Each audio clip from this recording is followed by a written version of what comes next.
Good morning, everyone. Happy Saturday. It is the weekend. Today, we've got some fun stuff in store. We're going to get the season preview for the new Torchlight Infinite season, Afterlight. That's in a little over 3.5 hours.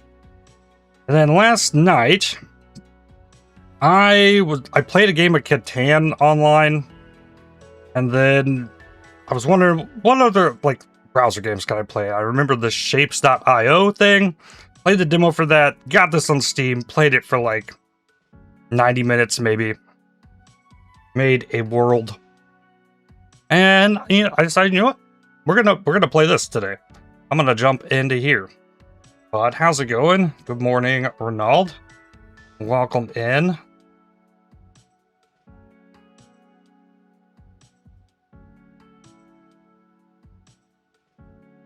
I could start this over for stream, but I basically just done the basics of this. We got some more fancy stuff to build in here, so I'm just going to continue my current game. So, automation game, Factorio-like, and it's pretty lightweight and simple. There's little shapes that you can get, and you can cut them into pieces, and then you can get color things, and then combine the colors into different colors, and then make different shapes, and then you can stack shapes on top of each other, as I'm kind of doing with these, to make things that is needed by your hub. So I need to make a blue 3-part circle with 1 part square with a white circle stacked on top of it to unlock blueprints. Blueprints will allow me to, say, take something like this right here, copy it, and paste it. Can't do that yet. So that's what's unlocking there, but there's also upgrades. So currently I'm feeding these things into my hub there to work on these upgrades, which makes things faster. Currently right now, the slowest thing that is happening is mixing and painting. So if I wanted to upgrade that to higher speed, I need to make 3.8K of this object here and make it red. So, some work. I've got this thing going. I made this is the last thing I made last night. That is happening all up here. There's quite a process. So what I had to do is I take these star shapes, pulled some of them off of my big star extractor thing, pull them down here with some red, and then make this shape red. But then I needed yellow circles, so I had to combine red and green to make yellow, and then get yellow down here with some circles to make yellow circle, and then I am stacking yellow circles on top of the red star to make these, and then sending it down to my hub, and the only purpose to making that was to work on this. So it's gonna make my belts faster. That's a good thing. So these next two things are a little bit more difficult to pull off. As this is 2 parts red circle, 2 parts white circle. That's a lot to deal with. So yeah, I think our next goal is to get this happening. And then if I zoom out here, I can see the shapes, but once you get farther away from the center, you start finding other shapes.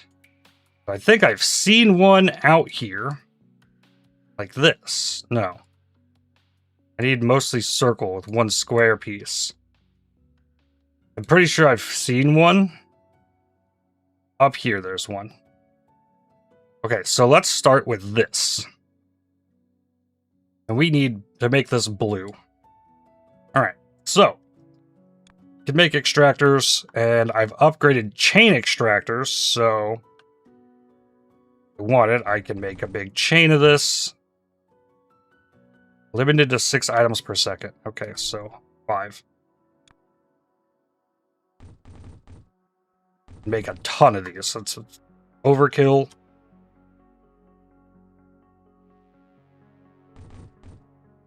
Okay, let's also do this with the blue. Get conveyors out of here for that.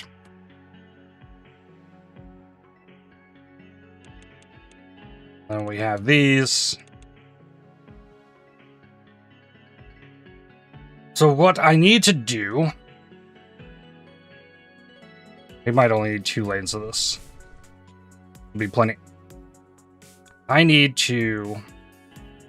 That's the mixing thing. This... Bring colors into it. I get the T button to flip this. So we need... I've done this a few times. Some kind of contraption like this. Nope, that's the wrong order. Delete that. We need it to be like this. All right, then we'll take 1 lane of this. This will split half of this off to go this way. We'll split it here. If there's anything I want a blueprint for, it's this right here. So again, split it. We have all the input there. And then I need a tunnel. As far as this one will go, which is right here. This one goes here, this one goes here. And we got a conveyor there, conveyor here.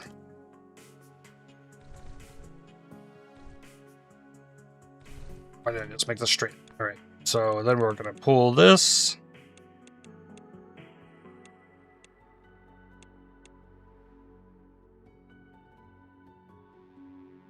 Oh, I want to go down one more. We're gonna split this off. Then split it again. One of them goes here. One goes here. And the rest of this goes up here. Split off of this. That. There's this. Then I can combine, and put all of these here. What's this? A new activity? Yeah, this is shapes. Making shapes.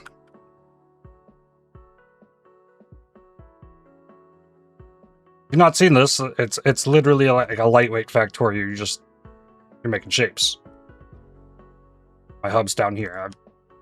I'm making shapes and making colors and stacking them on top of each other to feed into my thing here.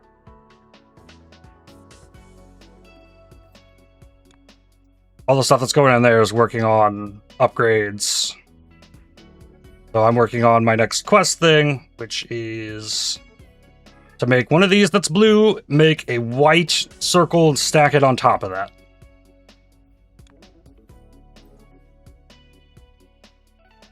So, while I'm thinking about that, having I just looked at that, this was way up here. So, instead of this, we're going to go ahead and rotate these here. And then combine it. So now they're the right orientation. And then I want to do it again.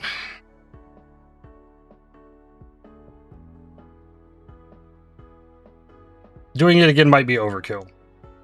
But I have a second lane of this.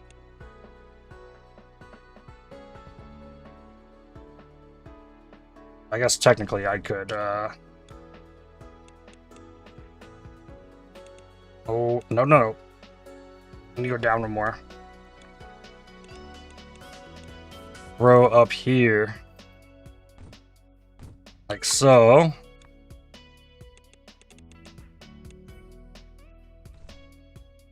Then throw this over here.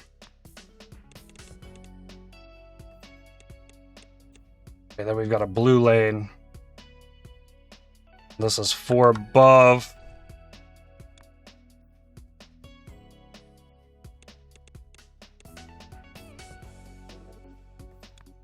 Okay, so this needs split off to here. Then split. Split.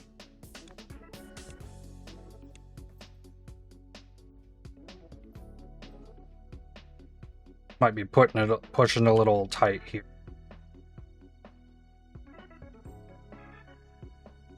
I guess I could move this up one. Need to move all this up one. Turn that. Split.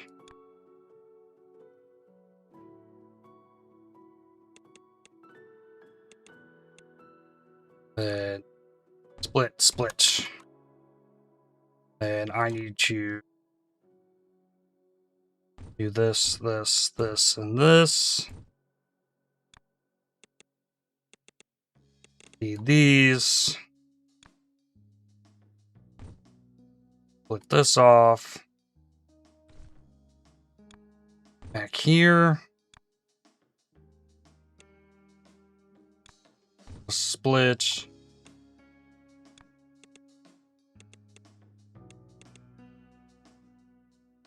Now I can tighten this up a bit. Nope, that doesn't go there. Need the output on those.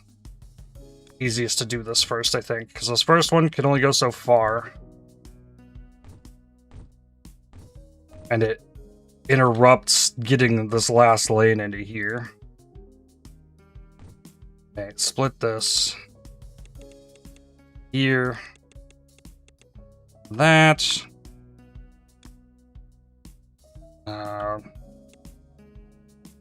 No. Belt. Rotate. That.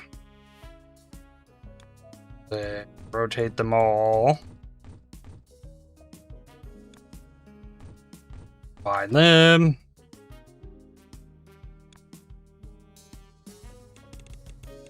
Alright, now we have way too many of those. Then I need white. Making white's gonna suck. I guess that's all red and green. Where are colors around here? I guess it's kind of all up here. All right, let's mix blue and green up here. I don't have a good strat for this yet.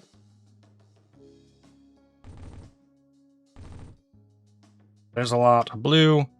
Here's a lot of green.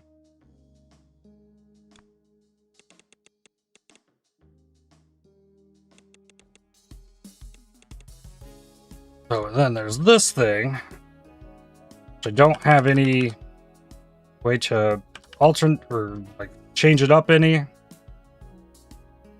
So like 2 in, 1 out.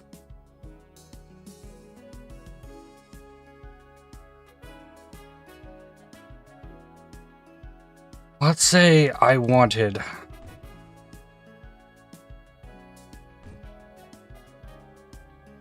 four of these all together. How does this function? So this needs to split into 2 lanes.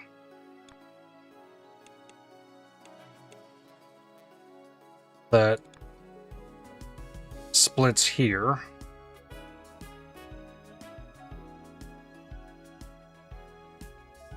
I mean, I need to get it into 4.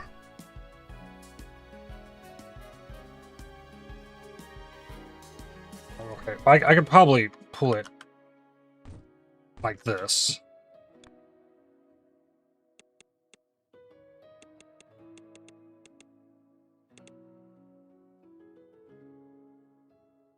Okay, hold up. No. Back this up a little bit. I like that idea, though. Put this into 4.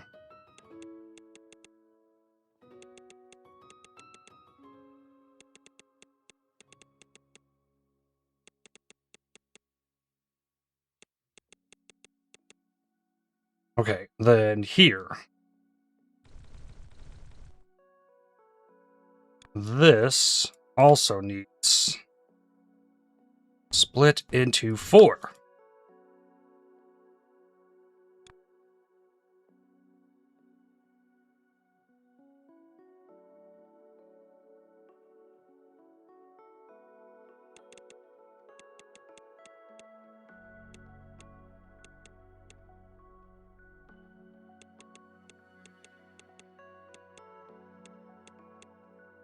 Okay.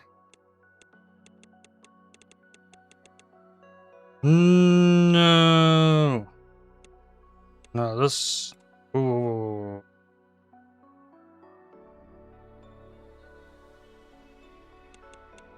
There.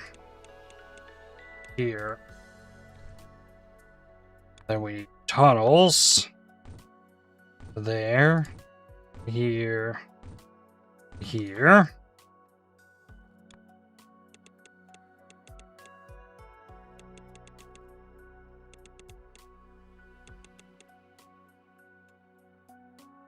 Alright, that functions.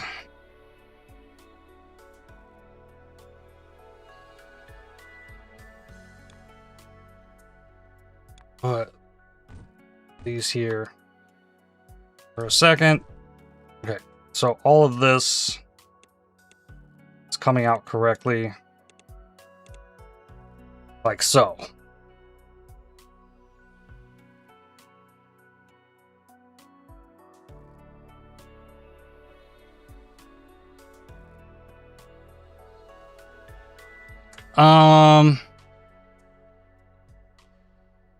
I need to make so much of this, though, because I'm then going to need to mix this turquoise with a magenta or yellow.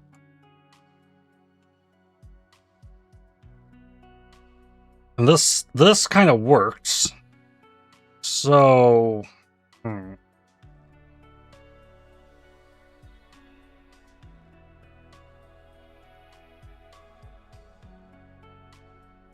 I could remove this and then, like, try to invert it.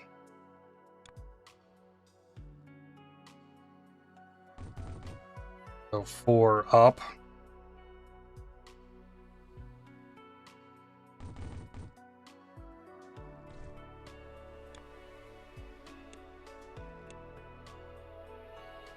And then going backwards. Nope. Drag it backwards, it goes backwards. Okay, this needs split into 4.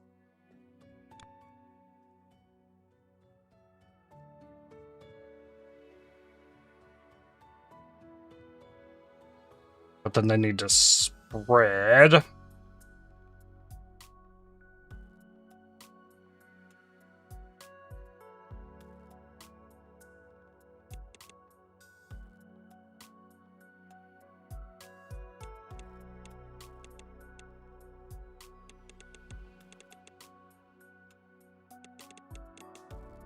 Oh, no, not quite.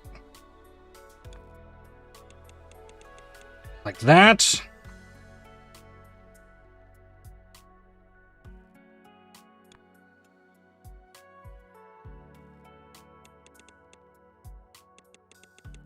And this can go up here.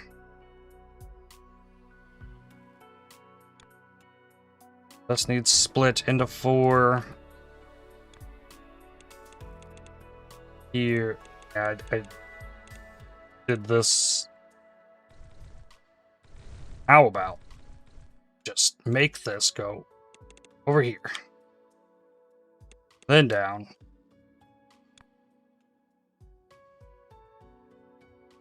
Split to 4.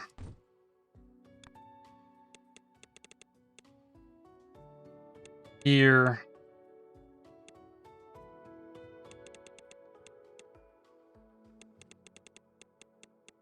Okay. Tunnel. Tunnel. Tunnel. That.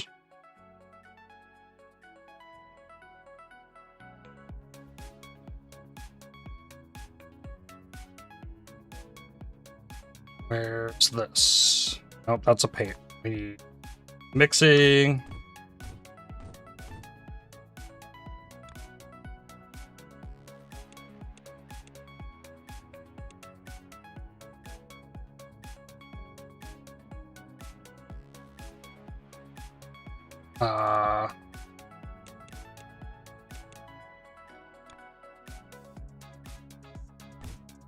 Mix.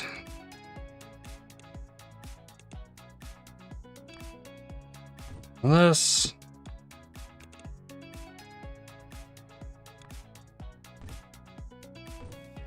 All right, then we got that out.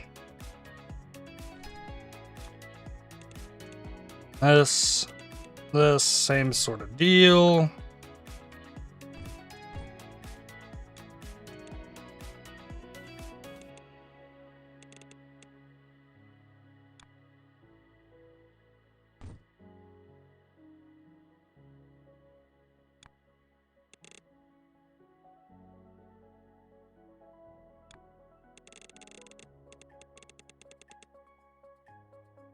Wow.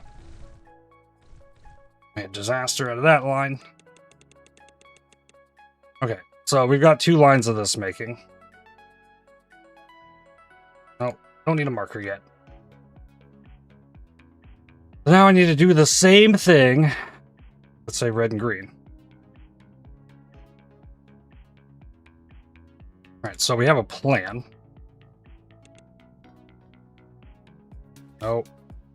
This one, it's all hotkeys at the bottom as well. 4 of those. 4 of these.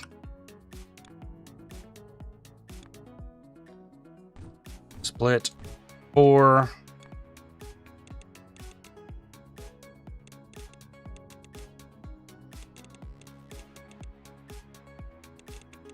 Okay, this is pretty routine though.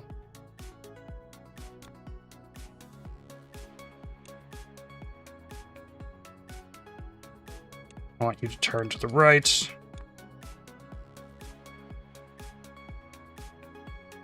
Oh. Split.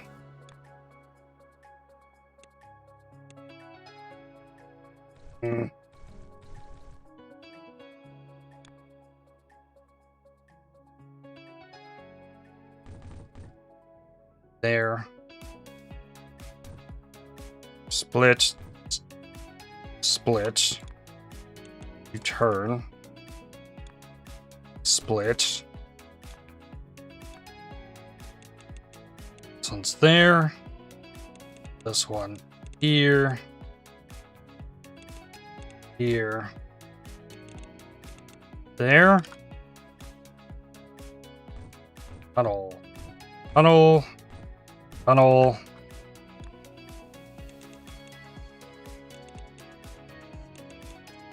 Cool. Mix colors.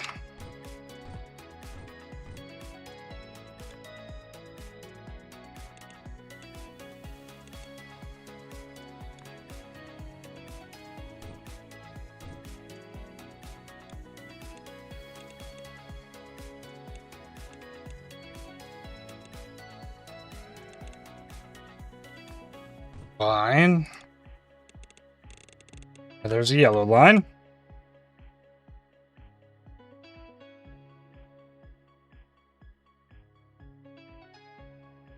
Then for here. Or here.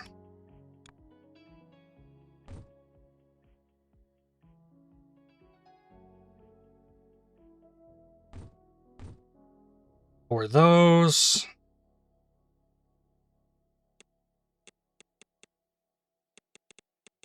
This one the other way. Nope, this needs to go. Roll, select, delete. I need to be able to get this down. This needs to go out a little bit more.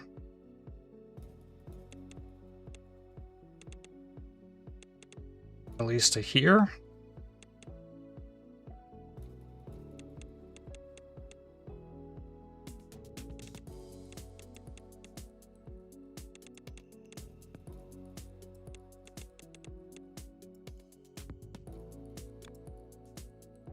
Split this into 4.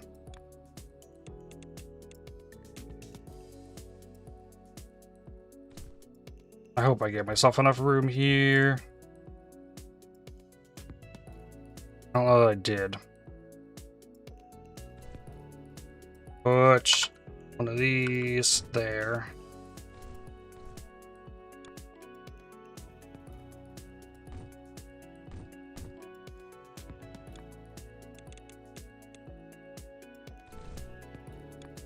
Then this one.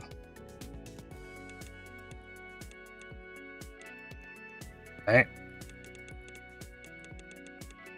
That'll work.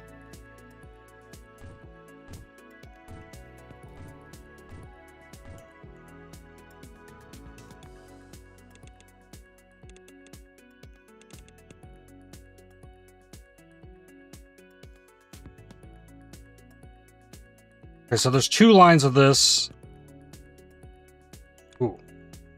And we're going to have 2 lines of this. So each line can operate independently, I guess. So instead of this being here like that, make this go this way.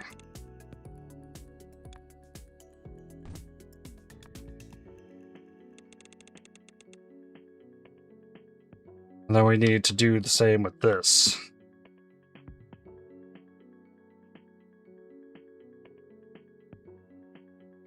So I guess technically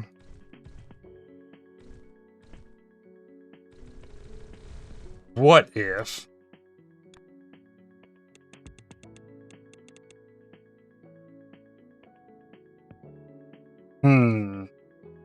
if this is fed straight, I would need a way to get this in here, which I don't have.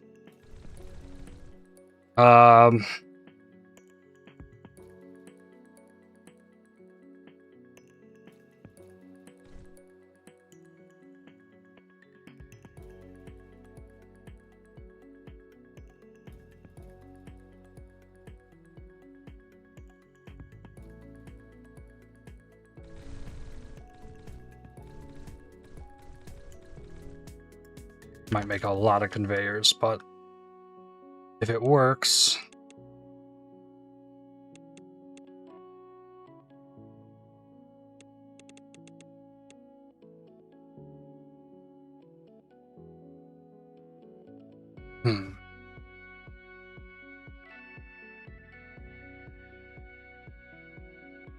Still the same issue. It kind of has to have a turn in it.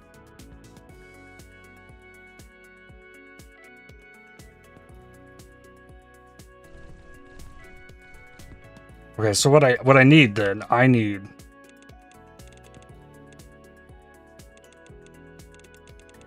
these to all be stacked.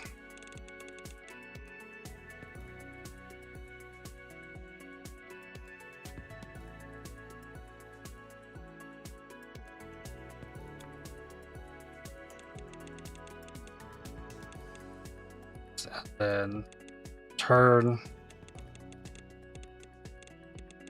turn, turn.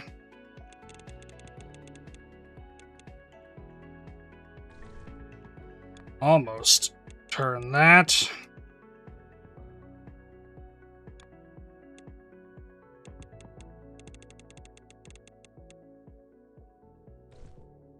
It's fine. It can be messy. One there. One here.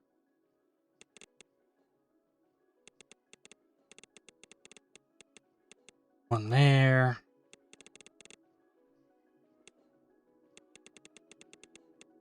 This one needs to get to there.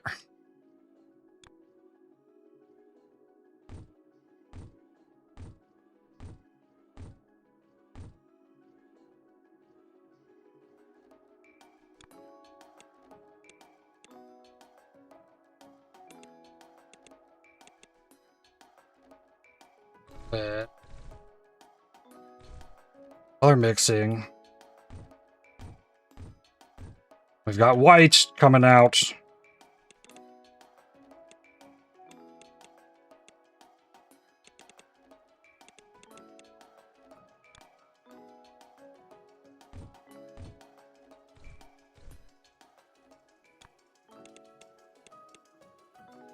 Oh, I can't go there like that.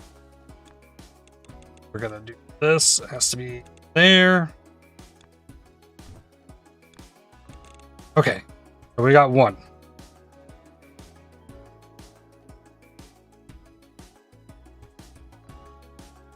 And then I'm gonna put a trash can here so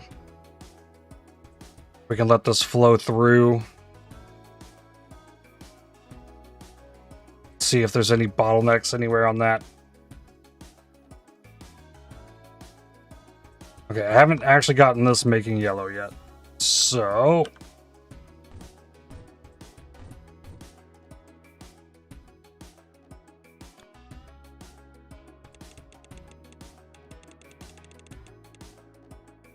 one, two, three, four.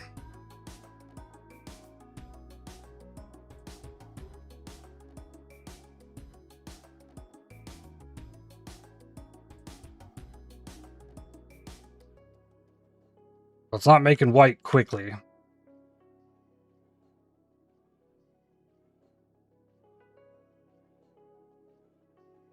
It doesn't seem like it's slowing here. Like,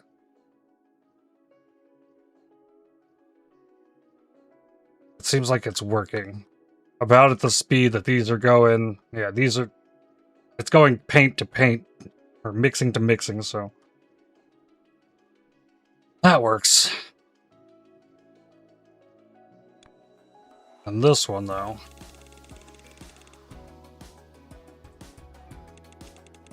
let's come here and then we need to split it into 4.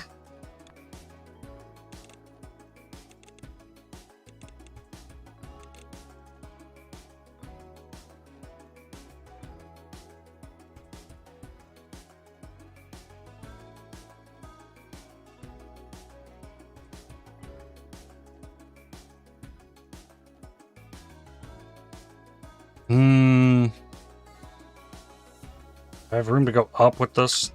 Yeah.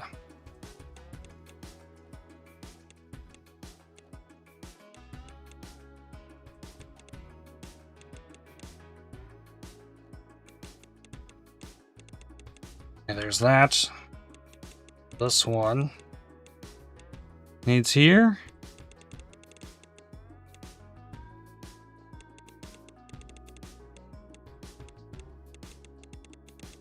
There.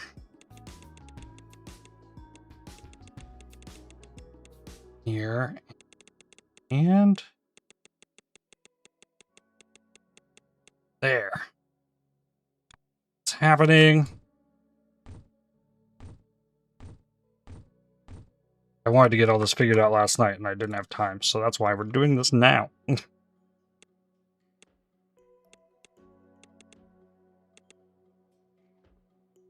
So then we need to mix these.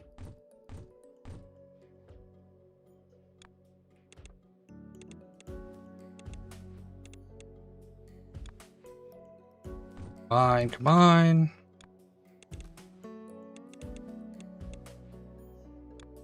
Combine.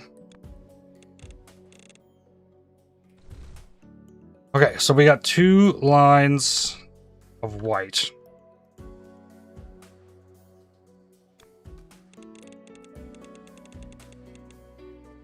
We should be able to get across this. Yep.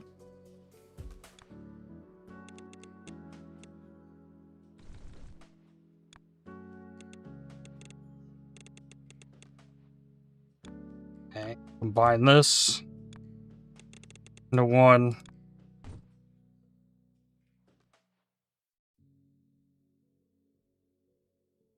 Then I wonder if it can keep up. I think production's going to slow. It's eventually not going to keep up. Yeah, we're already seeing it up here. I think I made this large enough that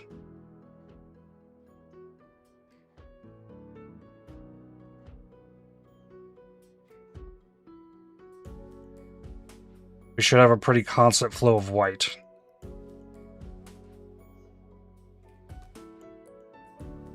We're almost caught up here to where this one's going to start looking like this.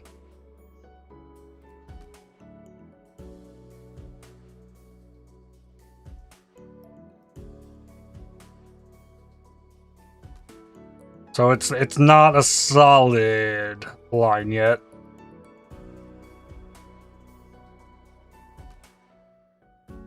Okay, but that is a lot of white, and this is a big thing. So then we need to paint circles white.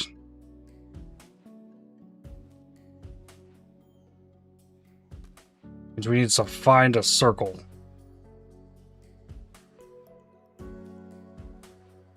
We do have circles right here, but their only purpose is being painted green. Oh, they're being cut, and yeah, okay. So that's what that circle thing is doing. We got circles here. Oh, there's circles there. Yeah, you get closer to the start. Ooh, we got circles right here.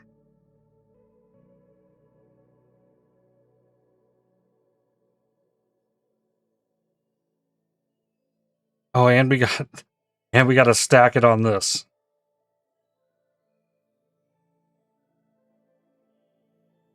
Not only do we need to get white circles, we need it to somehow be around this. A bunch of circle right here.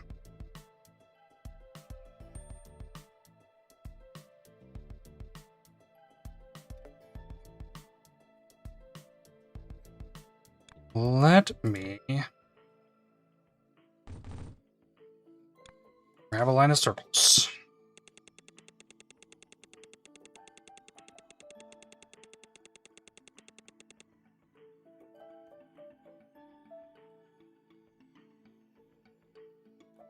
Further.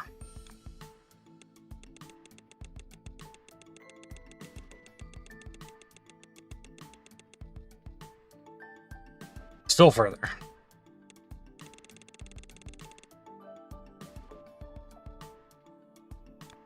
And we need down.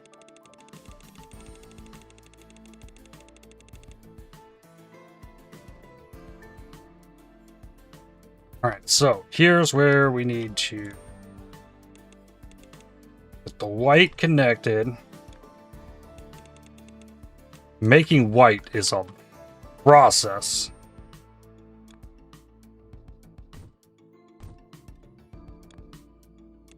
Alright, we got white out here. We got circles out here. So then, what's going to need to happen...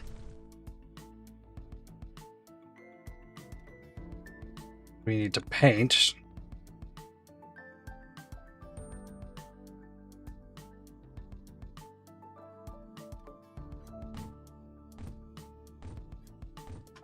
this.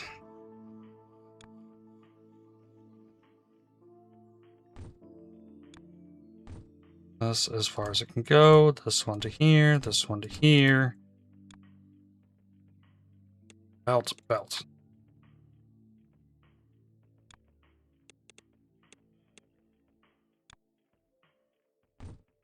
These. I got this part figured out.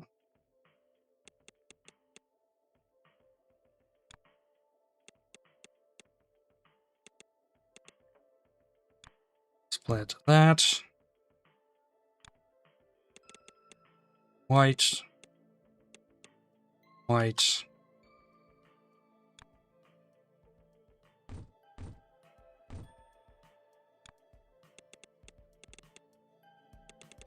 Circles go in.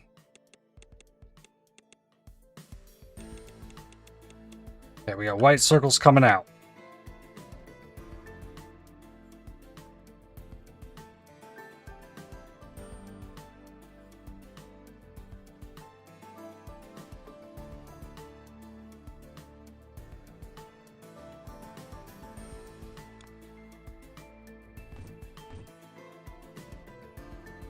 One more.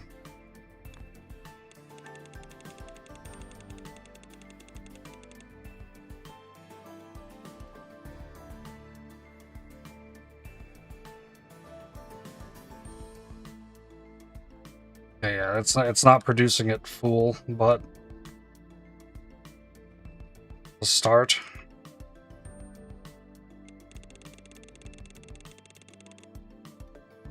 That's too far. Well, that's fine.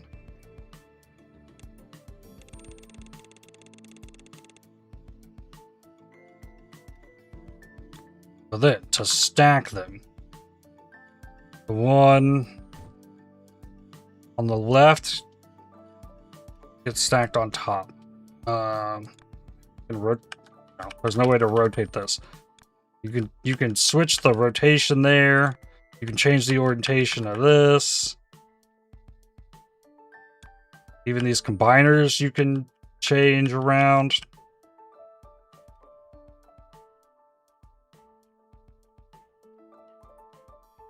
But as far as this goes,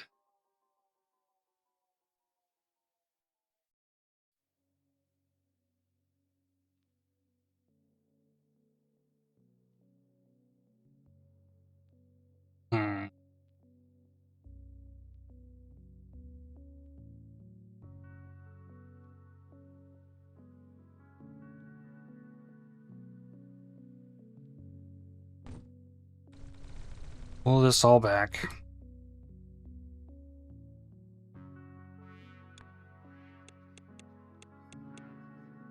We got that going in there.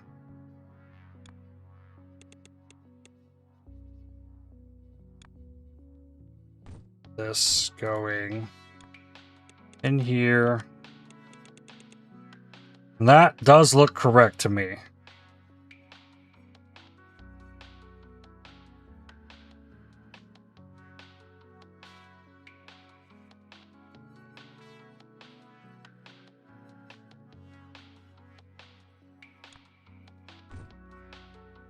Then let's do it again.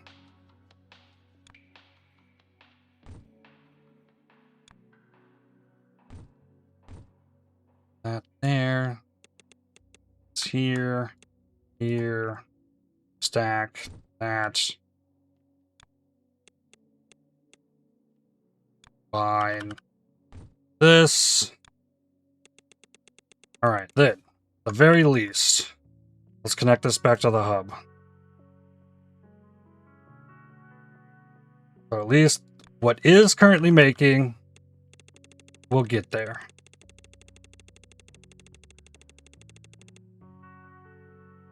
Further.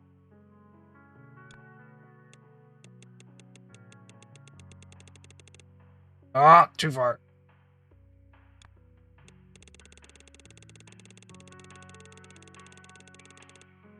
Far enough? Still not quite. Okay.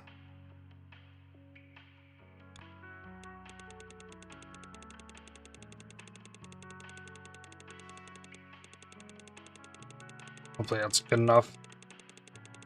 I'll eventually run into something over here.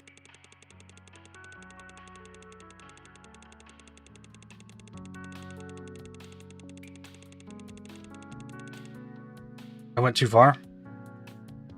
Well, that's okay too. I'm not using the bottom of the hub for anything at the moment.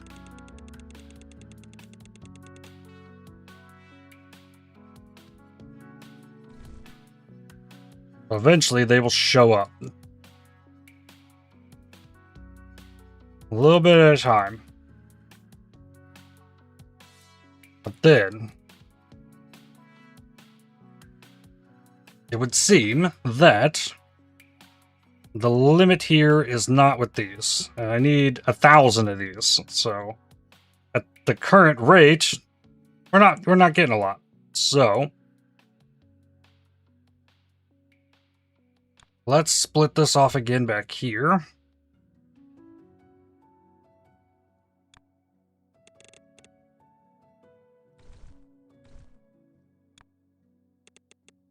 Then we're going to need another split. Oh. With a gap in it. But then we need another line.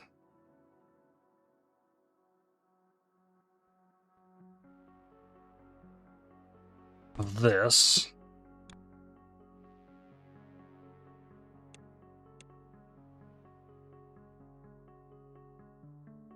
That also will need to be split.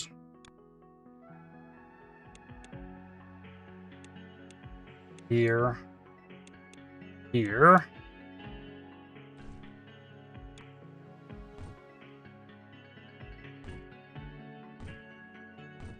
Okay. Looks like it should work.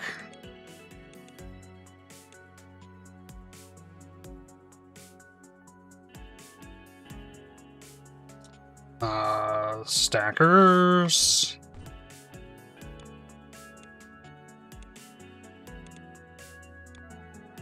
Combine.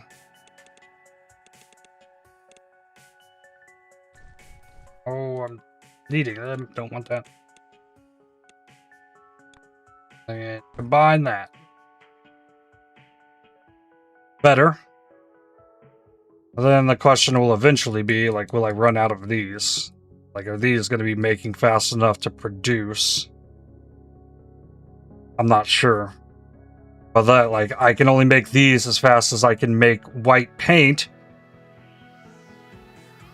Looks like I could technically be making more of these. I am getting enough white paint.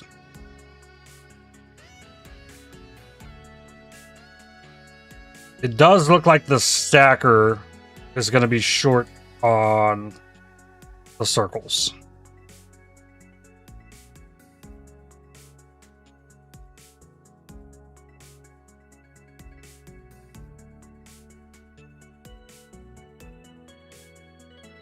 Okay then, so let's make another run of this.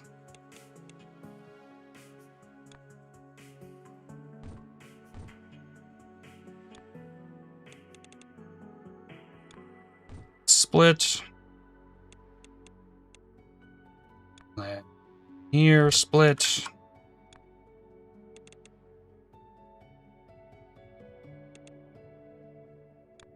There, split. This needs a split.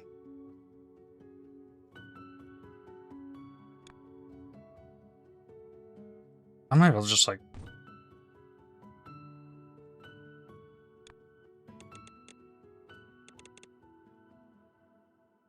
both of those will also need split. Input here. 1, 2, 3, 4. Tunnel there, here, here, and bears. Connect these lines.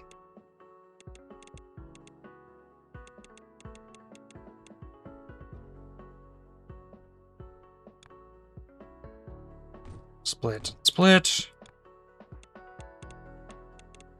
These lines.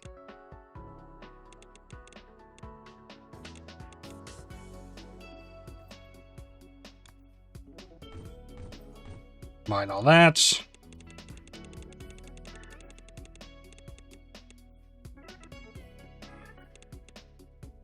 And combine that onto there.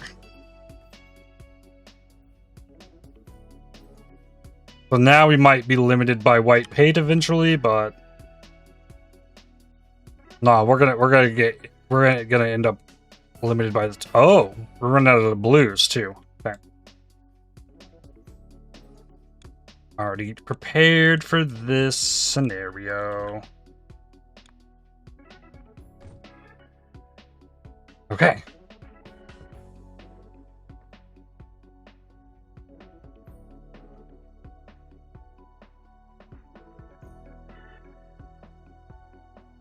We're getting there.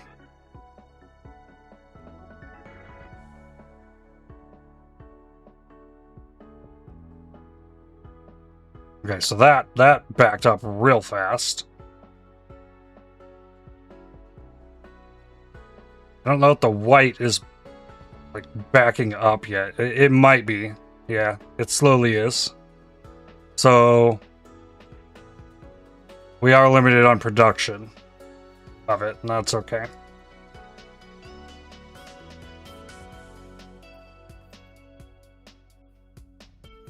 Paint is still backed up.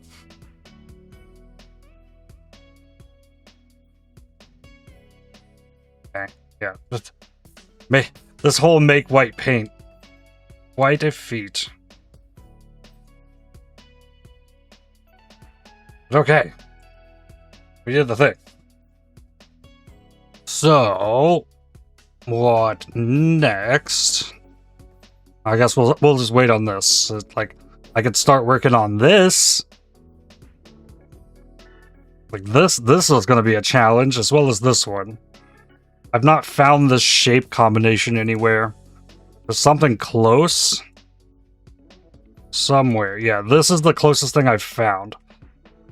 So for this, I'd have to, like, cut these and then stack them together in the shape. Like, rotate one of them, put them together to make that star shape, and then paint it red.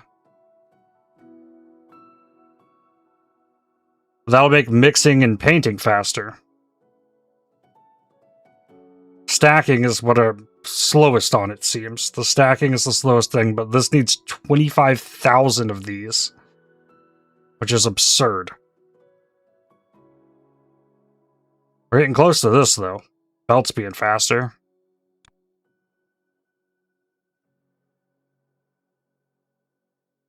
But let's see. We unlock blueprints, though. You can now copy and paste parts of your factory. Pasting is not free. You need to produce the blueprint shapes to afford it. Those you just delivered.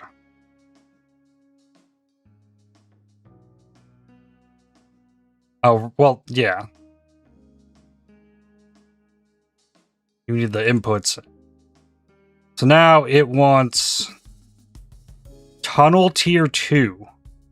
Maybe this will unlock longer tunnels for me.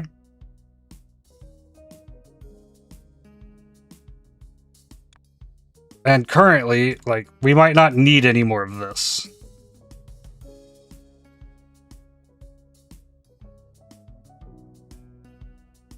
But I also did not...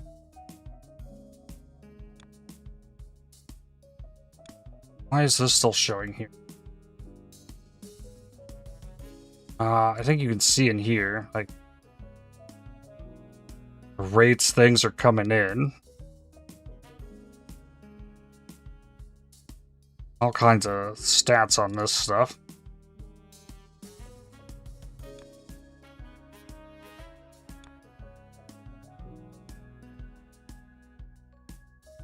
Unlock tunnel tier 2, eh?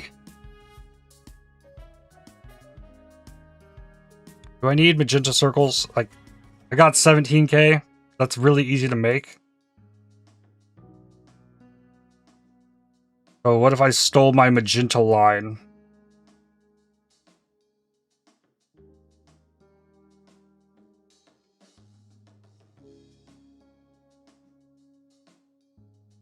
Had to start making magenta squares.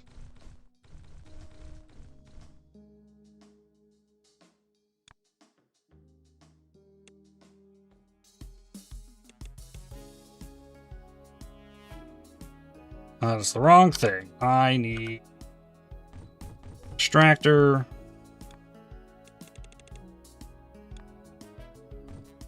Tunnel.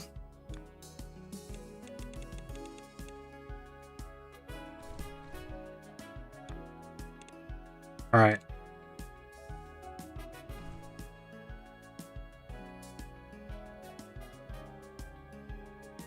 I'm now making pink squares.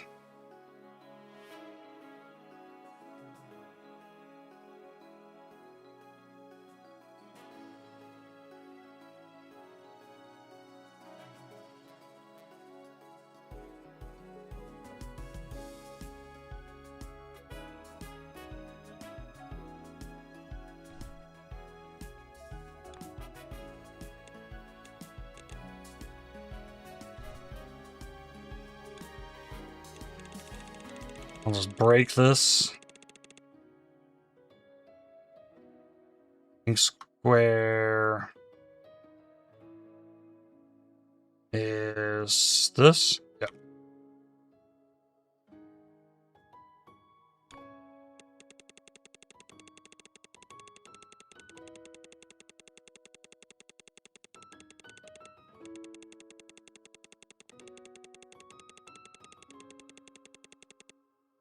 I'm doing right? Yep, close.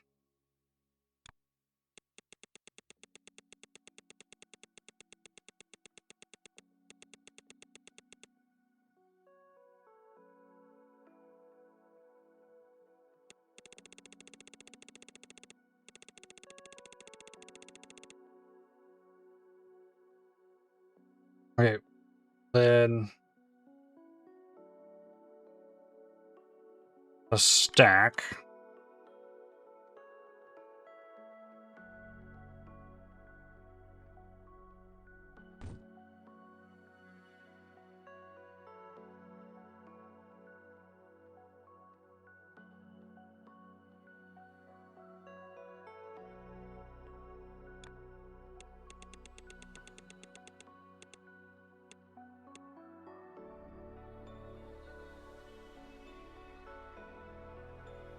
Okay, that is the thing.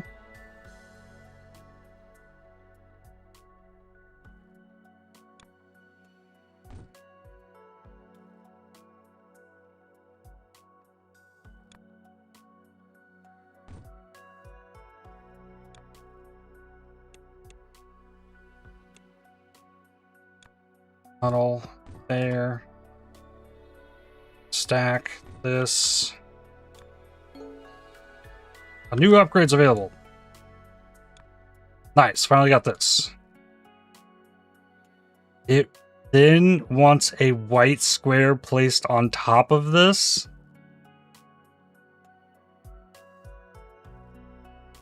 Or a white star placed on top of that. For even faster belts. Wow.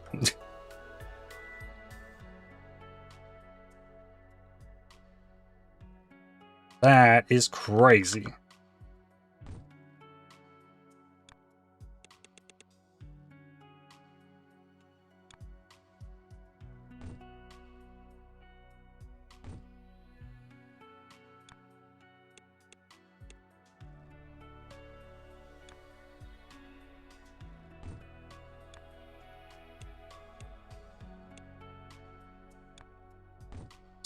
Here.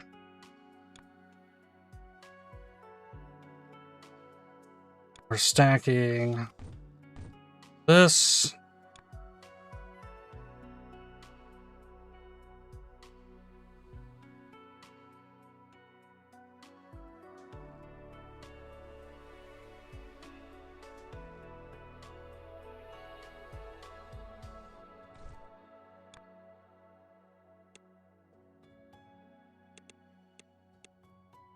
Oh, down. Tunnel. Go further.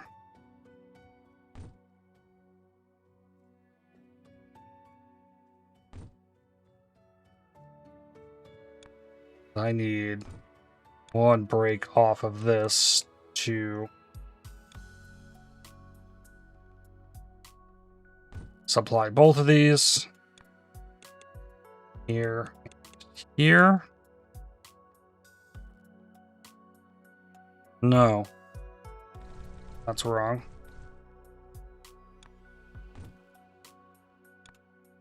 Here and here.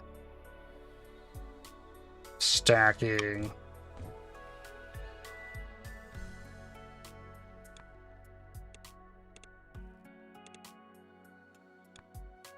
Combine. Combine. All right. So I have a lot of that making.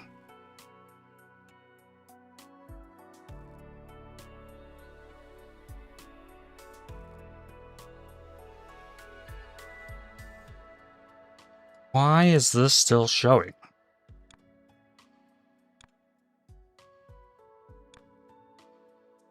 Like, it's not asking for that, is it? No.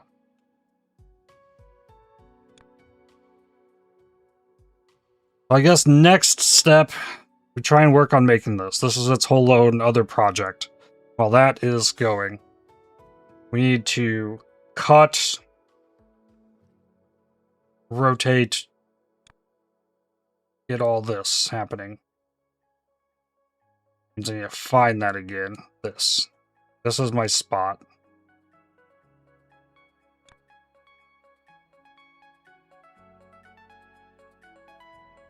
There's not a lot of this here either.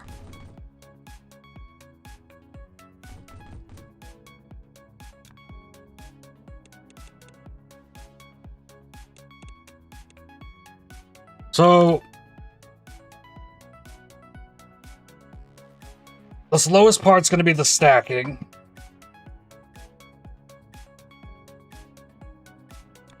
At the very least,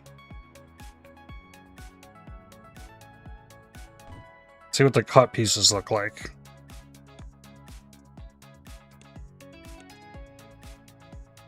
Okay, that's already doing it perfectly. Trashing this. Oh, come on. Not those.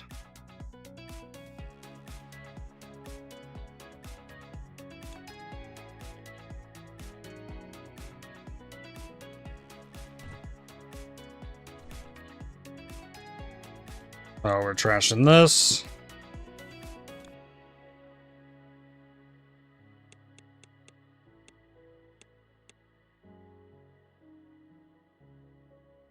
This one needs rotated twice.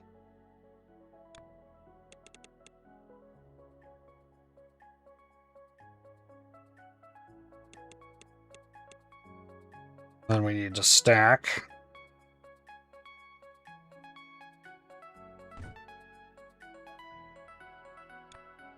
And can I get two of these going here?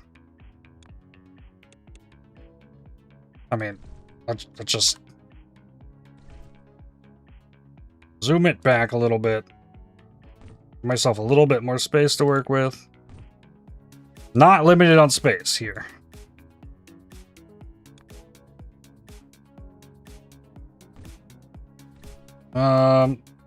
Actually, I need this to split about as low as possible.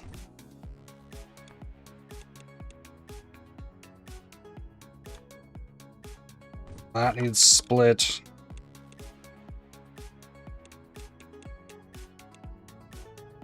With tunnel.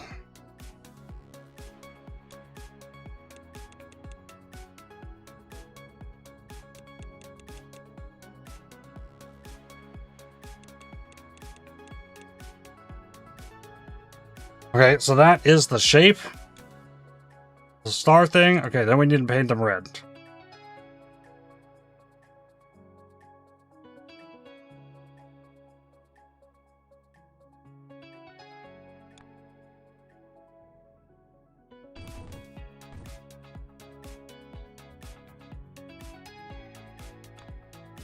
Oh, currently... Okay, we are looking at this.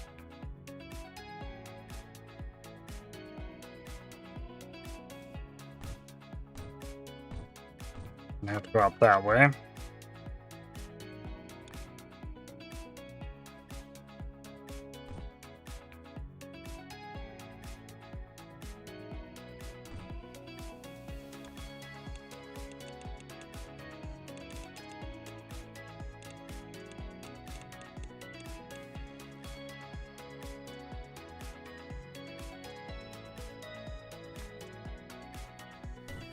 Okay. That goes like that.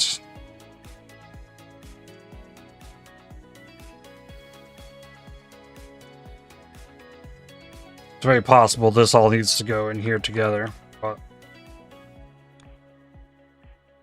get there. Get this red instead. Or up. Pull this over here. Plate 1, 2. I can just do it like this.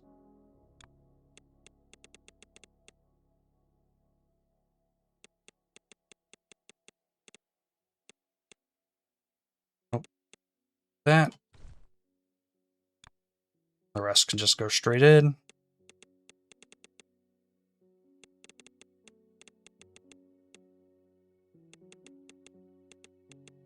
Okay.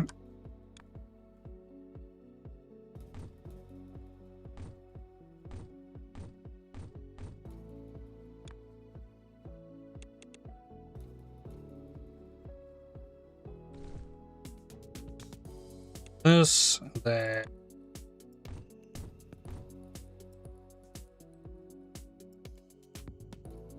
So, like, I need a blueprint of anything. It's this.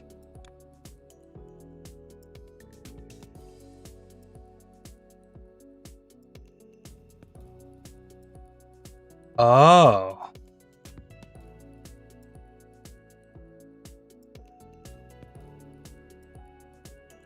Huh.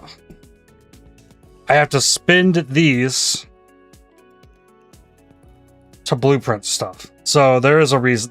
That's why this is still here, because this is my blueprint material thing.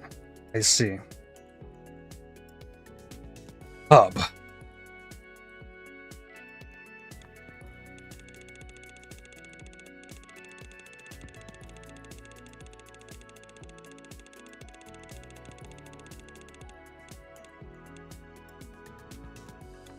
Slap this onto this. This should work just fine.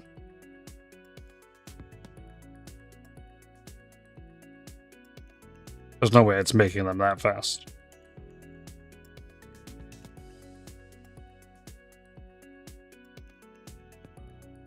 Yeah, that's what I thought.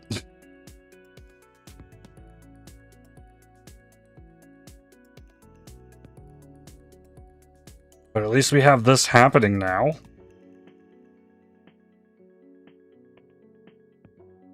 Wait, what is happening here? Oh, no, no, no, no, no. There's something cutting this. Crap. Because, okay. I got 42k of this.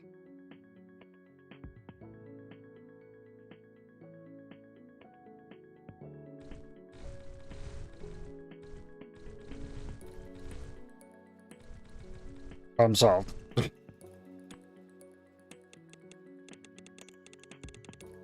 There we go.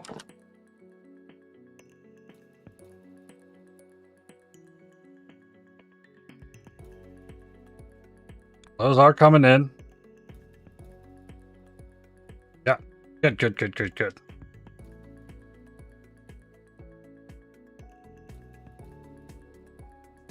I'm not having a problem with extraction speed, so this is not a high priority.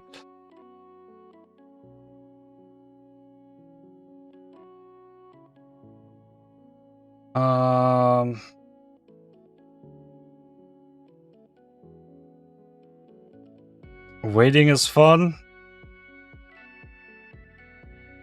Just mean like I need to make more. Make the factory bigger, better.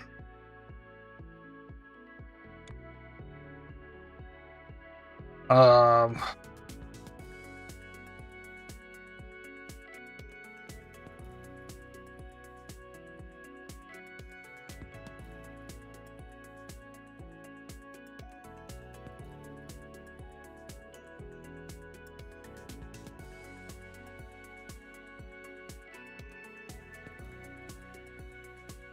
let's try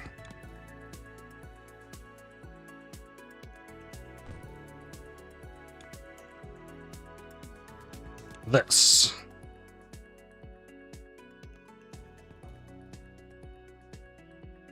Go back to making these. Still getting white circles.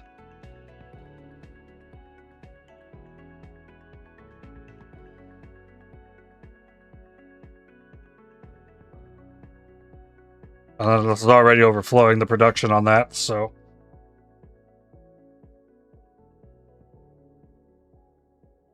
So it looks like we're fine on white circles still to get both of these making at the same time.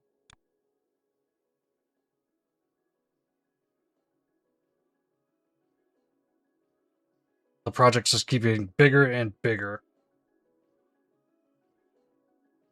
Yes, I need to make more of these.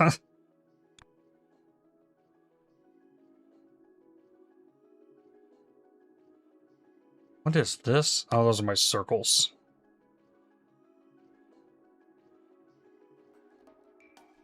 So, where is that? None is happening here.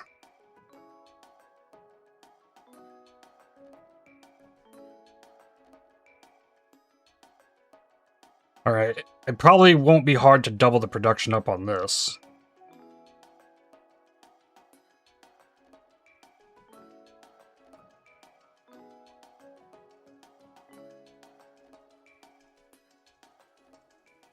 Just clean this up a little bit.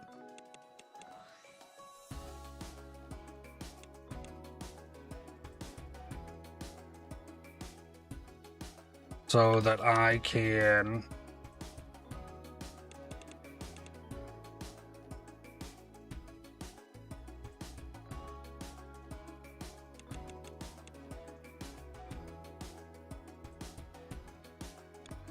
warp this across here.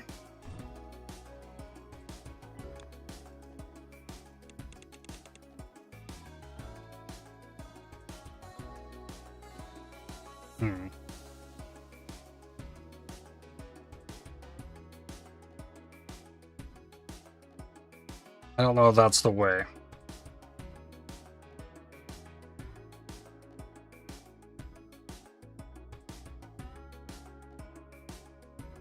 At least not this.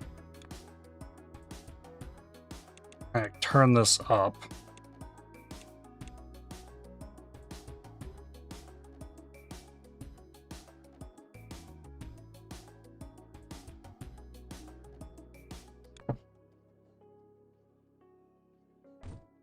This.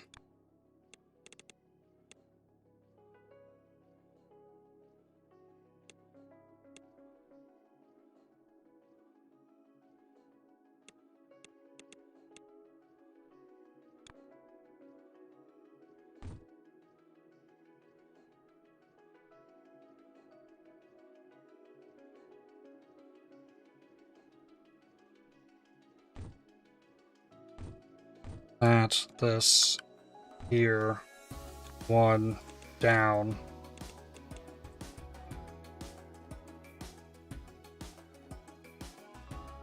Into stackers.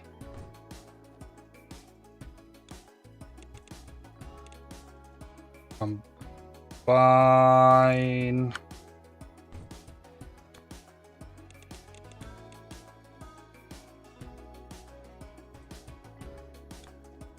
And combine.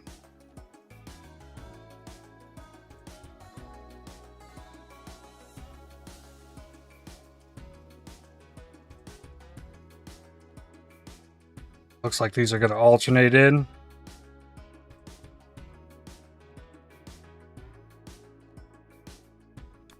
And delivering the basic stars, maybe something I don't need to be doing at all, but still fine.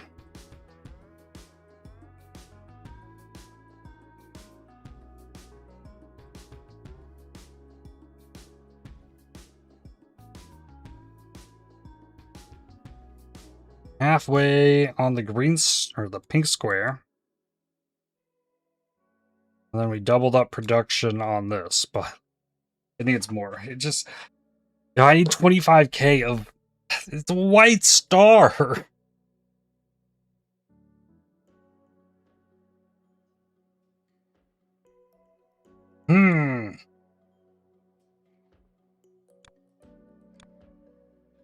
A 3-layer thing.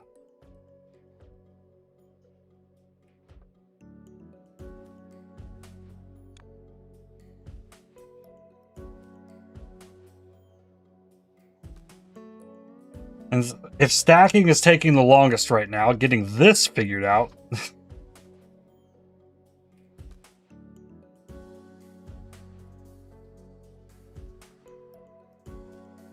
25k of that's also ridiculous. That's a massive project.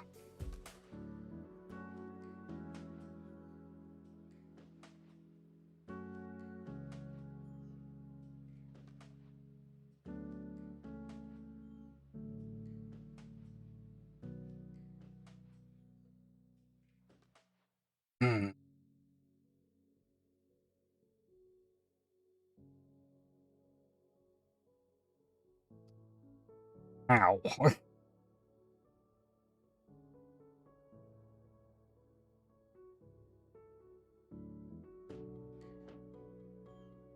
Well, it is cool that I can just have all this running. Like, both of these are running. It would seem that this is not getting enough white circles. But the other path is still using them. And it's got to be close.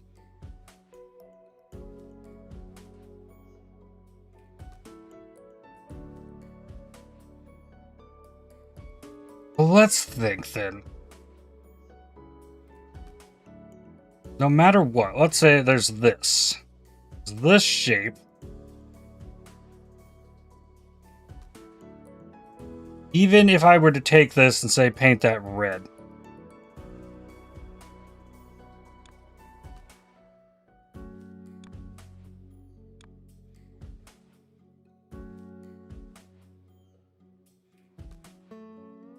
Or white, these pieces still need to be removed.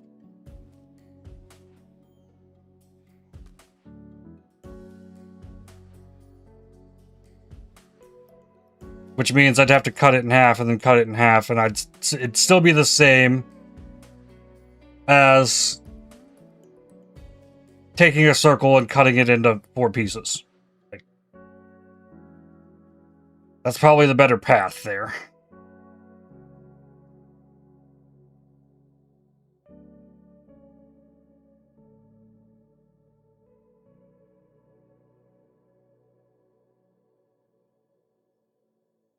And given that we have white circles currently, like, hopefully I'm not going to keep needing this, because I don't want... Like, I could take my white circles and just start cutting them up.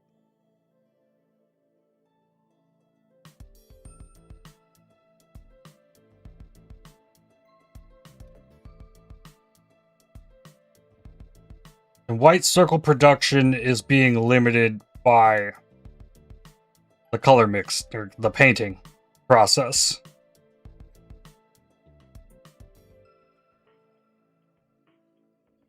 The white paint is there, it's fine.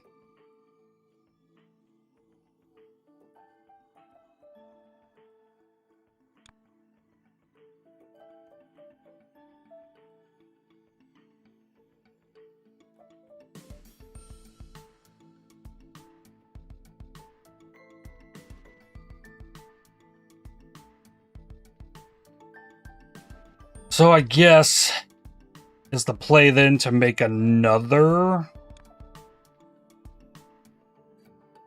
split off of this.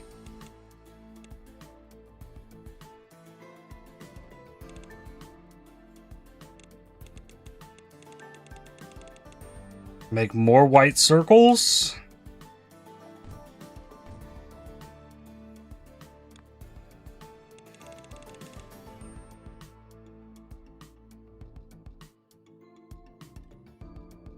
I have no issue with this production. I'm just gonna pull this.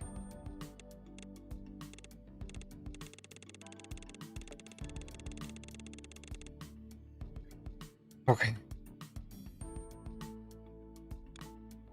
Control.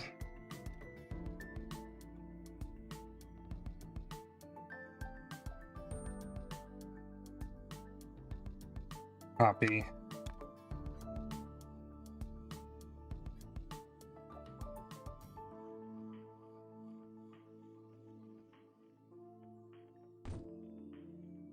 Okay, place the blueprint.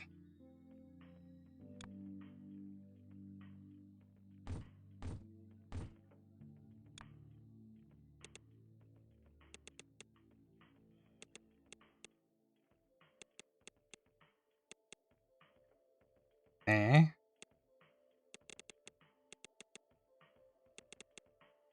Well, that certainly sped that up.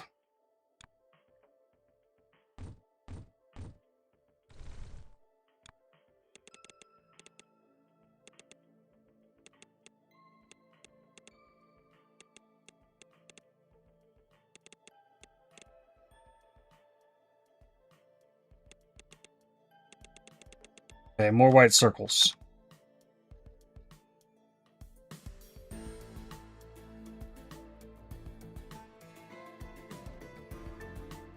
So, yes, until I know exactly what I'm doing with them, we'll bring them here. Put that there. Okay. Up the white circle production. So this should be back to overflowing.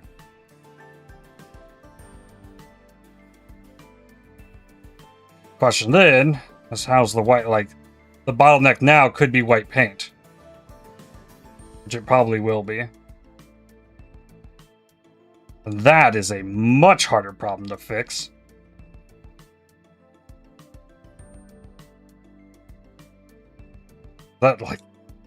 That's a massive operation to get the white paint that I am getting.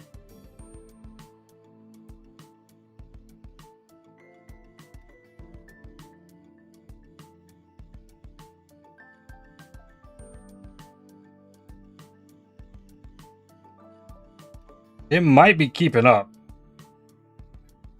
Oh, it's starting to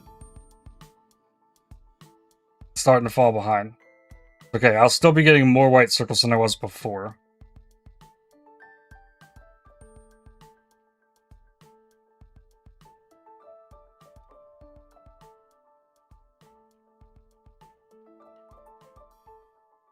Am I bottlenecking? Am I really bottlenecking on circles? Whoa, whoa, whoa, whoa, whoa. Not okay.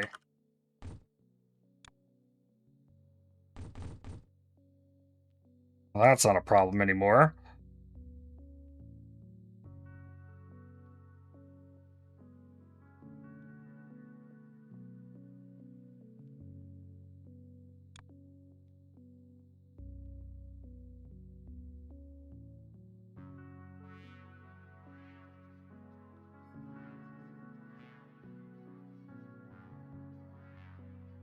Alright, I think I'll break it off of this line.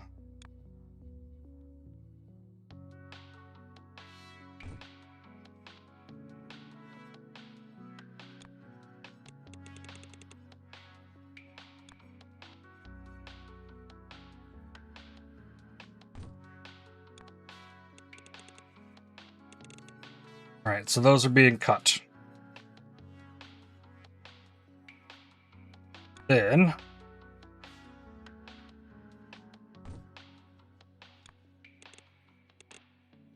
okay.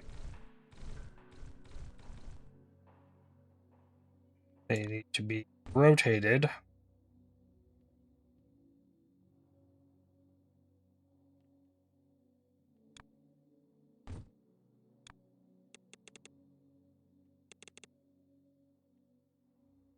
before they can be cut.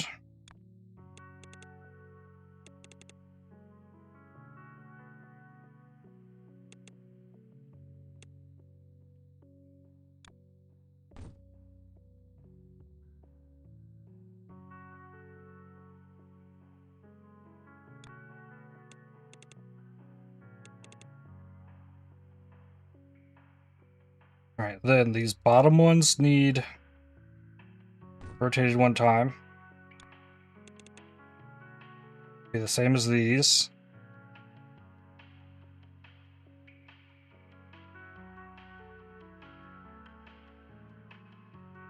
Then the top of these need rotated one time. Those.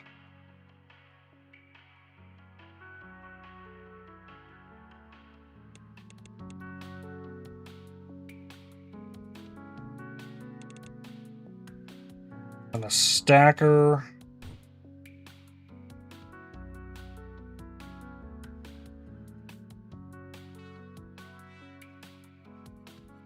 Move it down one. Like this. Okay, that's part.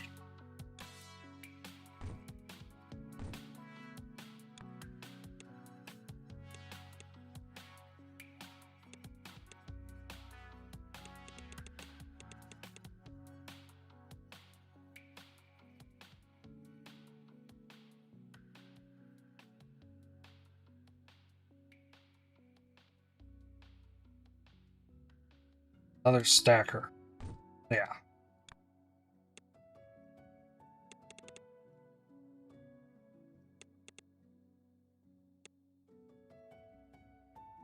Okay, well, there's that piece. Then I need red circles. I'd have to do that same thing.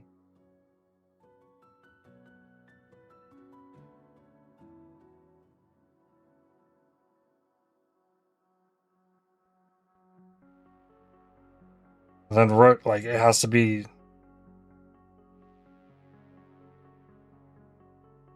different. I technically could take circles and then, like, paint these white. But I feel like making the already existing white circles easier.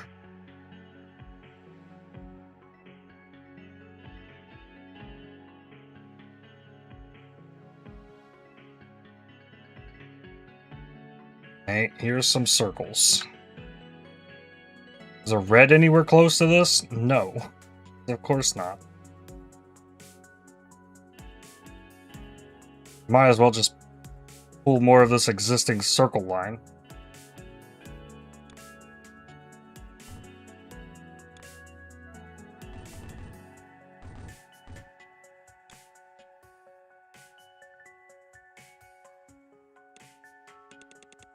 These will be for red circles.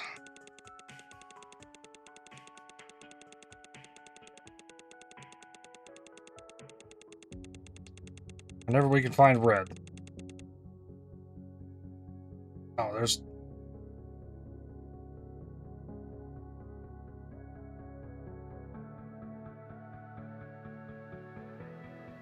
There is red.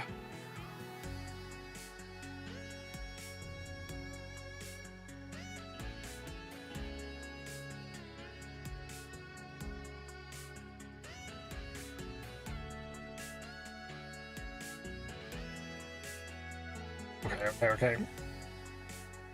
Sure. Not do this. Need to go out the other way.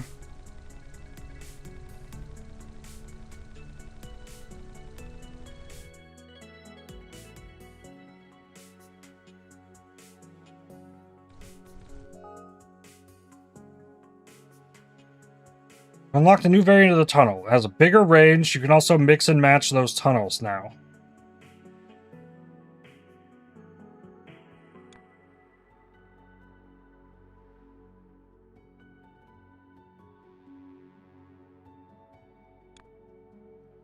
Layers.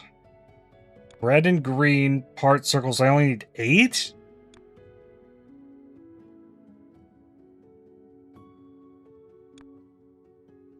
I mean, that's not hard. Hold up. Where's the hub?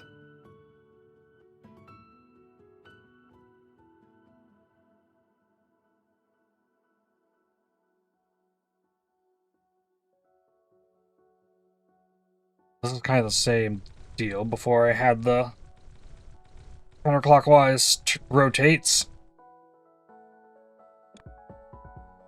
I don't know if I need many more of these at the moment. It's another easy thing to do.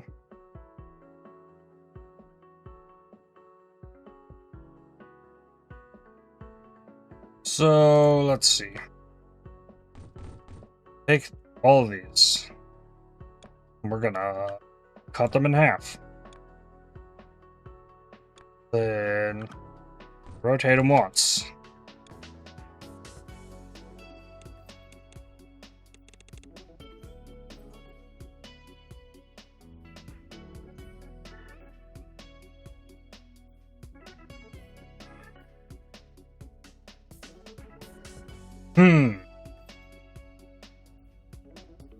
Maybe I should do the painting first. Actually.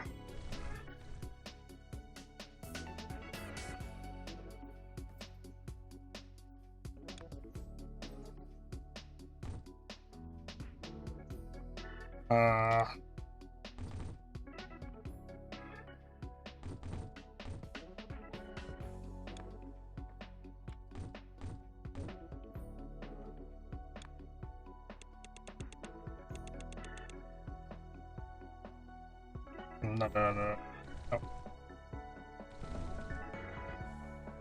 We can still have this. But this needs to go for the greens.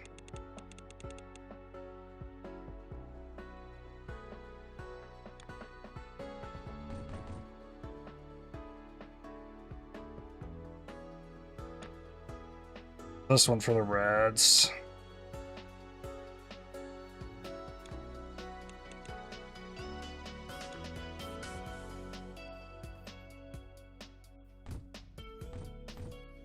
Okay. Nope, this one.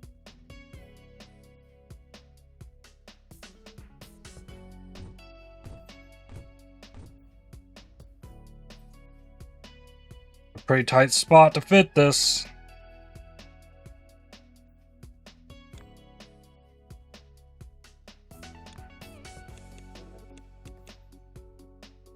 Definitely going to be cutting this a little tight.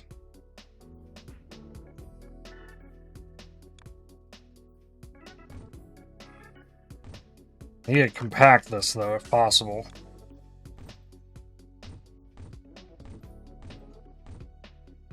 Wait.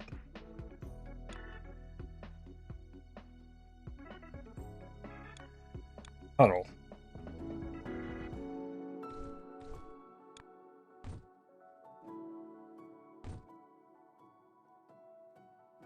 So I no longer have to deal with quite as much here. I might be able to make this whole contraption bigger because it was limited by like this part of it.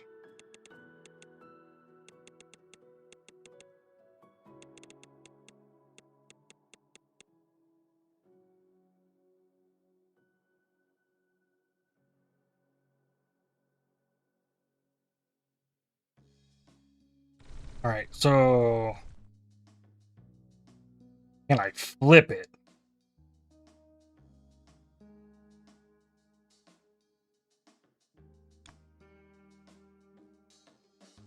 And I guess I need...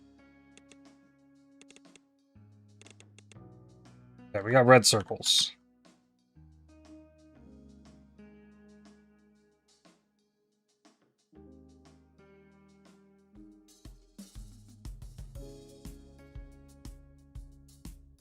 Show me this. Go here.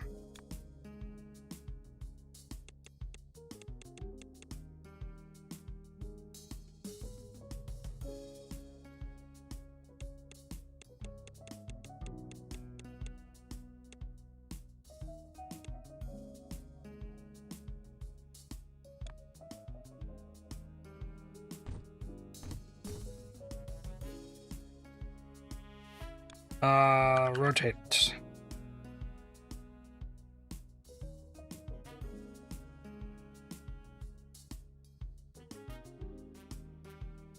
Two, three, four.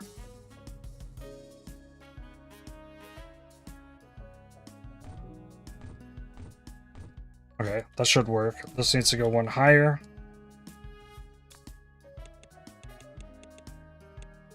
So that I can split,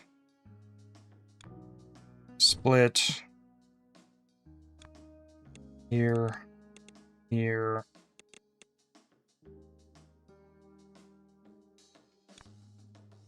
split that, there, tunnel,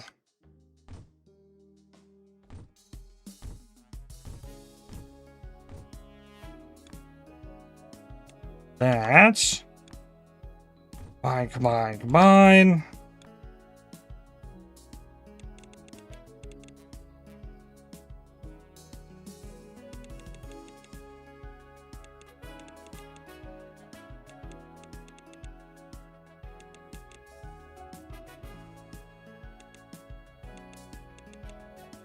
All right, so we've got red circles being made and we have green circles being made.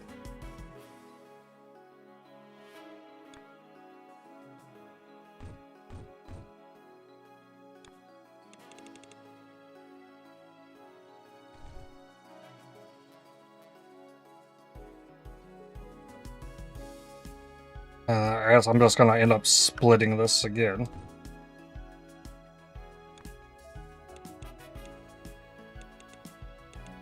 Actually, no, don't even worry about it. We need 8 of these. Cut it. Rotate, rotate.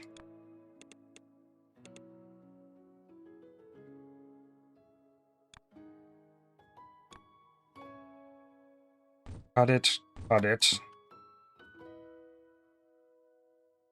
This one rotates this way.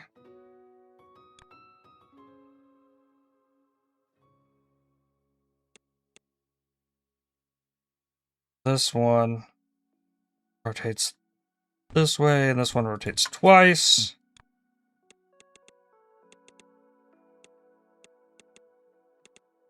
Okay.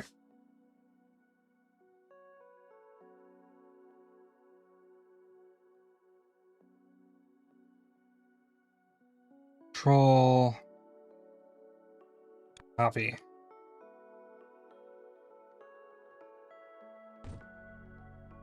Ta-da! The stackers.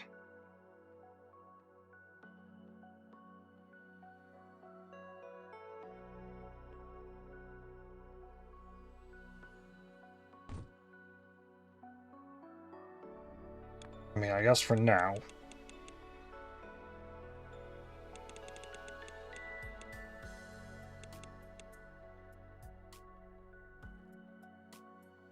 Funnel.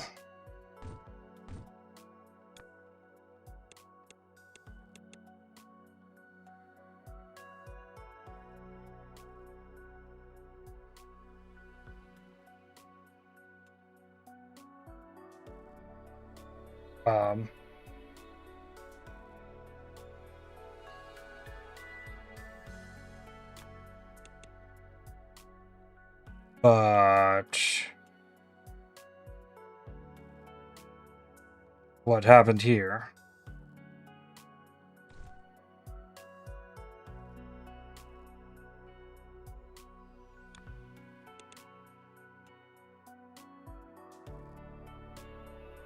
Okay. Making watermelons.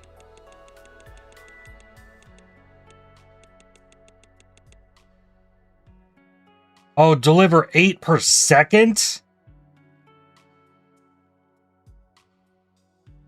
Oh.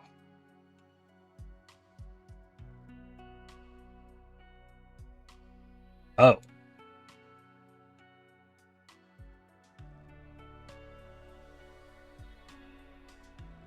Oh, I see.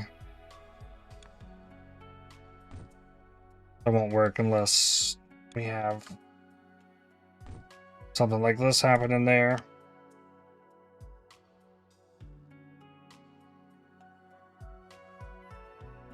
Eight per second. I'm not stacking any faster without this, which I've started. 25k of that.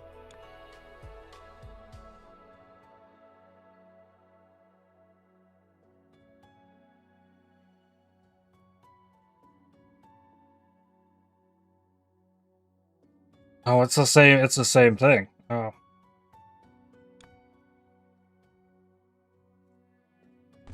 Wow.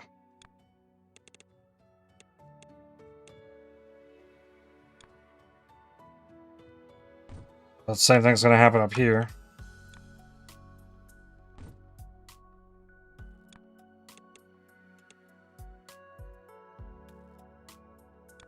Find that.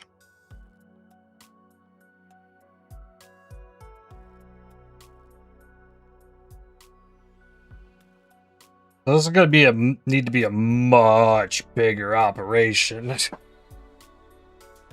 Oh my. 8 per second.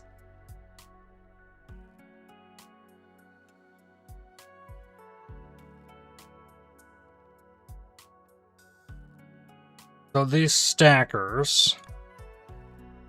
Speed is 0.75 items per second.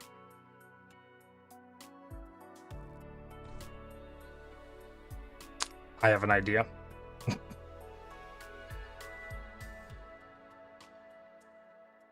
Bank them up. Deliver them all real quickly.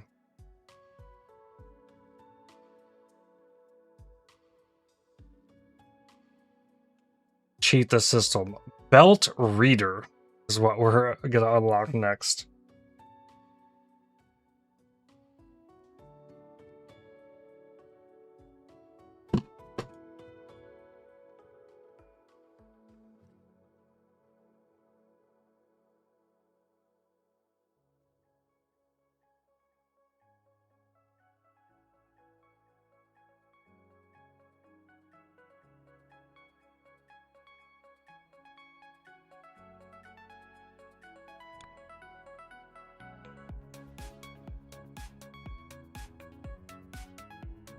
This is taking forever. This.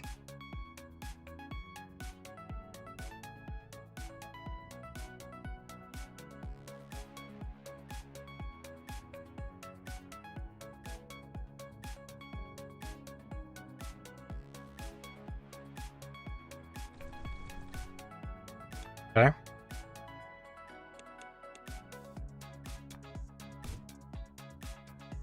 Well, I'll speed that up.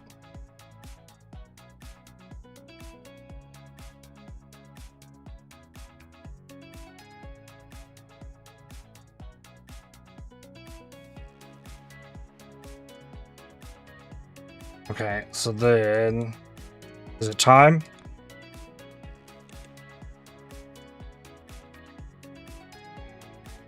.1.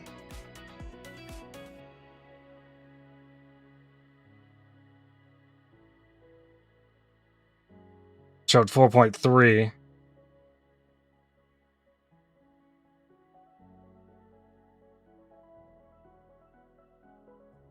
Okay, then back to 0.8.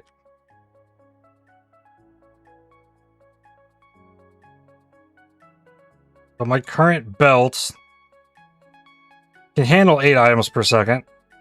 But I need to sustain that over a long enough period. Which means...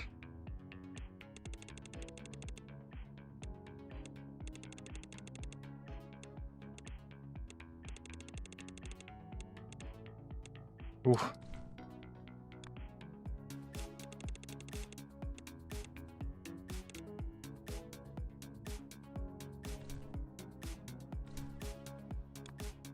Okay.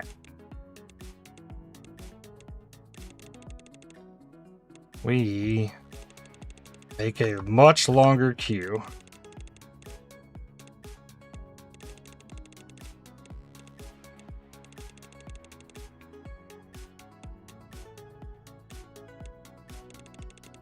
Hopefully this works.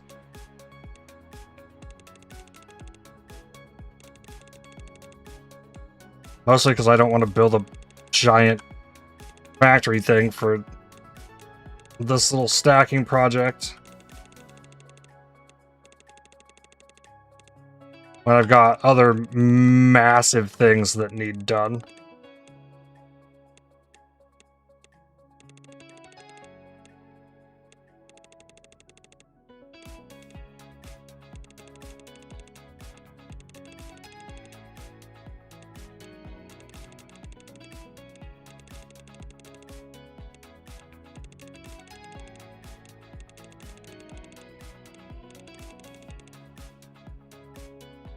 This better be able to do it.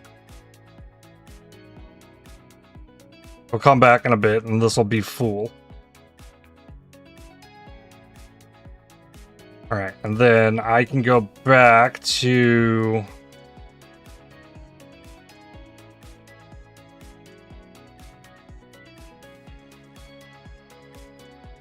What's I trying to do? We're trying to make red pieces to go get to this. We need this, but red.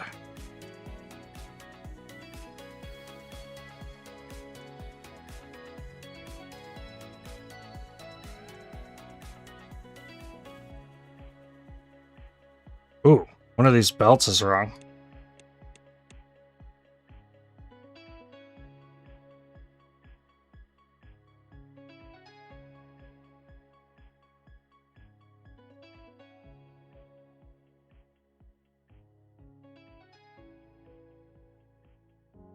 I mean, we're being slowed by paint anyways.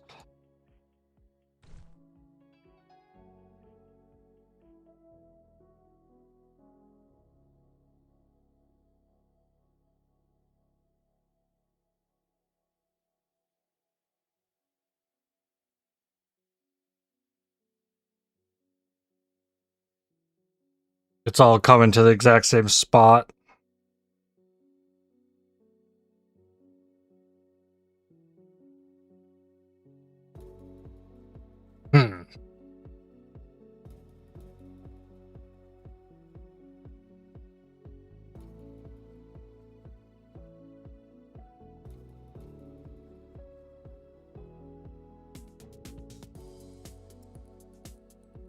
It doesn't matter like which way I arrange this, one of them would be flooding a little bit.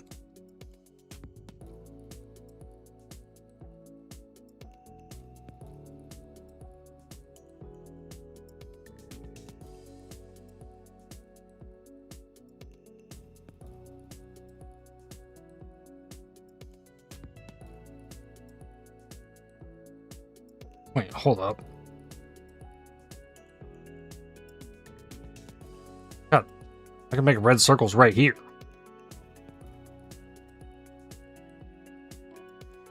Rather than all the way up here?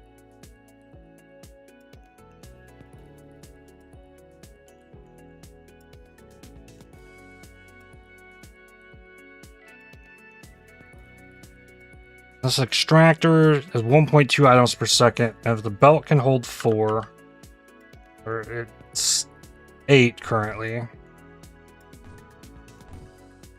Yeah, it does make this kind of ideal.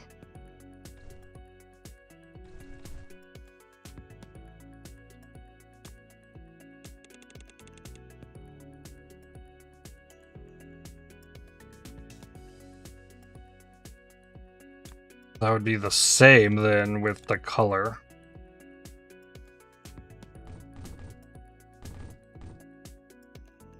So combine that.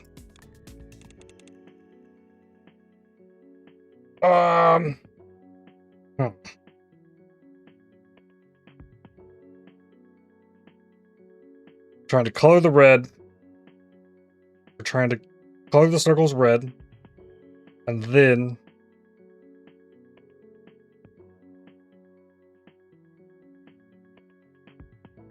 got it, yeah.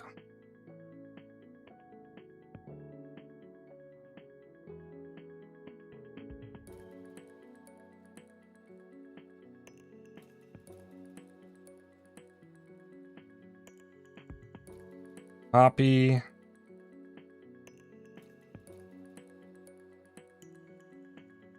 That.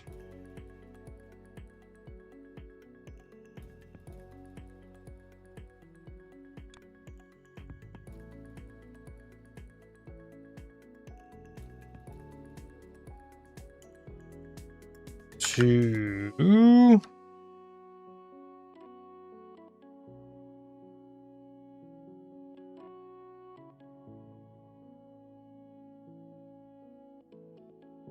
here.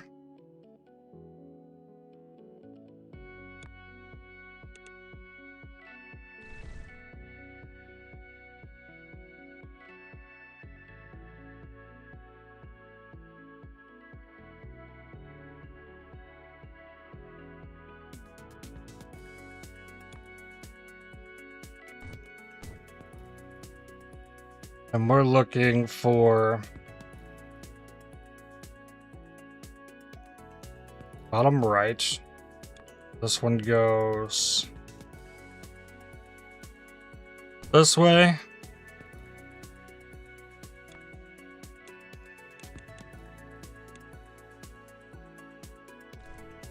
Come on. Then we need top left, so this one also goes this way.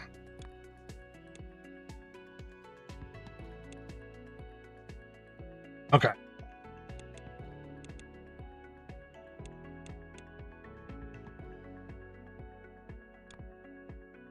We can do this.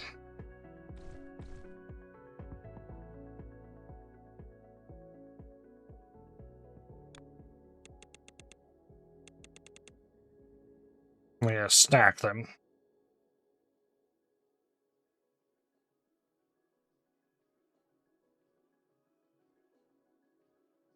In this case, the order doesn't matter.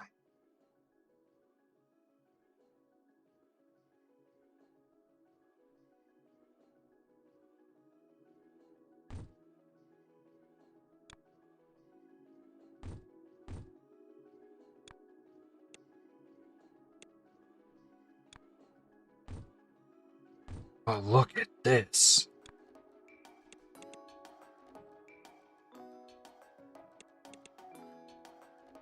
Oh, whoa, whoa, whoa.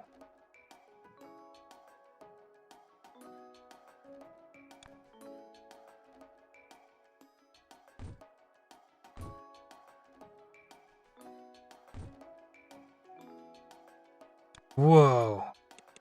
I did a cool thing.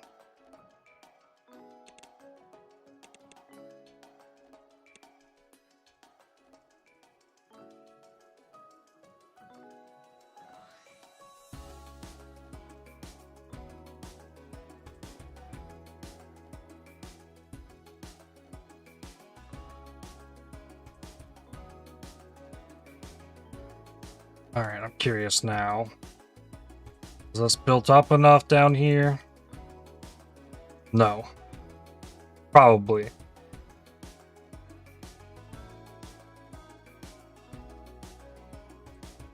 I mean, I can give it a shot.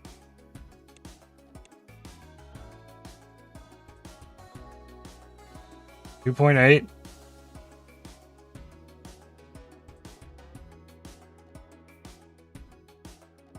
Come on. Got it.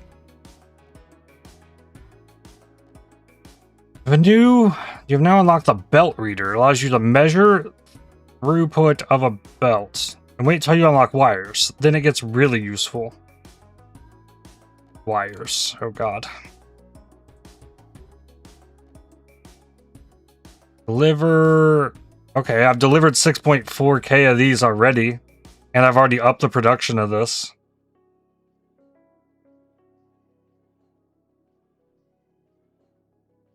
Alright, and now we've got this cool little lines going back and forth thing here.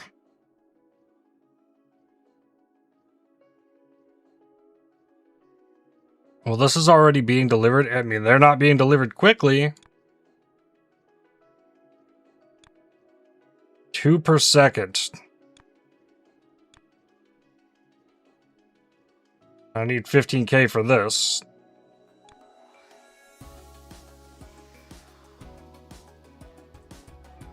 So, considering...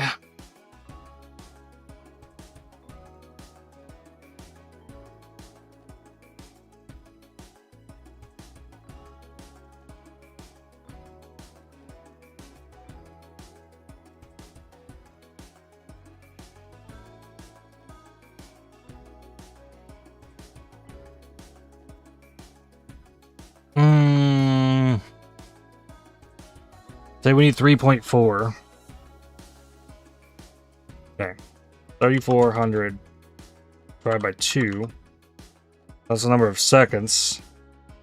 Divide that by 60. That's 28 minutes until this is finished. Which I can be content with, or try and upgrade that more.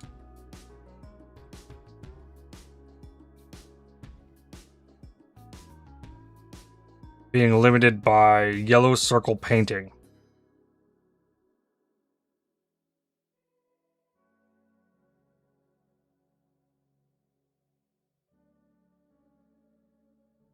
I mean, well, yeah.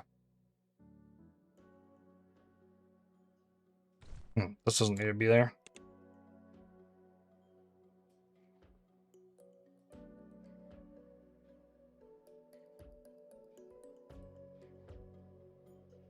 And it's not about paint production, it's about the speed of the painters. Okay, and that's coming. That's coming.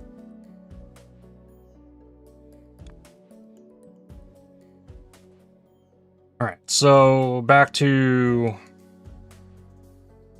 Super Stacker Project.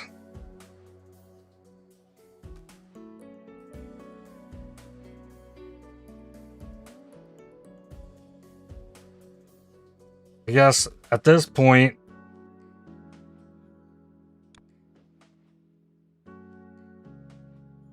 we need to get this all combined.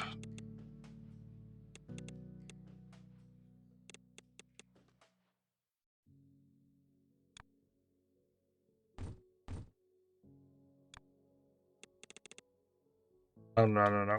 Wrong.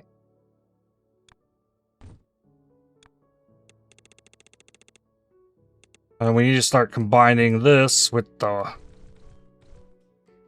white ones, which are here.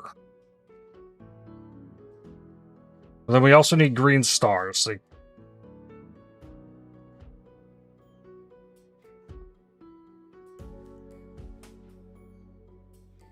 I don't want to build a star. Okay. Green star.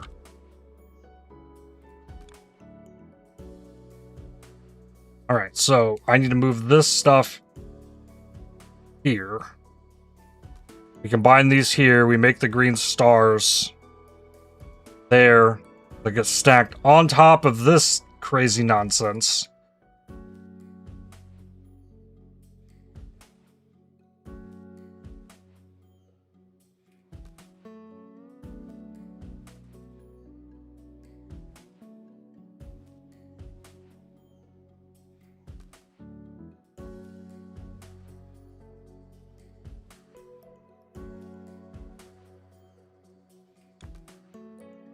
Oh, wait.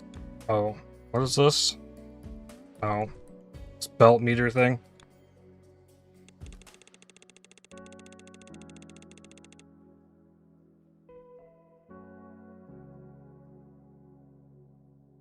A little bit further.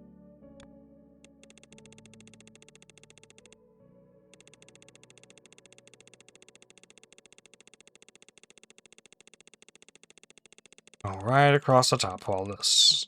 Ooh.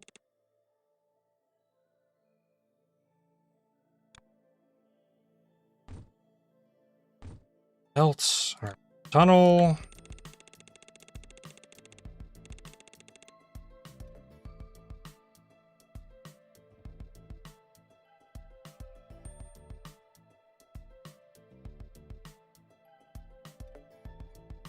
B. Paste last blueprint.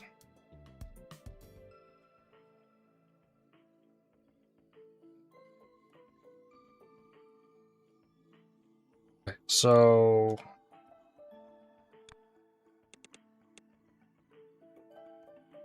find these.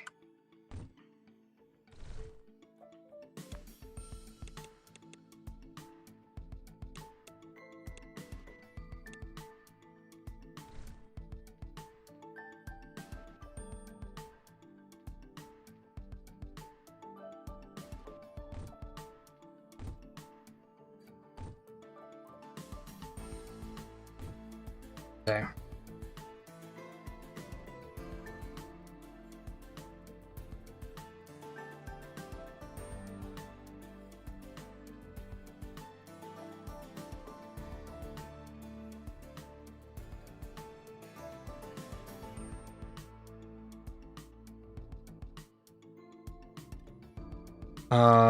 Let me redo this. Since we have a better way.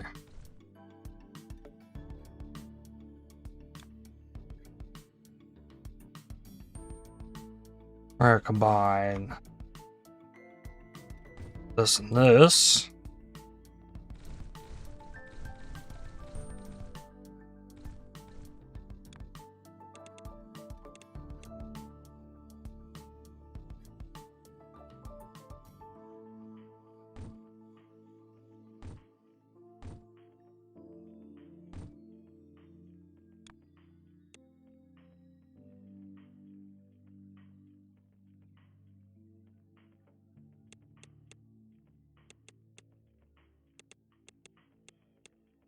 Grab all of these together.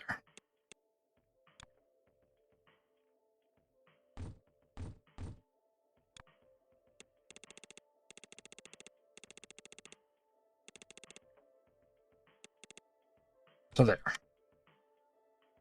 Now we're making as many of these as I am those.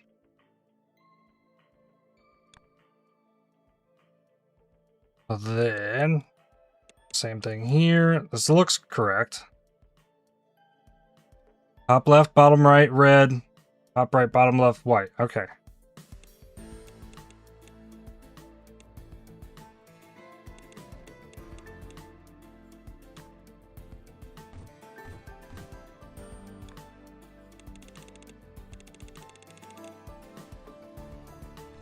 Cool. Green stars. I got it marked.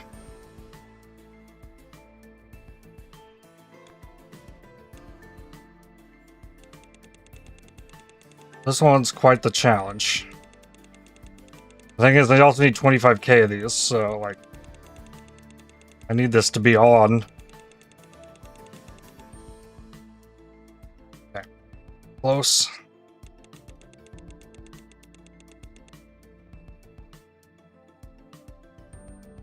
Alright, so then, is it possible to redesign my whole painting thing? Now that we have bigger veyors.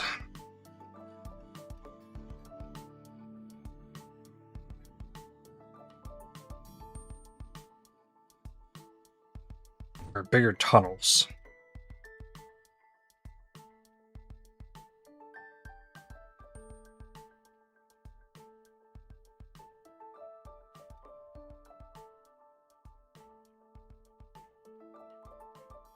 If I had, like, the reason for this, because we need an output and we got, like,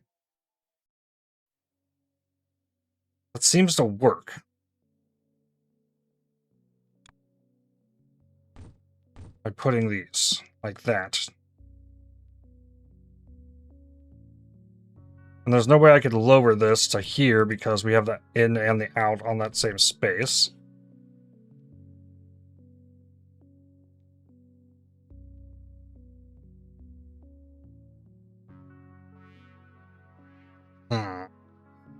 Shapes, yes indeed.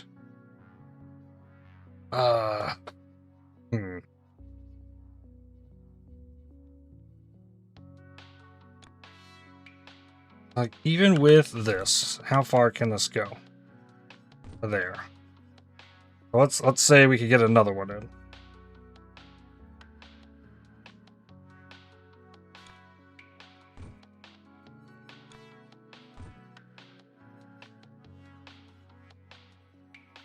Okay, we might be able to get 6.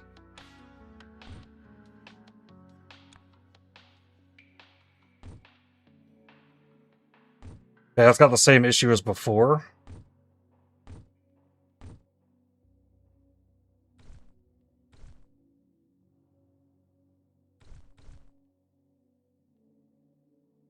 But it'll work.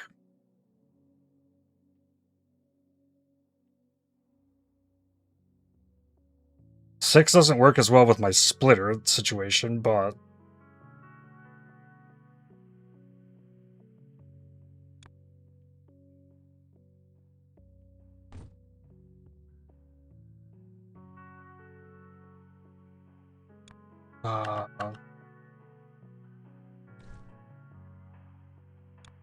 why?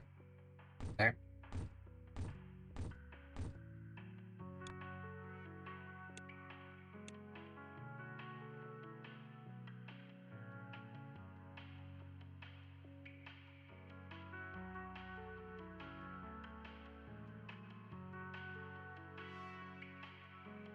There could be a better way. It's some sort of like rotation stuff.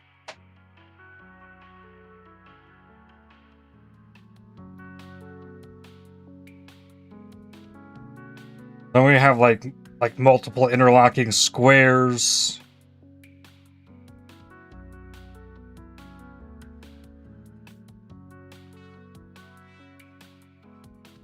Let's say though,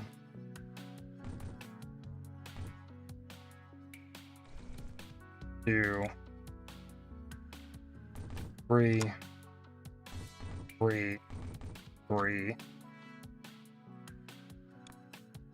Split this.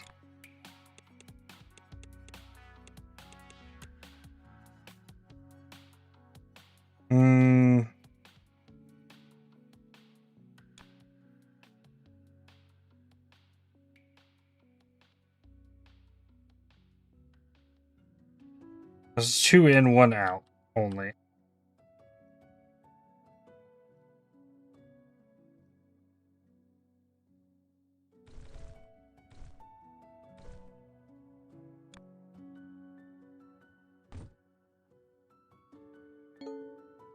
Oh, how about this then?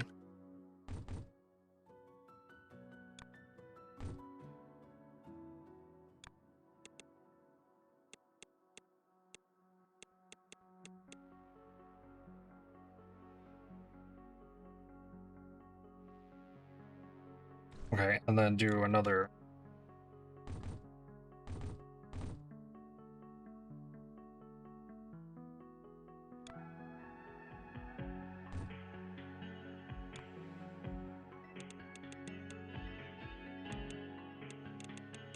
Okay. Nope, I want this in case one runs out, they can supply the other lanes.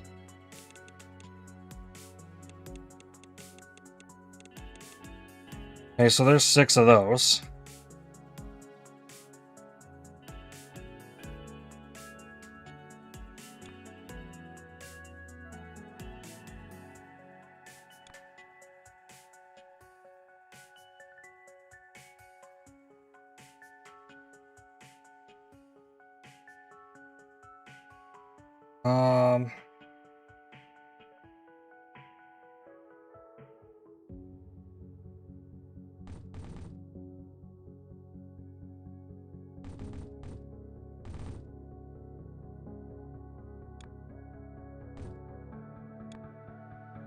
This is a little overkill.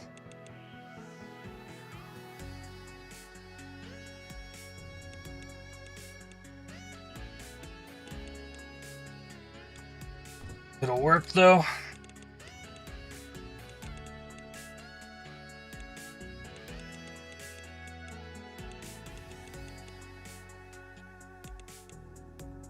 Split. this here. There.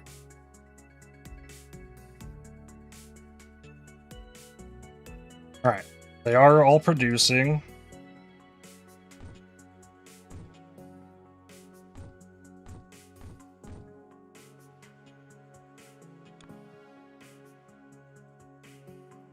Oh.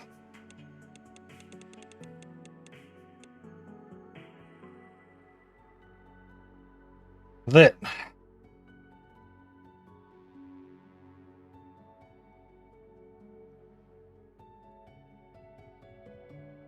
The left side gets stacked on the right side.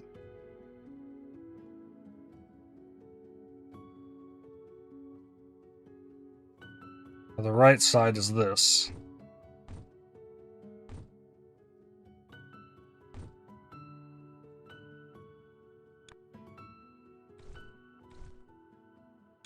This needs to go up here.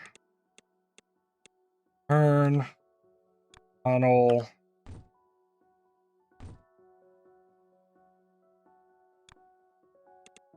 There.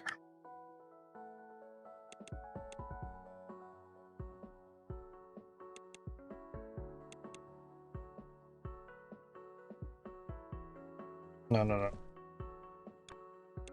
Gotta make this look nice.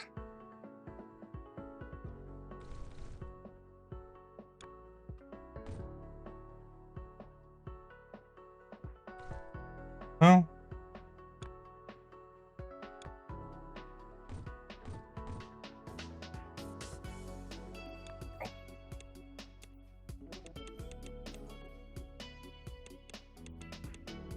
Okay, then I need to get these into the hub. Whoa.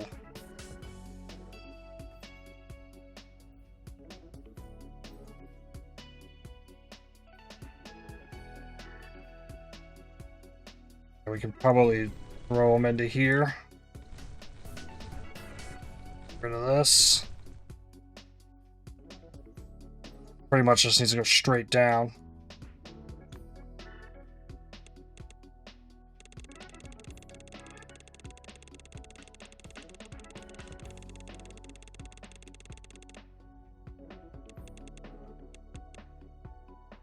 Go underneath that.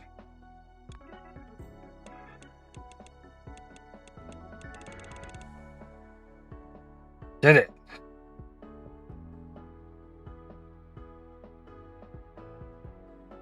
These numbers start going up. It is.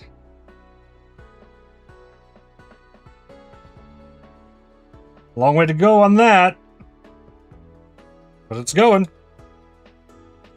We have unlocked the faster mixing and painting. Oh! What do you know? I got enough of those.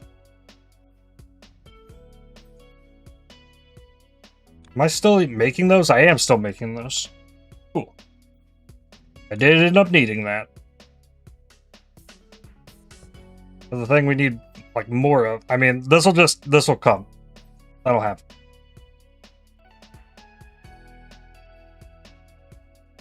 And this is about 1% of the way done.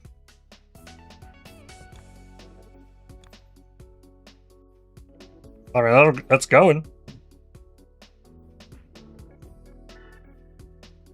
Those are actually making fairly quickly. Well, I mean, all this is backed up too, so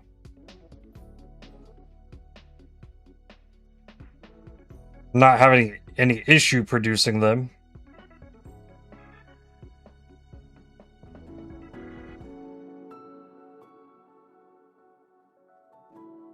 I mean, at the same time, like, what's stopping me from just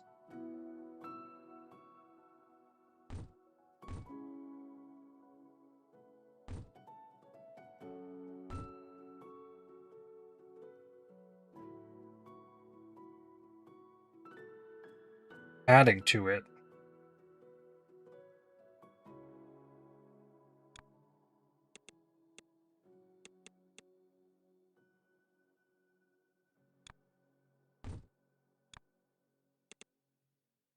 Add that.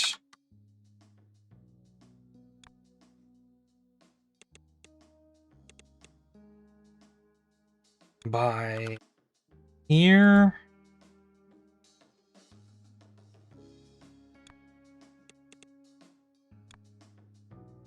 There.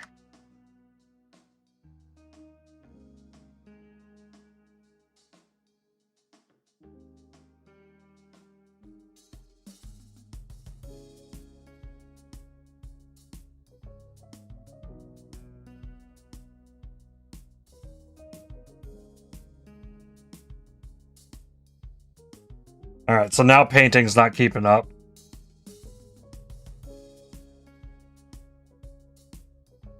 That's already, that just got sped up though, and is in progress for speeding that up more.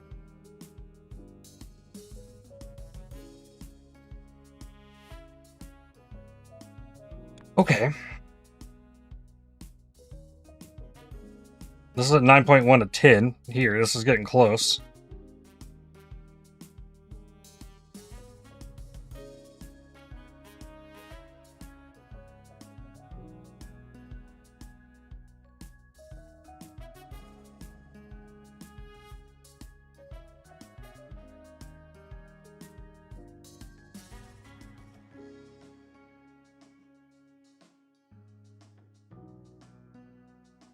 Let's see, 10 a.m.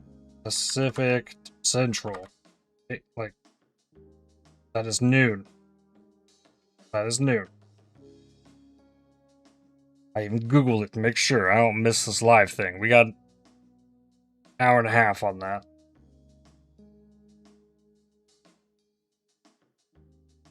I'm nervous, like, what is it gonna ask me to make next? Here.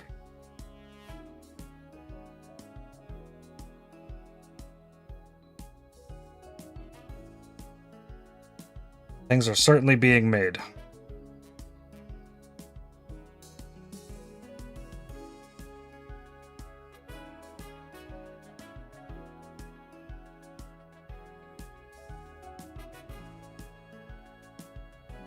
Can I speed this up? I mean, this is a stacking issue.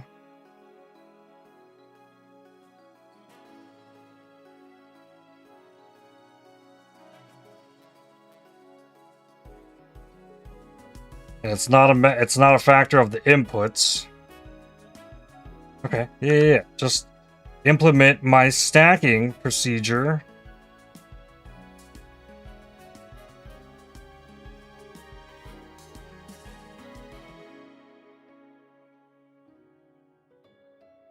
Well,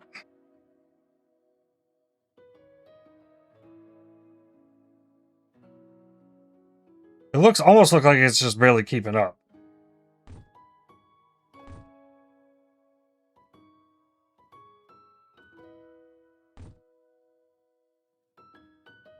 Okay, well...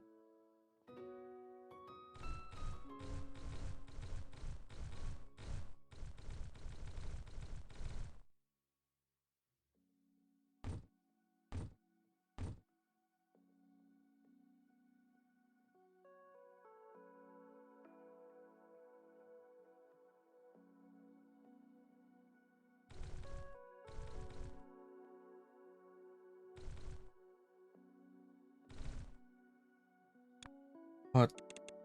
This here.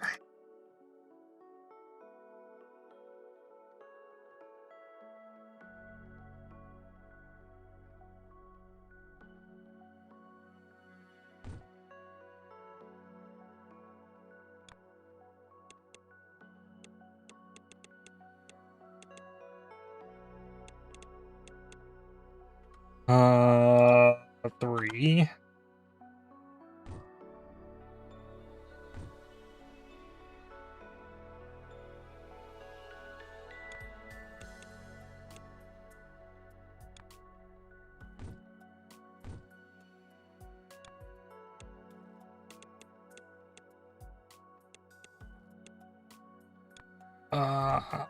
Oh, there. Alright, so there's 4 times as much production here.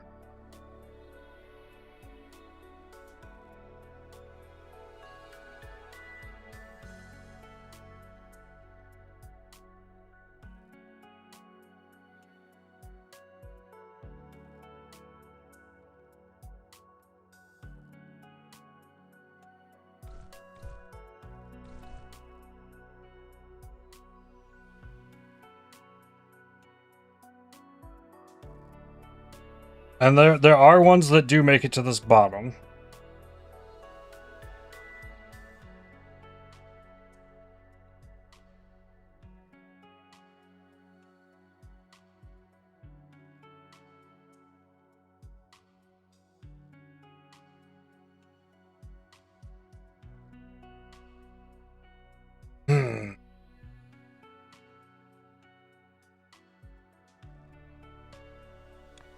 Let's try. Split this off. Do a split off of this. Drag this up here.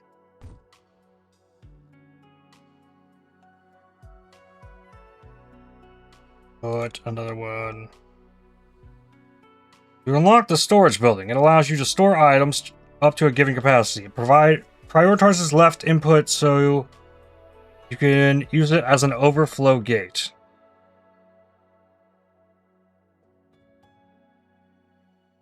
It prioritizes the left output so you can use it as an overflow gate.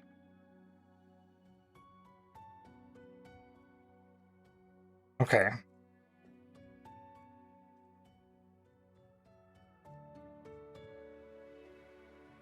Interesting.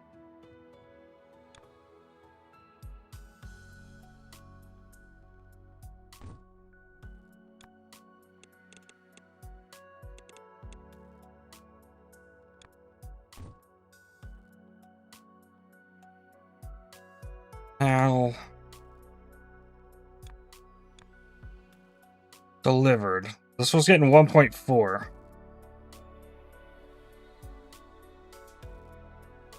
Check that again in a minute. Once this is caught up. I don't know if I sped this up or not. It looks like more.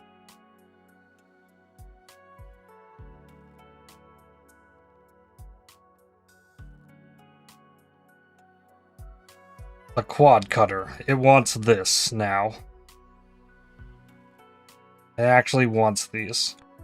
So I can't break this off until I finish this.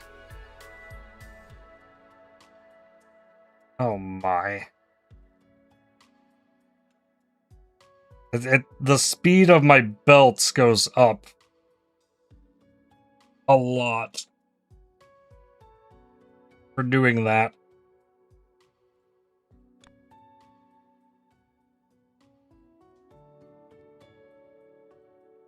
So I already am, well, I'm using half of those for this right here. So if I wanted to change this up, I guess first step is find stars to make white.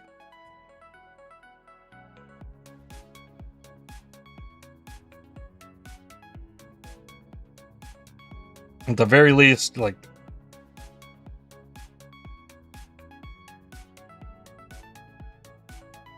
well, we got the stars, actually. Okay.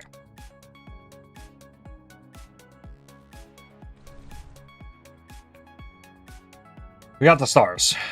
We need to make them white. I guess there is no reason to continue this, but that line of stars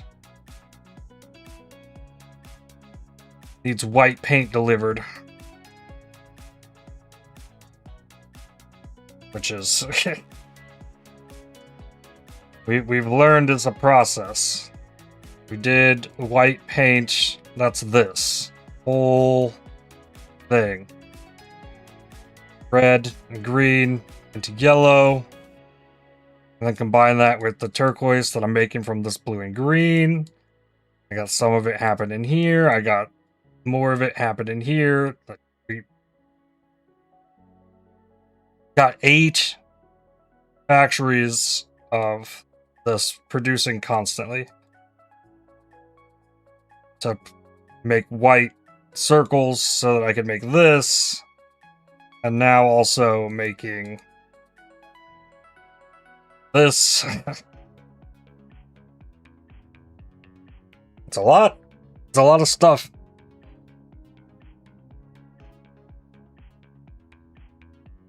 All right, so this is going to be like make white gigafactory, but we only have the one green to work with. So we're going to mix a green and blue and a red and blue. And maybe make that cleaner than I did up there. But I'm going to get up and take a break.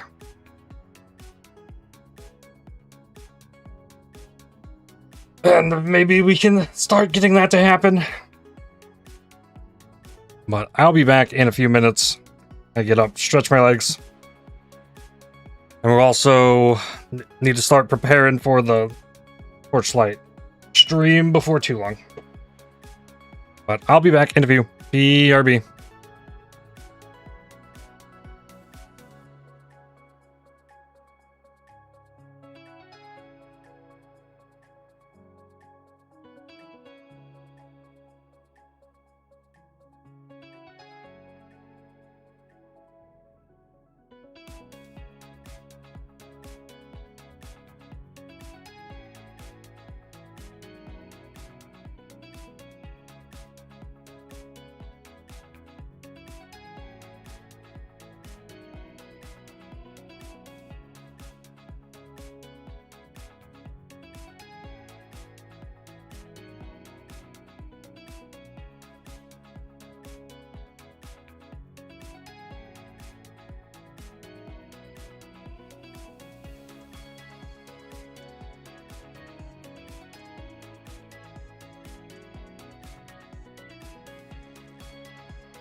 Alrighty, I am back. We need, next on here, we're trying to make white paint.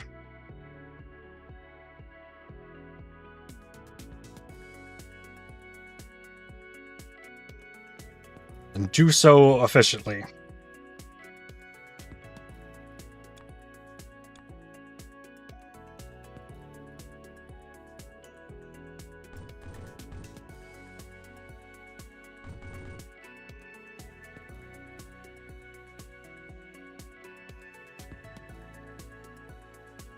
And we'll get these here. Combine this and this.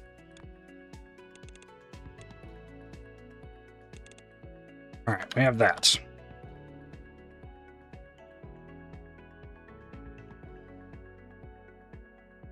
And we same with blue.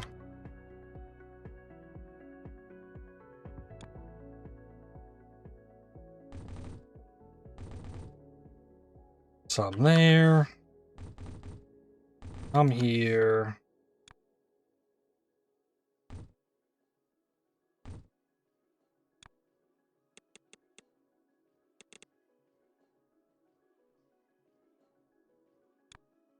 But mixed colors. This might be very similar to the stacking. Okay, okay.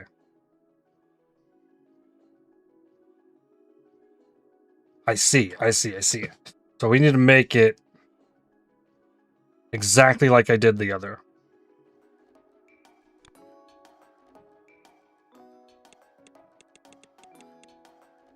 They end up 4 apart like this. Then we have splitters, mixer, output,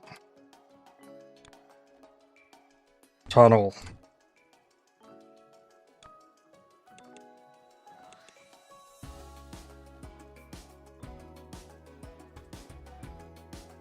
And then copy.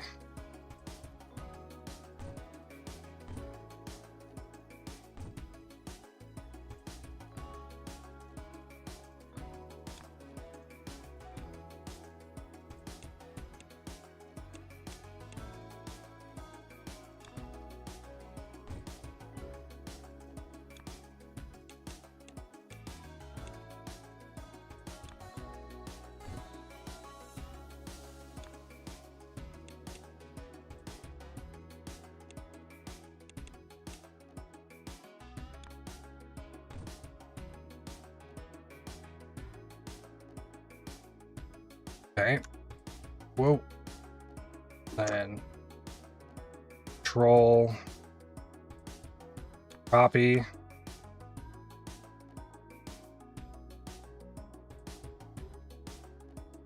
This here.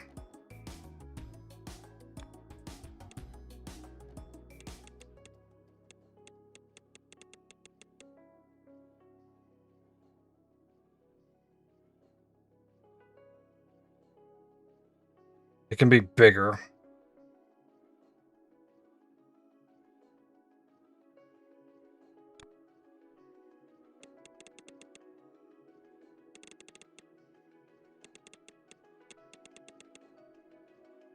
Storage.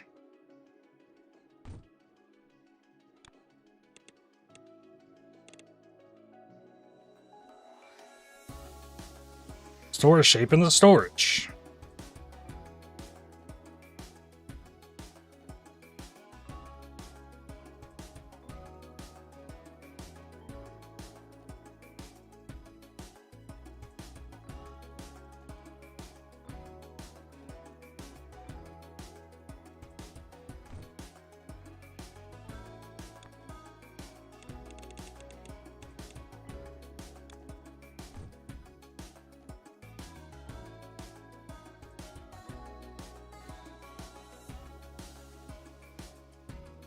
Okay, so I can double it.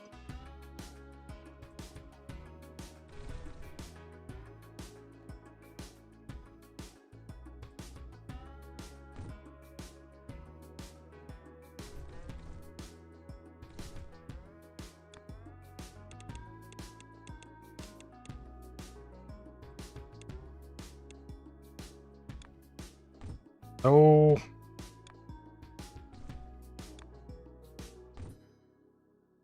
Tunnel.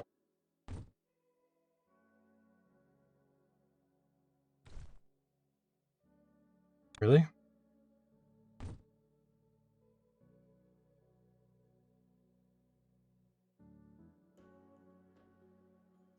Does not want to do that? Maybe didn't know how to do that out of the thing? Okay.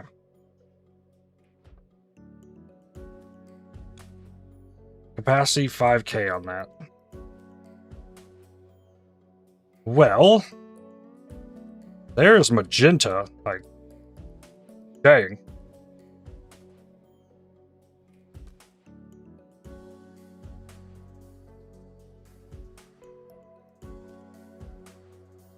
So let's do that again. With red and blue over here.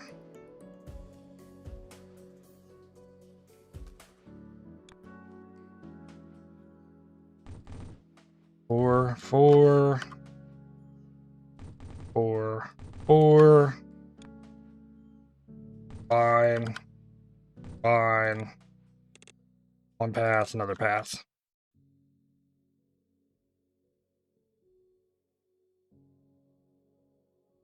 Then pull this out. There's four.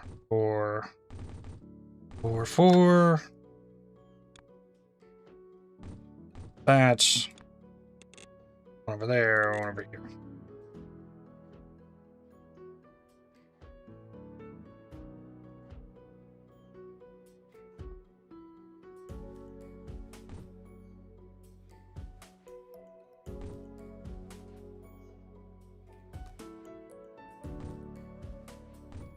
No!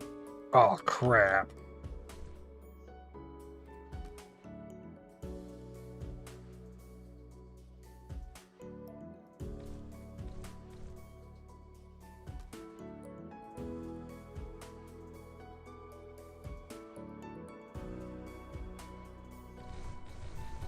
Oops.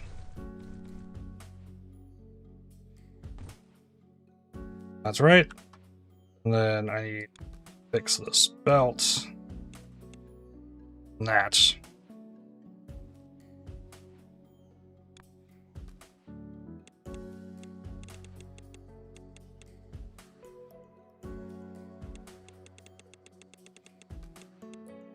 Okay.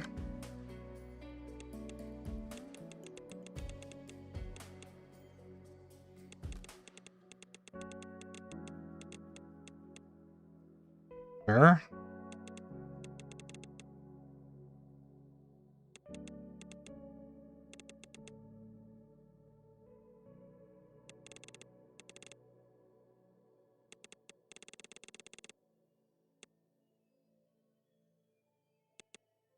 Combine these lanes.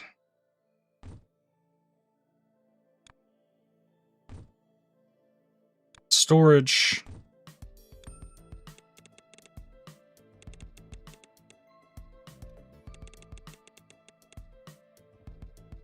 Okay.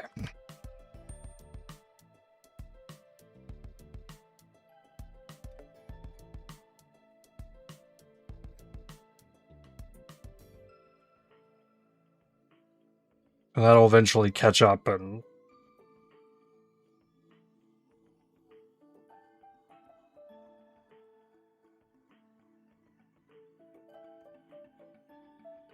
yeah.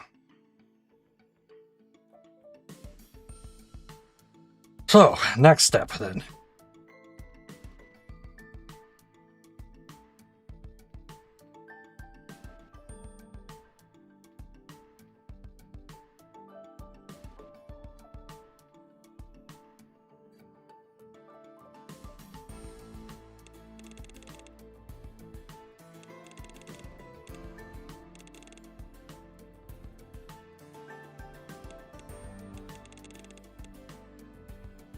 Oh. Belt, go there.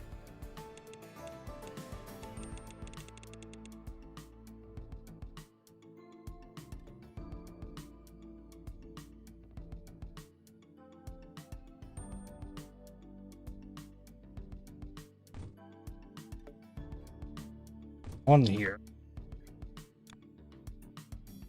That is this. That.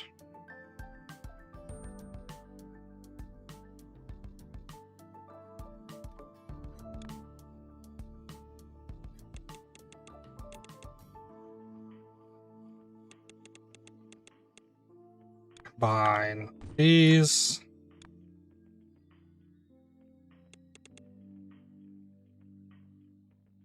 To storage here.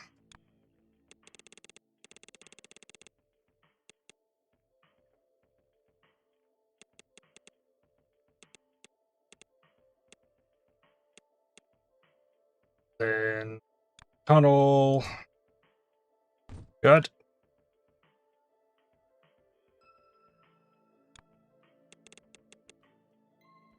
Then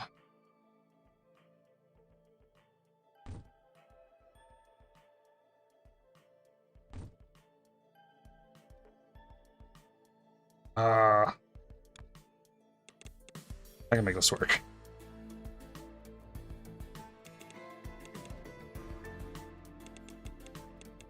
All right, that's going.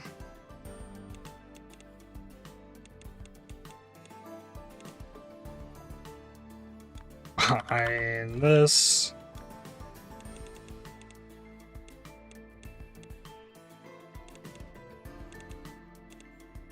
There we go.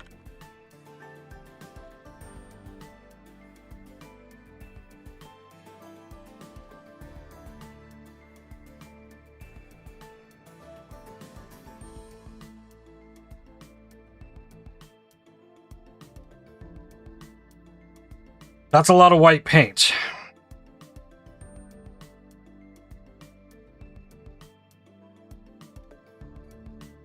Then I need to paint these stars white.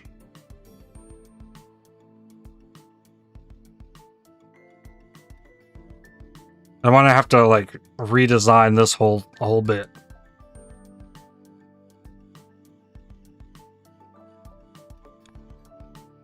We're close to being at the 15K as well, so this might all line up.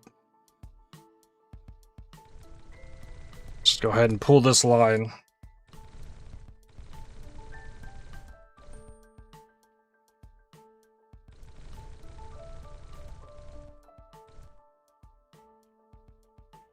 All right.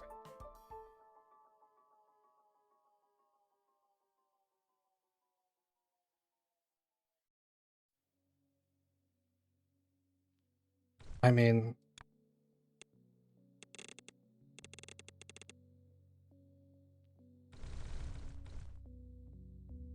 still getting way more of that than I need.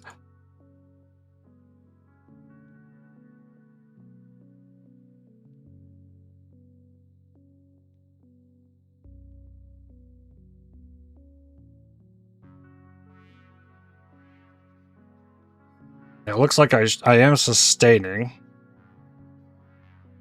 I don't know if it's growing.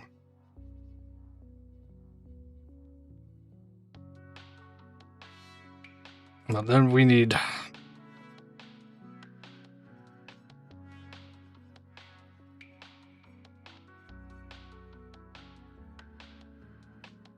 paint facility. We got space.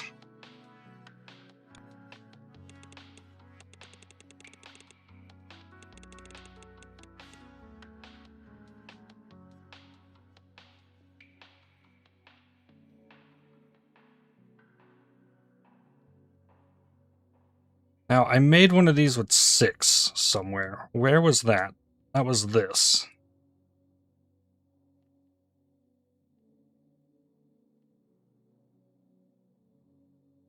I want...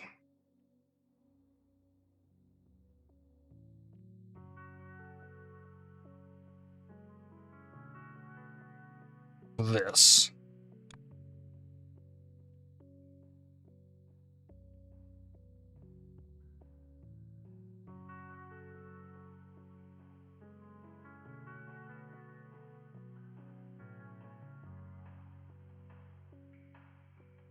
This has color coming in from the top. Product going out to the right.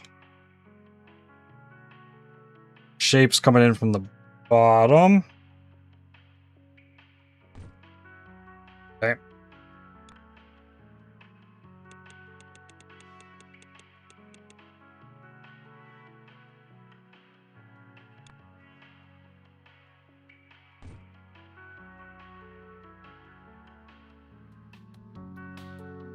Then it's like, how do I split this up properly?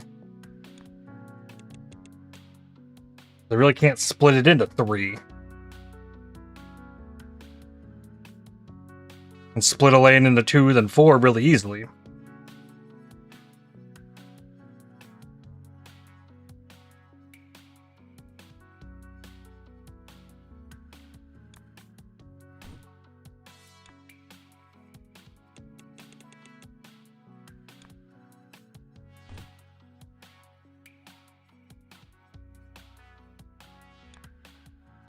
I think I need something like this.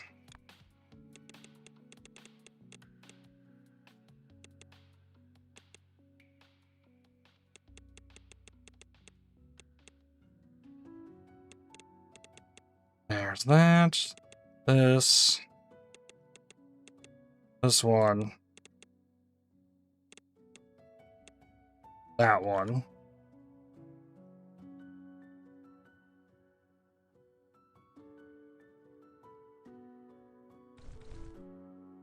One, 2, 3, 4, 5, 6. Okay.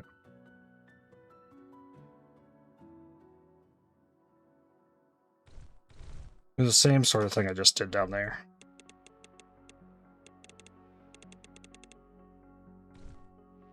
We'll split here, here, there.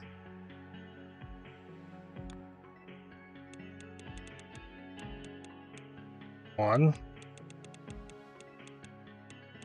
2, 3, 4, 5, and 6.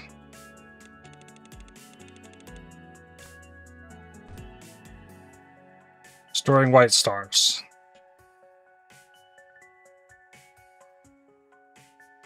And we're limited on the production rate of the painting process.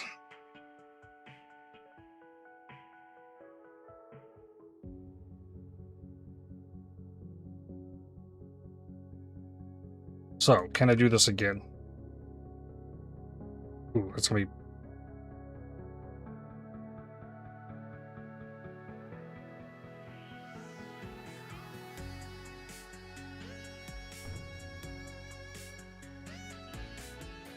Okay. I might be able to pull this.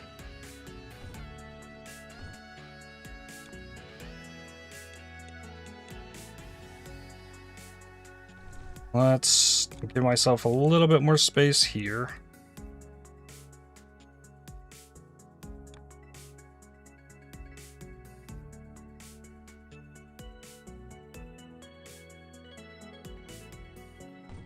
Splits for that one. This one.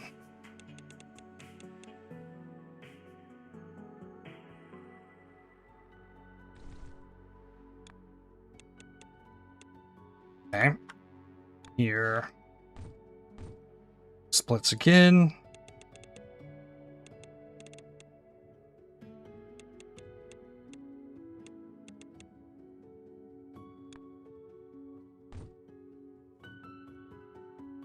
Okay, that just needs this one.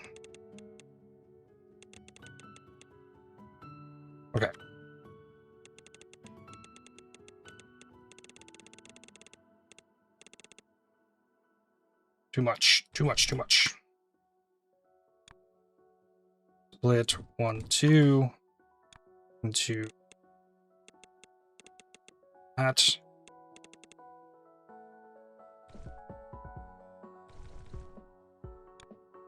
Turn that in.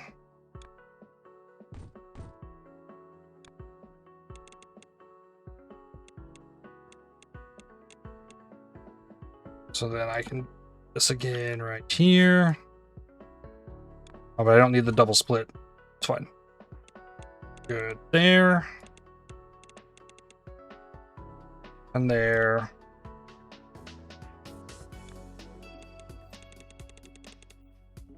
All right. White stars.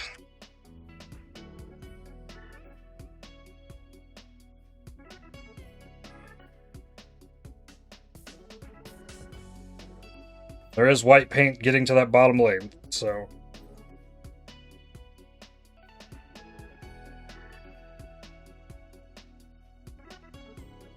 Yeah, the white stars are being made faster than my other stack now.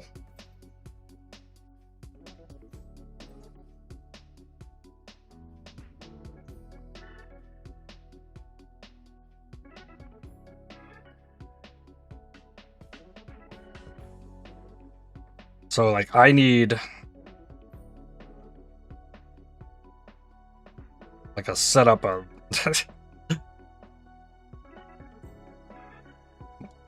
I wanted a big white paint, and I got a big white paint factory.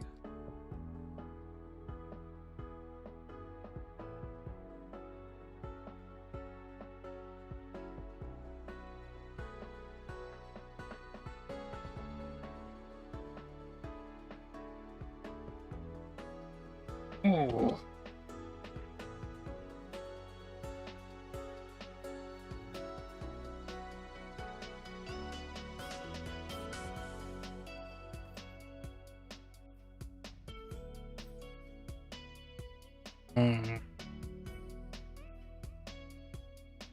Have we cleared this? We have. Okay. So it is possible I could just break this and start this step over.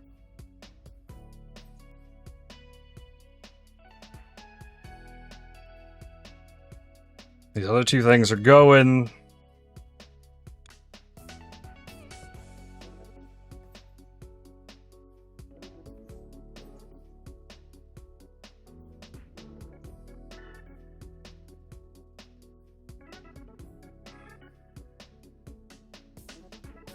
I don't got as much resources to work with there, paint-wise. And I've got double use for reds.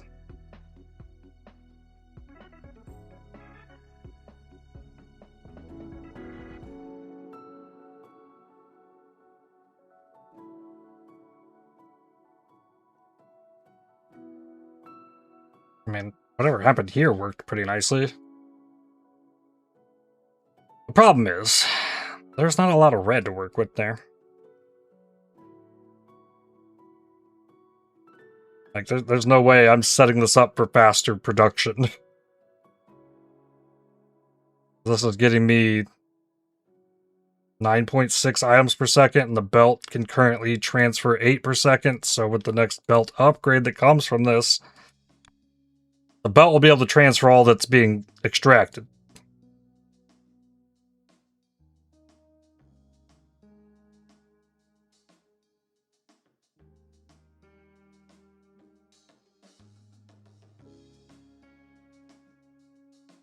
I guess that's not the limiting factor, though.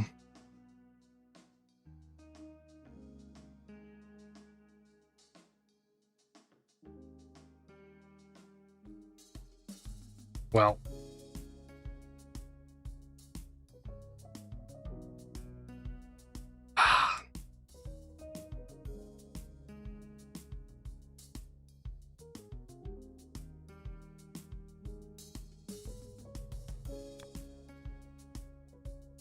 Give me this.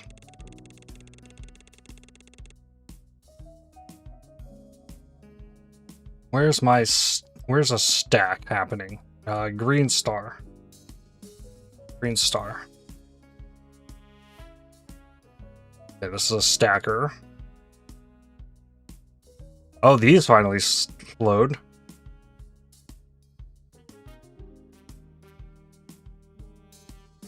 I mean...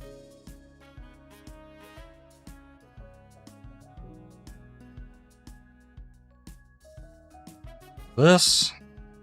2, 3, 4, yeah, that's all of it.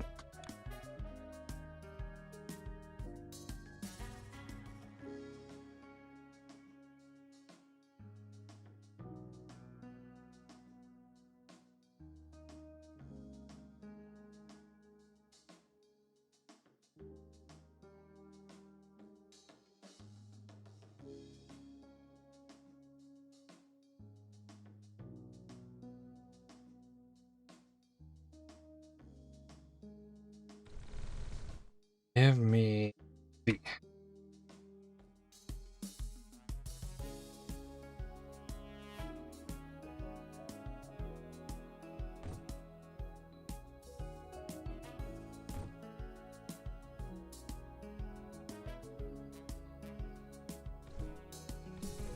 Pull this.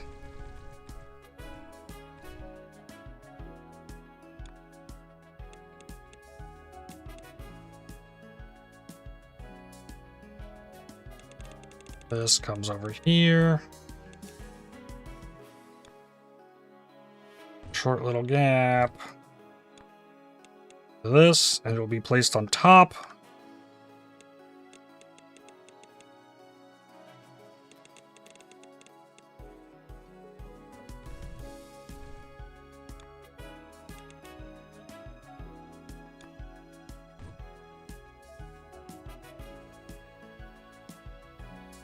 Oh, numbers going up.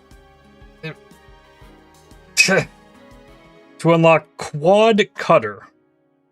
Oh, that'll cut into 4 pieces. Ooh. Quad cutter will be good, actually.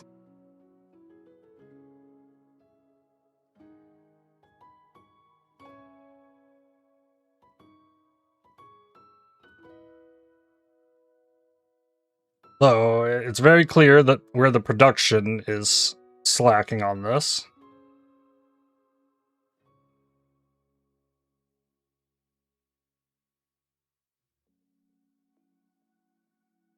We are limited by painting of yellow circles. Not by creation of yellow paint, painting of yellow circles.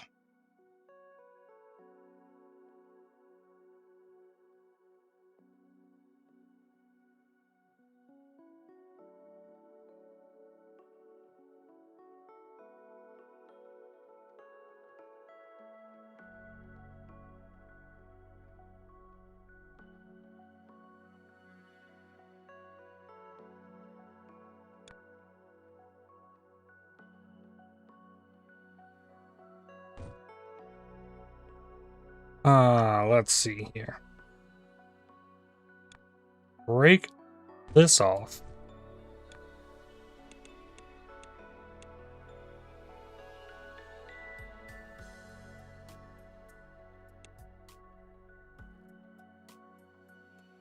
Doesn't go one lower. Here. Make this there.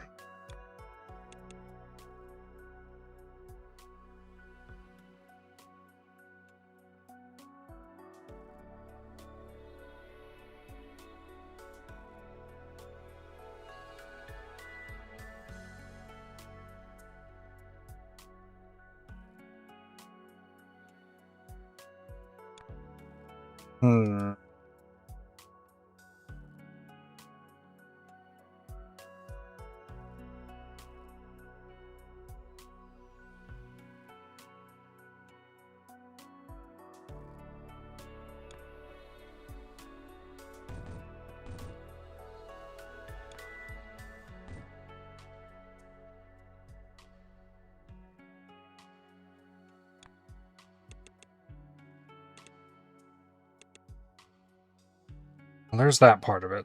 So there is more space up above. Put this here. Push this over. Then split.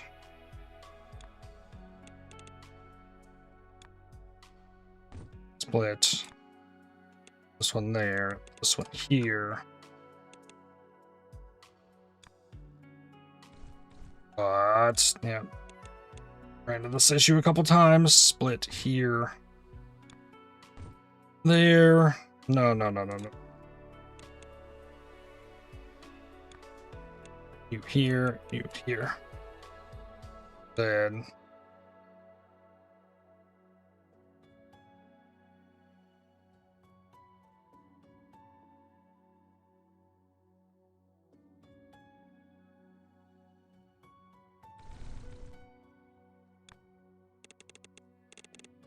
Alright. They each have their own line now.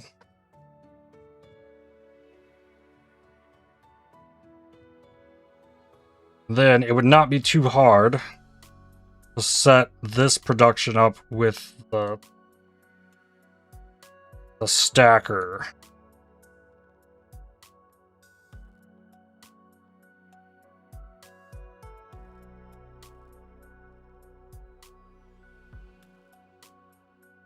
Because I have figured this whole contraption out.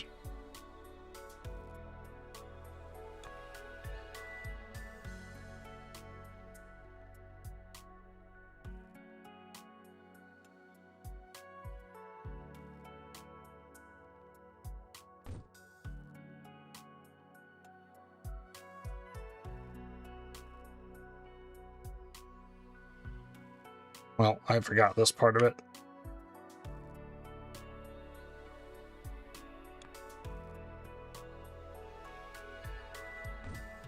Perfect.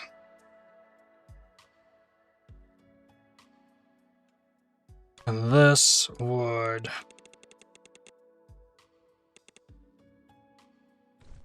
go down here. Fine.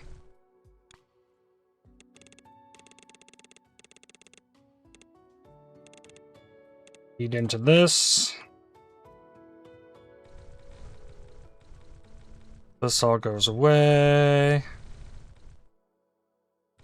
What is being stacked on top? Yellow circle is stacked on top.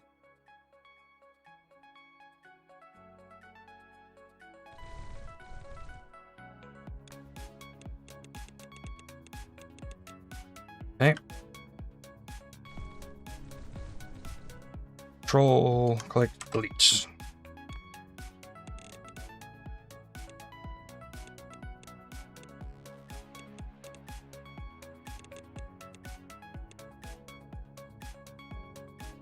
Now, give me that.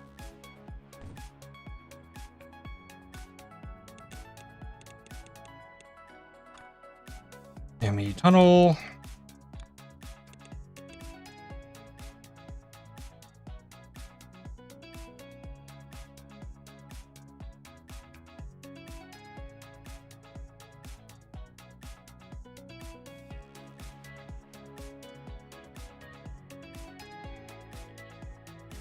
I think I'm making more of these now than I was. It's a good sign.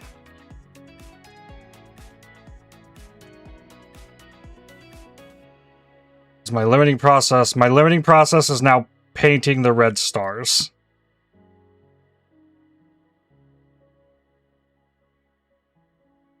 No.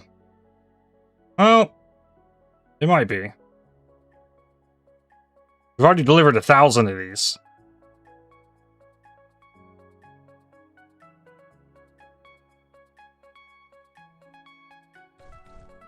Alright, and then, if there are extras,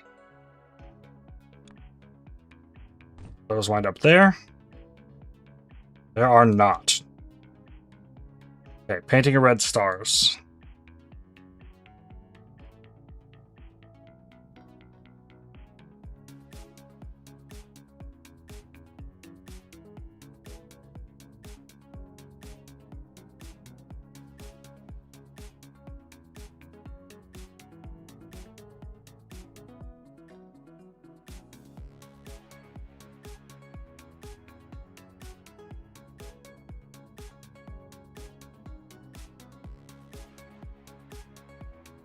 Can I find a 6 paint?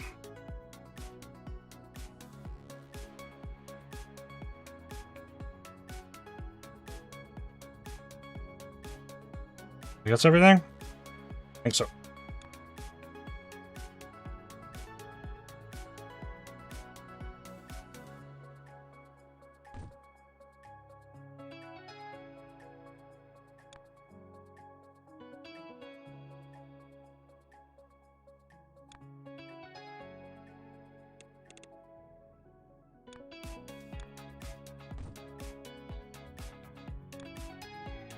Like that.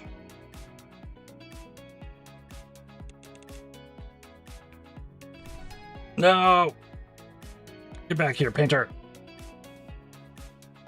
Flip it.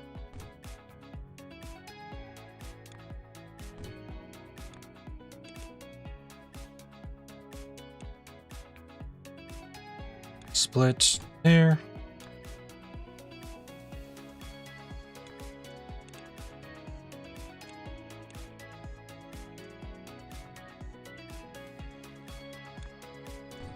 Split here.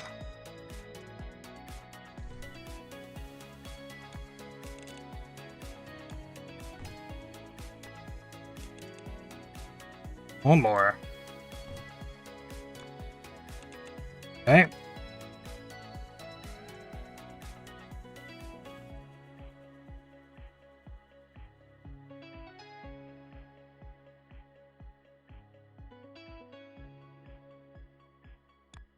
Got red right here.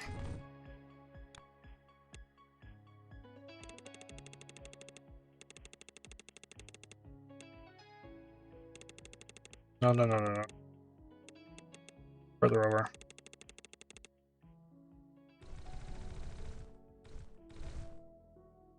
Alright, this goes under this.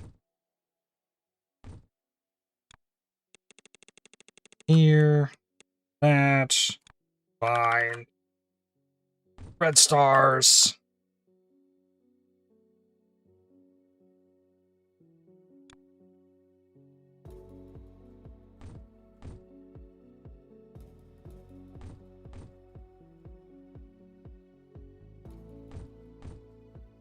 Alright, that should get me everything.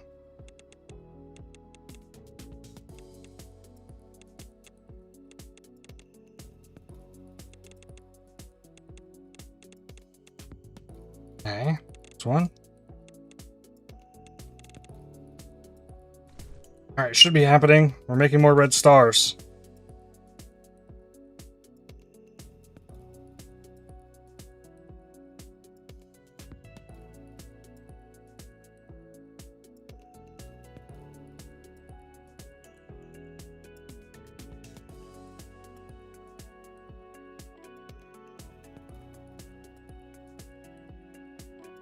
It's still not backing up on red stars either. This seems to be about at full production, though. Adding more red stars doesn't seem like it would hurt much. Okay. Hold up.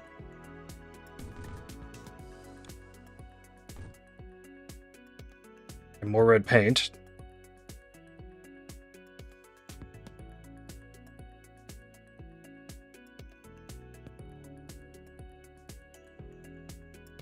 Yeah, splitting to 6. It's definitely harder. Okay, but... yeah, now this is starting to back up.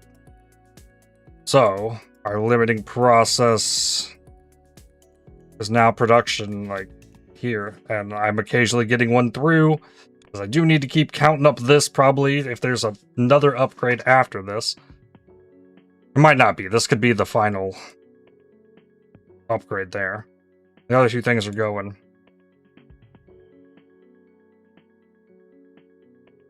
But that's probably where we gotta stop. Make sure everything's set up for this torchlight thing. Which technically, I'm not sponsored for the stream. I'm sponsored for YouTube videos. But I'll be making the video while watching said stream. On stream.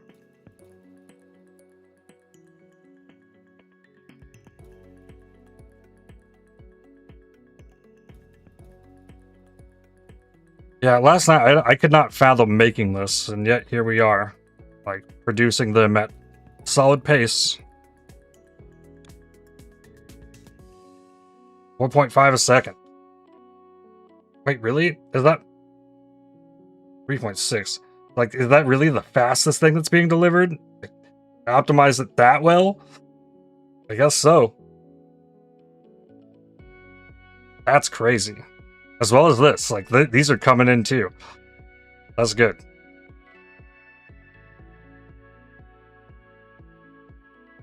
And a 3 per second.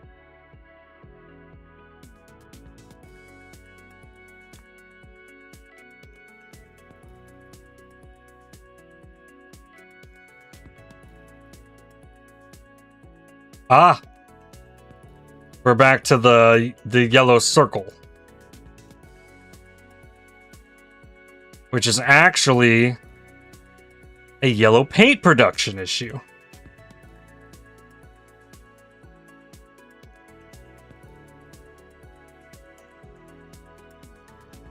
Crazy. Battery's getting big.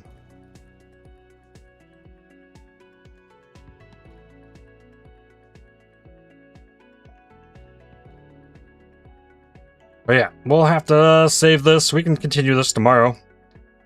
If people are interested in seeing it. I'm having fun with this. It's simpler than Factorio and not as much at stake. So if I want to stop playing this, we can just stop.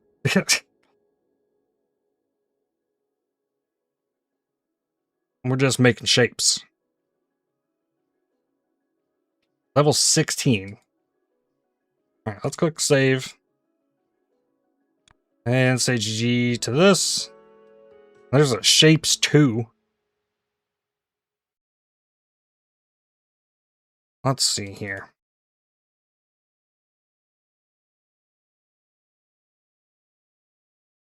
The 9 of 45 achievements.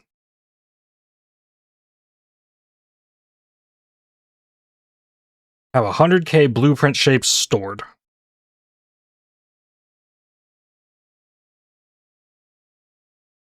Hidden achievement that a lot of people have gotten. Wait, are all the... Oh no, they're not all hidden. Reach level 50. Use no inverse rotator until level 14. Yikes.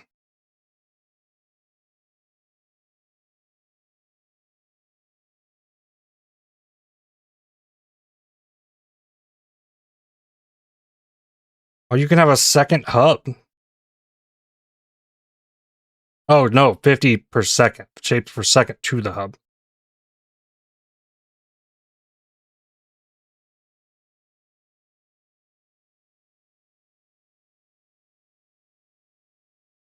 I mean, a lot of the stuff, it seems like you get these by like idling it. Reach level 12 in under 30 minutes. Now there's a challenge. You gotta have a plan for that.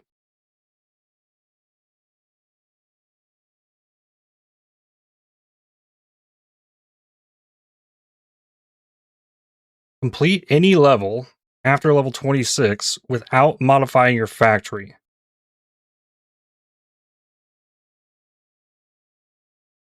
A make anything machine. Crazy? Alright then. Let's see. We got a Torchlight Infinite stream.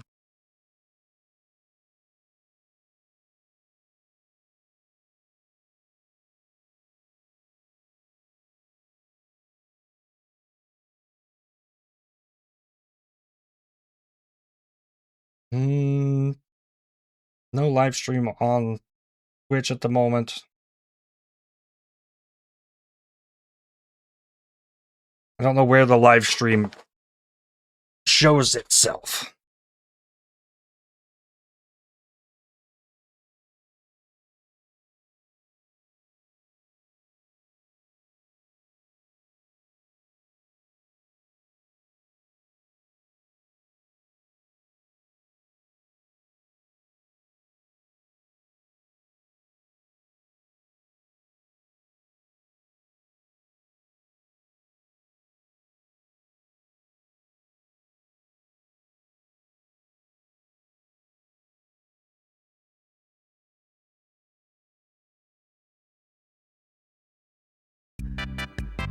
All right.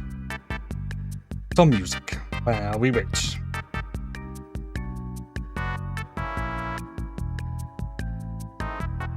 Torchlight Infinite Afterlight Season Preview.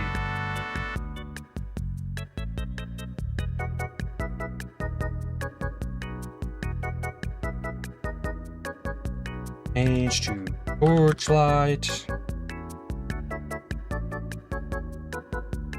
Infinite.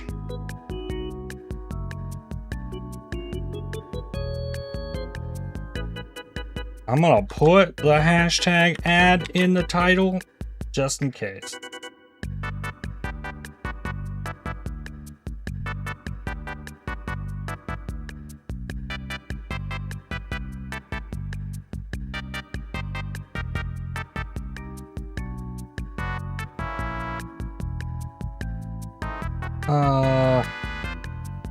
Click the branded content button.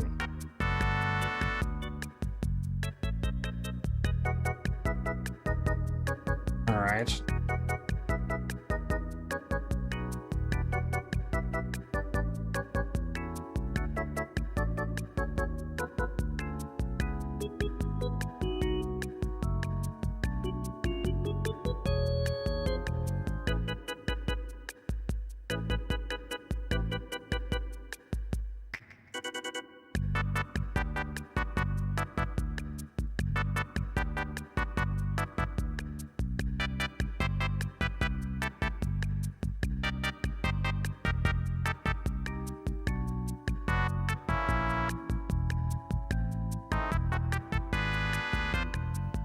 Alright, got that there.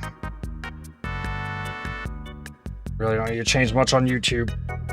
I already have thumbnail ready to go.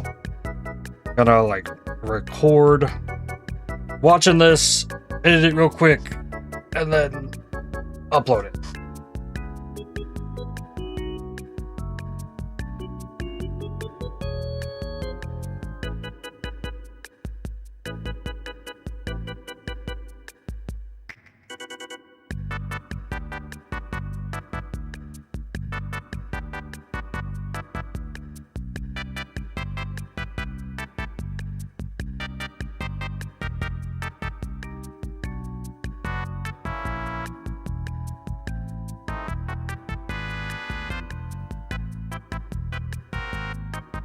Premieres in 23 minutes.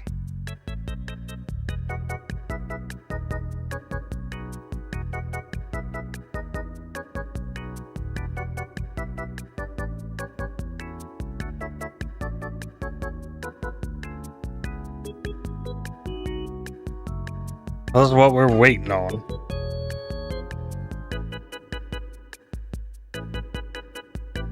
I got the desktop audio. I got the start recording at the click of a button. Let's do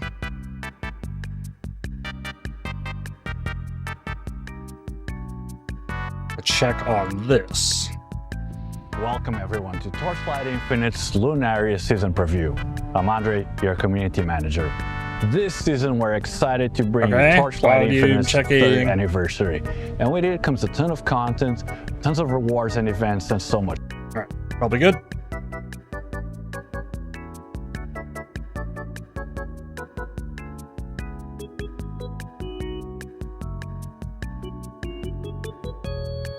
So then what? Just chill and we wait. I guess.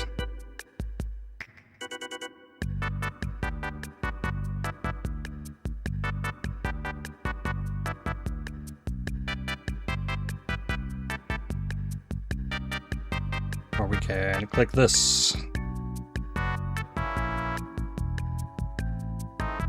I could relaunch Shapez, but weekly free. Let's do the base one.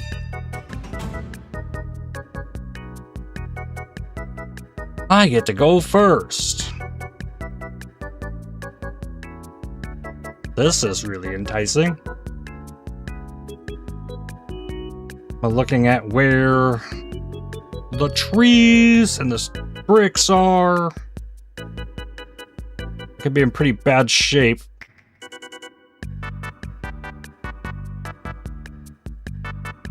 Like, this space is getting taken. But I think this space is probably the most valuable. If I get nothing else, I can at least draw cards. Wow. Okay, and then that space went. This blocks off both of these. Yeah, so there's no shot.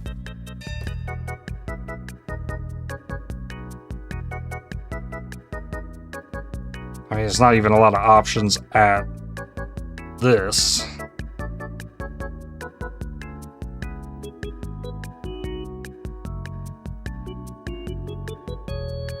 And to just go here and connect to the port.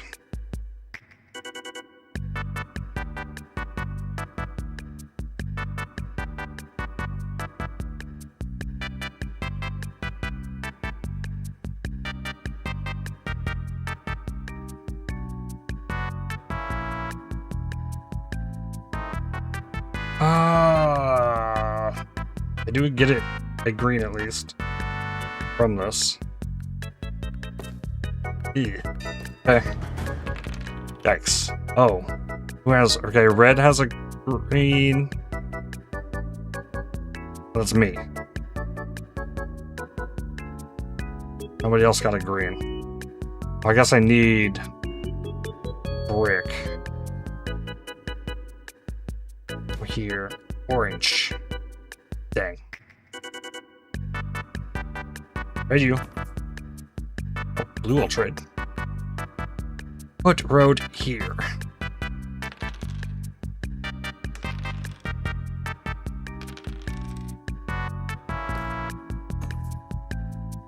No. No, nothing. Yeah, the hard part's gonna be... Oh, take this. Getting that. And now a forest.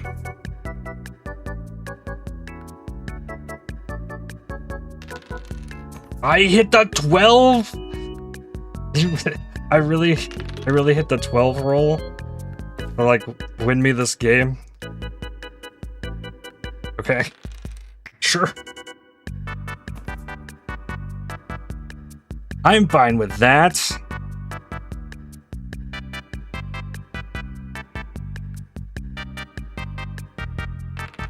And then they're gonna try and block that, though.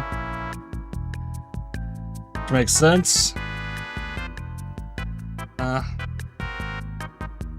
Never really played this much against real people. I only play against the bots, because I do this when there's, like, a small amount of time to kill. You don't end up, like, waiting on people.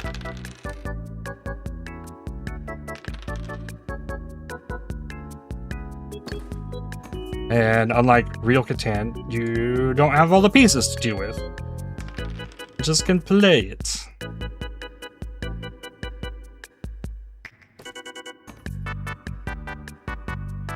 Ooh. 3? Sure.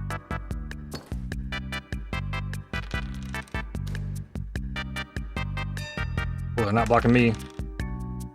Ooh. I need... There aren't any. No one has anything.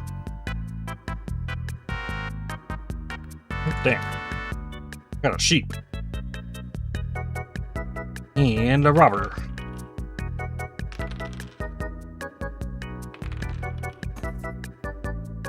Trade... No. I guess if another 12 rolls, I get 2 forests.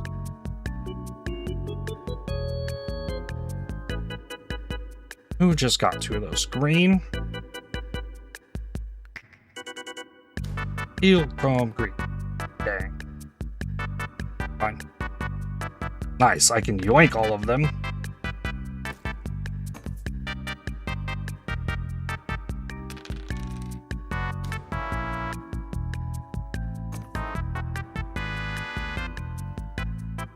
Oh wow, why did they block the 10 sheep?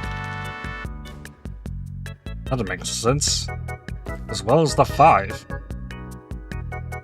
Why would they do that? Don't use this yet. Could use these to make one of these. Where would I prefer a spot? Be right here, and then I can also get the sheep.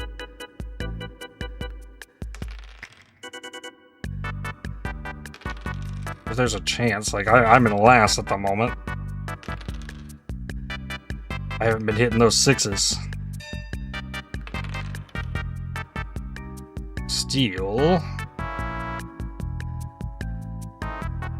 Here.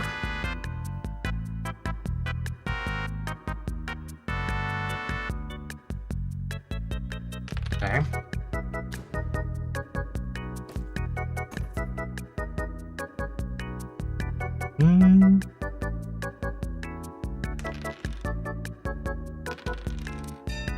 Okay, that looks nice. Can I trade for stone? No? What about sheep for stone? No? Okay, fine. Give me all your stone. Give me big. And another one of these.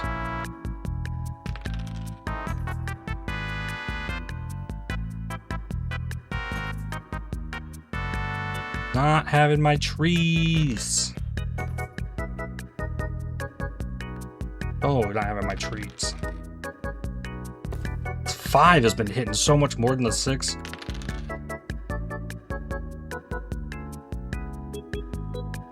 Where is the robber? Who is winning? Blue?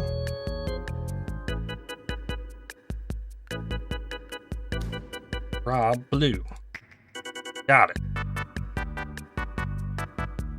Oh, I actually can't do this. Put a house there. Alright, fine.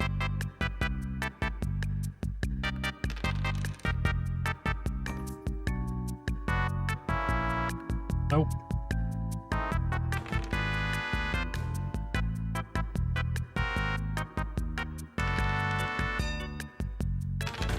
Aww. Okay. Put this here. You trade sheep for stone? Nope. Okay.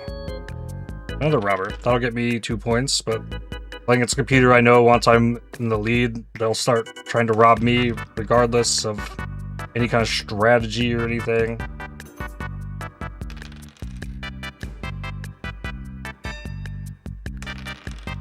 Here we go.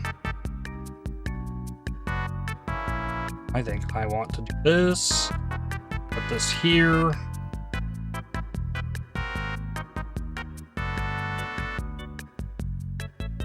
Just go ahead and make the brick.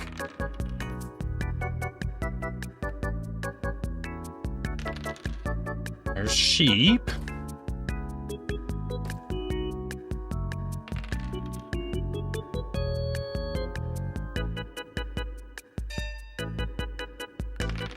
Okay, and I turn these into that. Put this here. I'm up to 5. No one's threatening to take the robber points. Oh, I get that, and I connect a road here, and I'm at 9. Need 10 to win.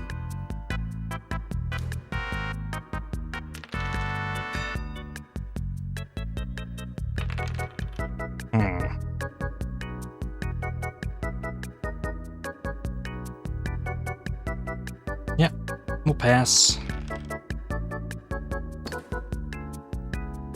What is this up here? Trees. A longest road has been taken.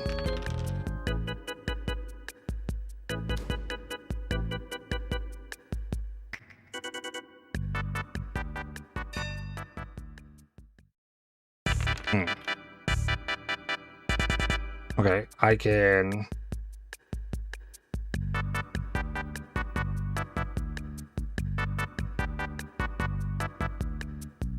sheep for a rock.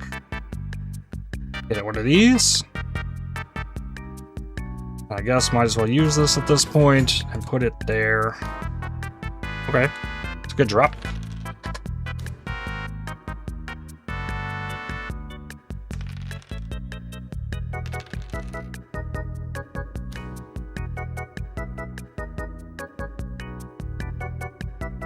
Wow. This is... well, I guess he's got some of and all of it. He's not banking on one number. There's not a lot of forest out there. Blue probably has them. Blue is not in any threatening position, but also has 3... ooh, damn.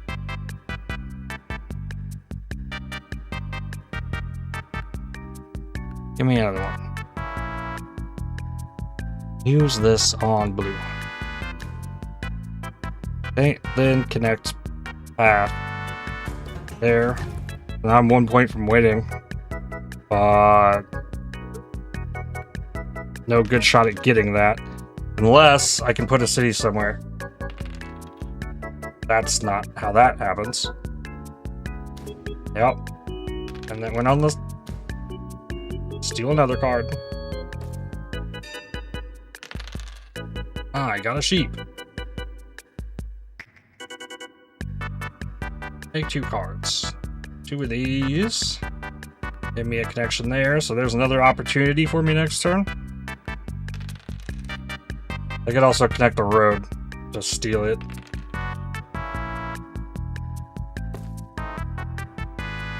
Come on, 6. Oh, he took that. Oh, that's not good. That's not easy to get back. Yikes. I didn't know he had gotten the 4.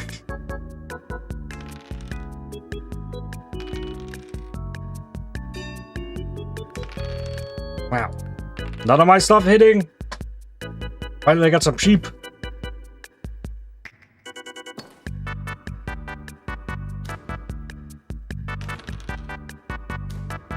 Wow, blocking my sheep. Rude. Wow, I can place a house. Placing a house on a 12-11.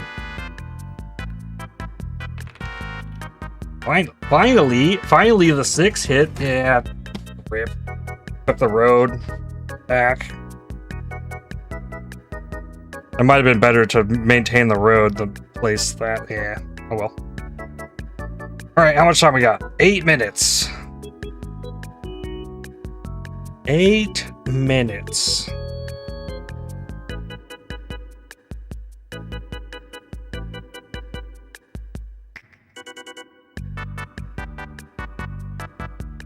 Selena 2, new ultimate. See,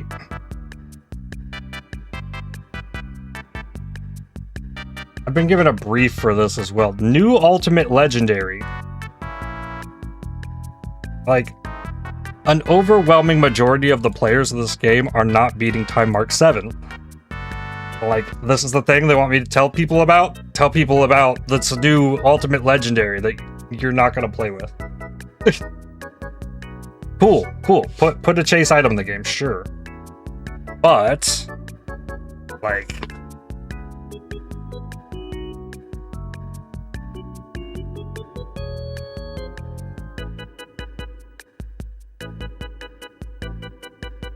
Seven more minutes.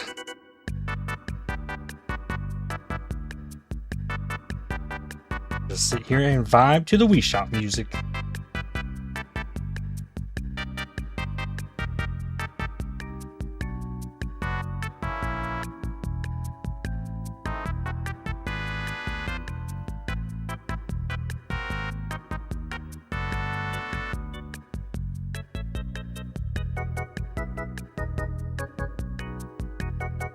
Oh, here we go.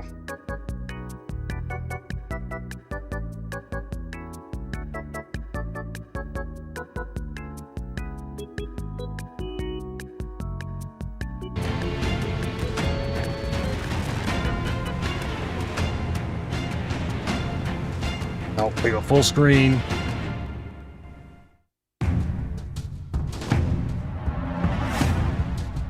There we go.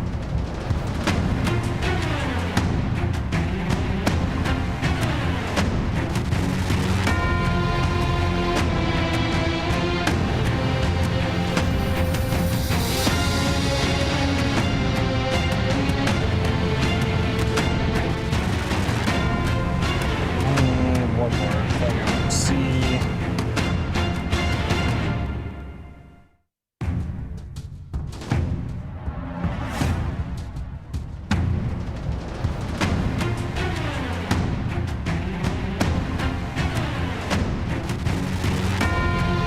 I wound up in the top right of this.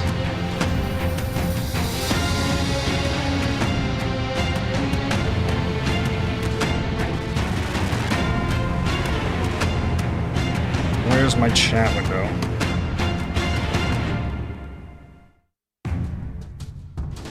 Put that in there.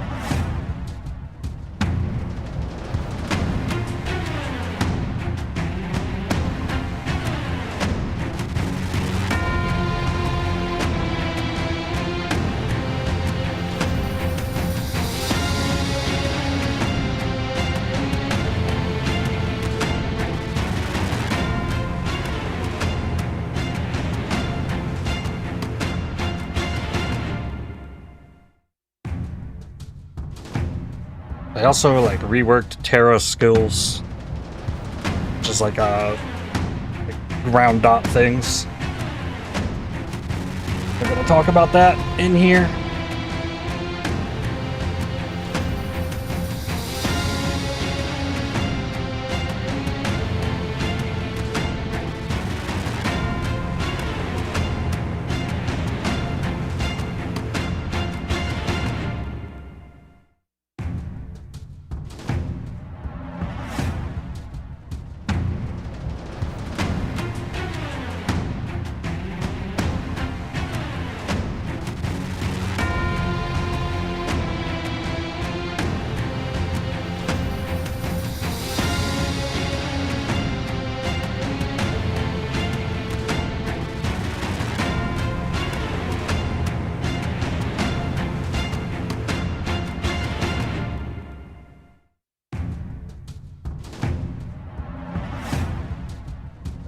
I am not super sure that they've made any significant changes to the drops and the way the game's gonna work, so I'm not sure how hyped to be for it. The season mechanic might be really cool, but I don't know. I'm gonna turn this down a little bit. Let's start this video.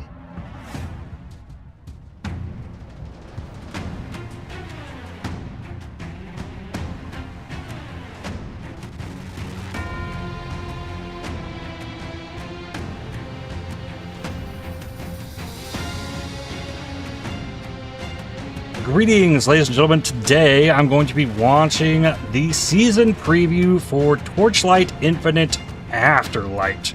New season launching on the 16th, so in just a handful of days. I will be playing that live on stream as well as making YouTube videos along my journey as I play through the season. I am excited to see what they've got new to add with the Afterlight season. I really enjoyed the Lunaria season, being my first season that I played Torchlight Infinite. I had a lot of fun with the game. There were some issues that I had with it, mostly with drops, and solo self found not being viable. So maybe we'll get to see some information about that here. I'm hopeful, but I don't know. We've got a new league mechanic, a new character, Selena 2. I think they're reworking Terra skills, and I'm sure they'll explain it all as we get going here. But also want to give a big shout out to Torchlight Infinite for sponsoring me to make these videos showcasing the update and my experience playing the game.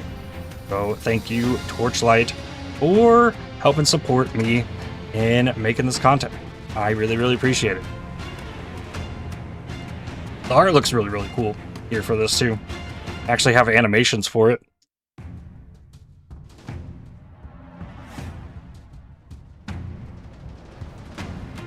I'm excited to play more Torchlight. I've only played the one season, so I'm really interested to see how the things change.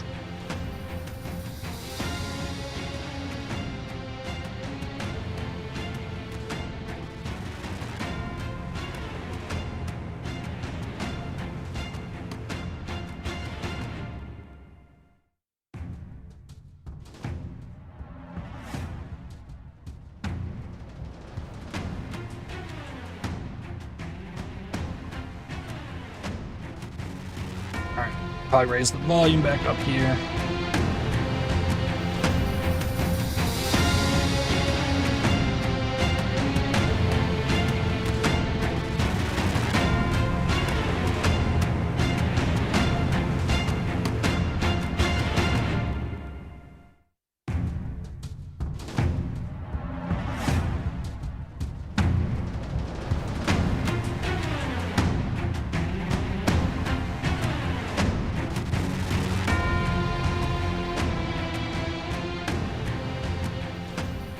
Welcome everyone to the Afterlight season preview.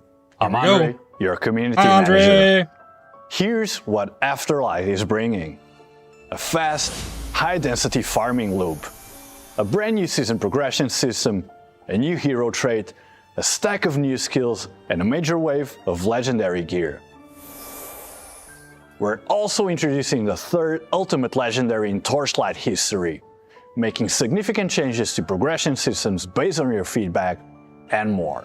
This season's theme is Night Watchers. You escort lost souls on their final walk, and the farming loop around it is the fastest we've built so far. Ooh, now trust me, you're gonna want to stay with us to the end, because the new endgame mode is where your builds are finally gonna get a real chance to show off. I mean, Torchlight, it's already fast, and it's gonna be their fastest mechanic. Let's see. Here is the core gameplay loop. You'll find an unnamed coffin out in the Netherrealm. Touch it, light the guiding lantern, and the funeral procession kicks off, carrying the soul towards the underworld. While the lantern's lit, it drags wandering wraiths straight to you. Your job as a Night Watcher is quite simple. Clear them, grab the loot, and keep the procession moving. Finish the wash and the purified souls ride the coffin down. Watch the lantern's color. That's your whole rhythm. Green means it's pulling wraiths at full speed, and the faster you clear, the faster they spawn, and the better the loot.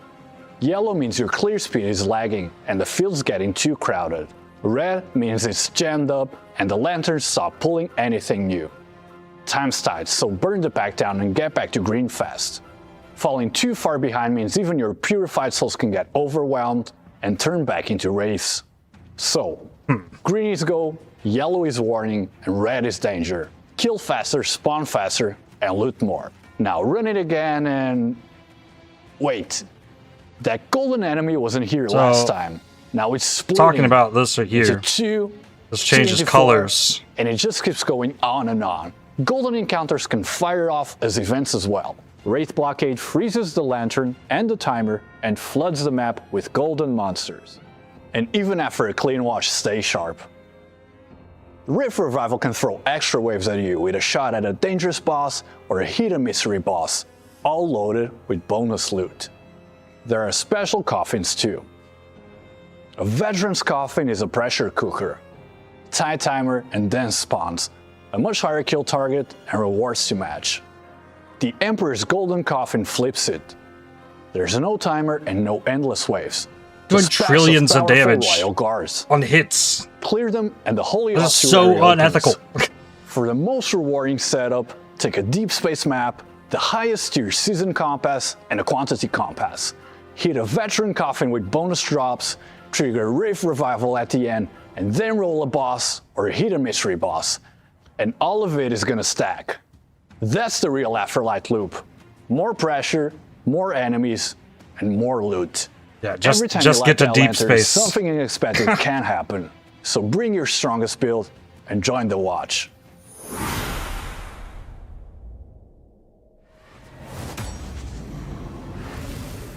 Next up, loot. Lunaria is going core in the Netherrealm this season, and we're making it faster, cleaner, and easier to build around. The Lunar Harp now opens 3 lunar string slots at level 1.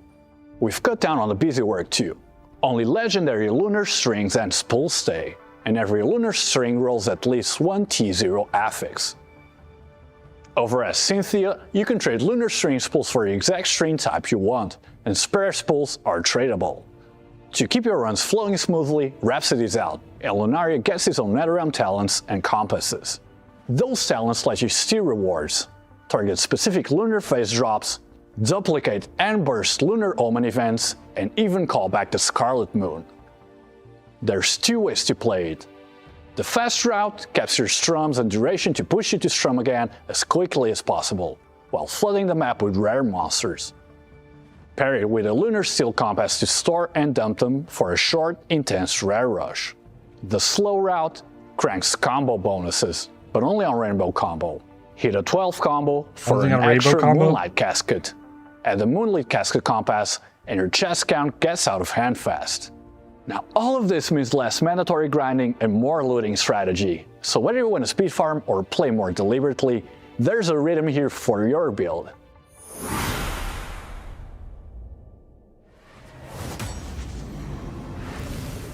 Talent constellations are getting tuned, so your choices actually feel different in different maps. Dark Surge players can now stop mashing the eruption button. The right node auto-fires it. Just know that once it's on, energy keeps draining and monsters keep spawning. So a build that isn't ready for the density can still get into trouble. God of Might gets a practical change. A new talent spawns a special monster near the mechanic. Kill it for a flat drop quantity bonus that run, plus a visual readability cleanup. And we're tuning underperforming confusion cards, especially rare rainbow ones, so hitting a rainbow feels rewarding again. The creation engine from last season got a big pass. 1. Monsters will no longer become invincible under I never really did much combat, with this, so your output stays consistent. 2. The Catalyst creation engine isn't only an equipment farm now. Its Netherrealm talents got reworked, so you can now tune it towards whatever you're farming. 3. A new talent makes every gold creation crystal in the engine guaranteed to bring a set of exclusive fluorescent memories. Okay.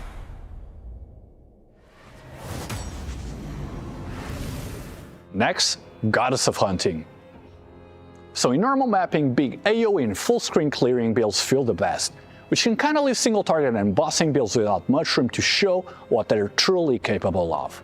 The Goddess of Hunting trial should actually have been that space, but it never quite landed, and the rewards were flat enough that it turned into a side activity while you're actually farming other content. This season is getting a new advanced branch. I had heard the Goddess of Hunting was like the best the Goddess of Hunting strategy at the and boss rushing. You interact with it, and the random invaded bosses plus the native end boss all receive the special blessings. Every boss you defeat passes its blessing forward and stacks it onto the final one.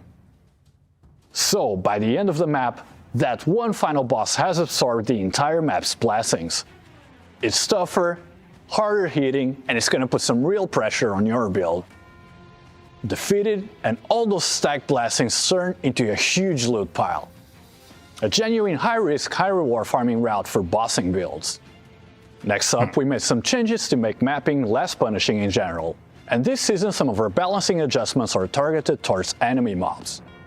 We've reduced damage and cleaned up several Netherrealm boss skills. Law Chaplain, for example, has skills that could connect multiple times. Those now hit once with lower damage values on top. Several high-impact skills from Church Chaplain and Medium Ember Automaton have also been brought down to more reasonable levels. The Clockwork Ballet gameplay is also getting some relief as well. A few member services should now be easier during Operation Cogwheel, and we've lowered the defeat chance on Clockwork Roulette, including the mini version in Orange member services, so you're not losing a run right at the start. Our goal with all of this is quite simple: fewer sudden deaths and a smoother path back to farming. As usual, the Supreme Showdown bosses are rotating again. On floor 20, Coldness Tracer Freezing Vortex breaks out of the ice that sealed her, back with a new look and a sharper, more pinnacle challenge style. for the On floor 21, season. The Omniscient Prophet returns. Whoa, that's a cool looking boss. The mechanic is swapping back to energy bombs. The bombs provide a substantial damage boost, but make sure you throw them at the boss before they detonate. Okay. Now, if there's one section to follow closely for build theory this season, this is it. The Nether King is an ancient figure. In gameplay, he brings a new kind of divinity slate. Whoa. One powered by divine remnants with affixes born from death itself. It starts as a single grid with up to 2 fixed talents. Once you start branding it, the shape changes. Feed it divine remnants and the slate picks up talents from the gods. Keep going and it begins proliferation, growing offspring outward, each with its own branded talent.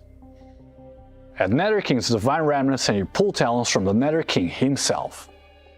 Broadly useful effects like all skill levels and immunity to certain curses and control, plus special talents that power up his authorities. Once every offspring has grown in, the slate's authority fully awakens. First authority, Judgment. The connected offspring put the surrounding divinities under the Nether King's gaze and massively buff their affixes. A Goddess of Knowledge divinity sitting at +4 skill levels and +1 focus stack cap can double to +8 and +2.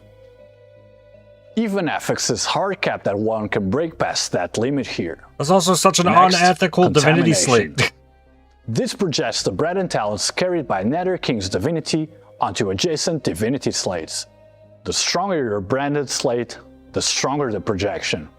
And the right talents can push it even further out. And last, Banishment, the layout puzzle. You arrange adjacent and non-adjacent slates around the Nether King just right to unlock forbidden banishment affixes. Effects like planting Tangle in your minions to turn them into Death Hounds. Auto-triggering Shadow Strike off your mobility skills. Or feeding your minions elixirs to make them genuine war beasts. There are nearly 10 banishment affixes to discover.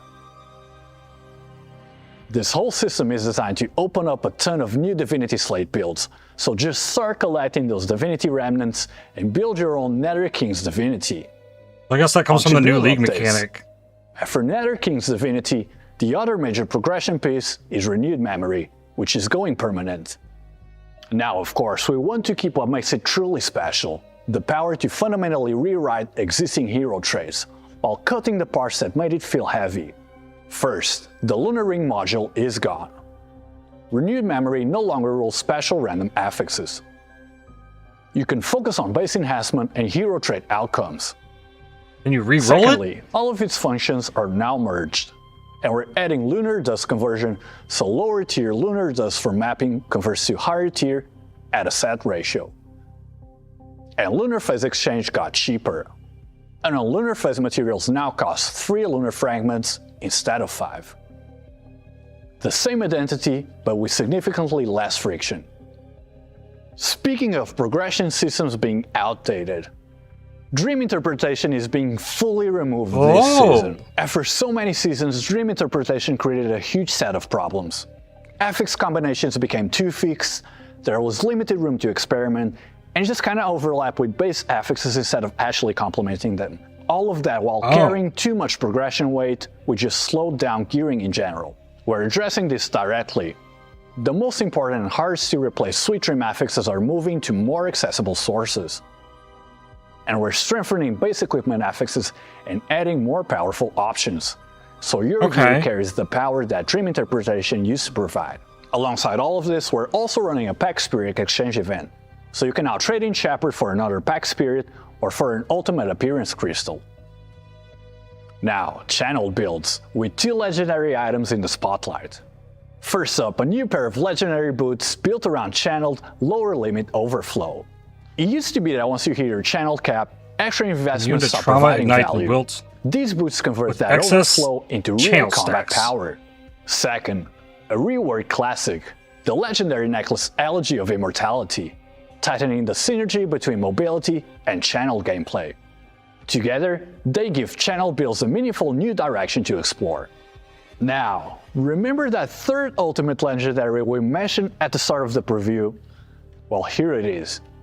In more than a dozen seasons, only 2 items have ever carried the ultimate title. Tonight, we're introducing the third. This ultimate belt connects directly into the 6 gods talent panel and carries blessings from 3 different gods at once. First affix is guaranteed to roll from one of the 6 main gods. So let's identify one. God of War, guaranteed critical strike, no downside. Now another, Goddess of Deception. First a guaranteed critical strike and now 100% explosions. And now one more. We want a Goddess of Knowledge and got God of Machines instead. It can auto-trigger a skill every 0.2 seconds. Essentially the premium version of the activation media perpetual motion.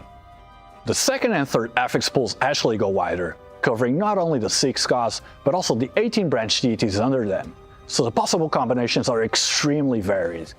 A few very examples. RNG belts. Warlord, changes to max fire resistance also apply to max cold and lightning. That's Elementalist, significantly reduces elemental resistance for nearby enemies. Wow. Mechanist, turns double damage from synthetic troop minions into triple. Now we're gonna leave the rest so that's for a very good belt. Find out in-game, but trust me, this is gonna be this season's endgame chase item. Yeah, It I can still see. hasn't felt reliable enough for many high-pressure endgame builds, so we're making targeted changes to both evade and deflection. With one legendary talent midpoint, spell damage will no longer apply an additional reduction to your evasion.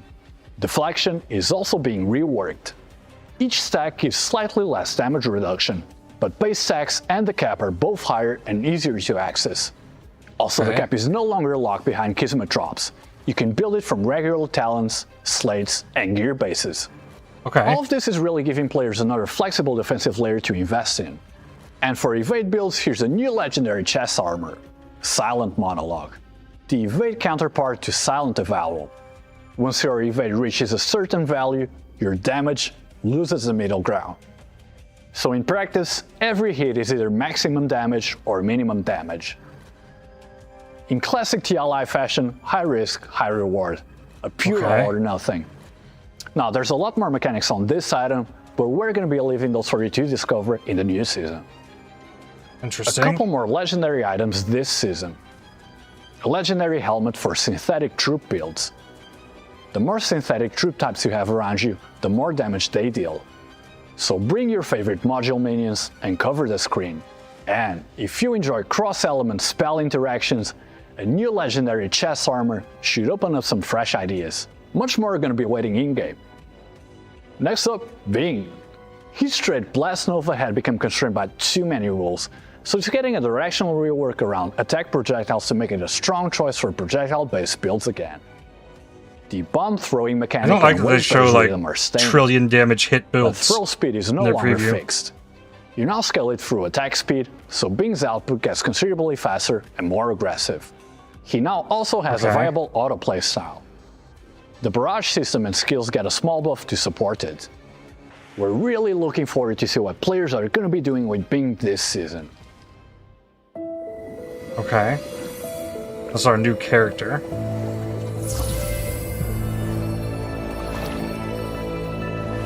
Specializes around Terra skills that have also gotten a rework. They haven't covered that yet.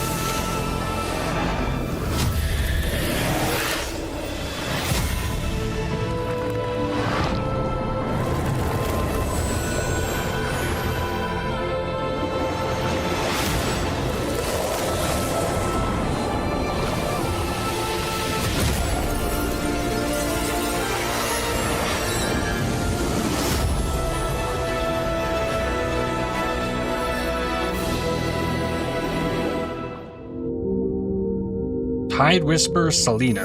Dance of the Deep. This is like a whole new character you can play the game as. Selena. Pretty much. She's getting a brand new hero trait. Dance of the Deep. In this version, Selena stops casting from a fixed position, and her terror skills move with her, as though the stage itself is following her dance. If you remember Shadow Swap Stillwater, that concept now extends across terror skills. This looks super cool. So instead of pulls just sitting in place, they follow with her as she moves.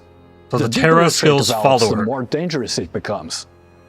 Her dance steps generate a crimson tide that pulls nearby enemies inward. And as you invest in skill area, that tide becomes a reliable grouping tool.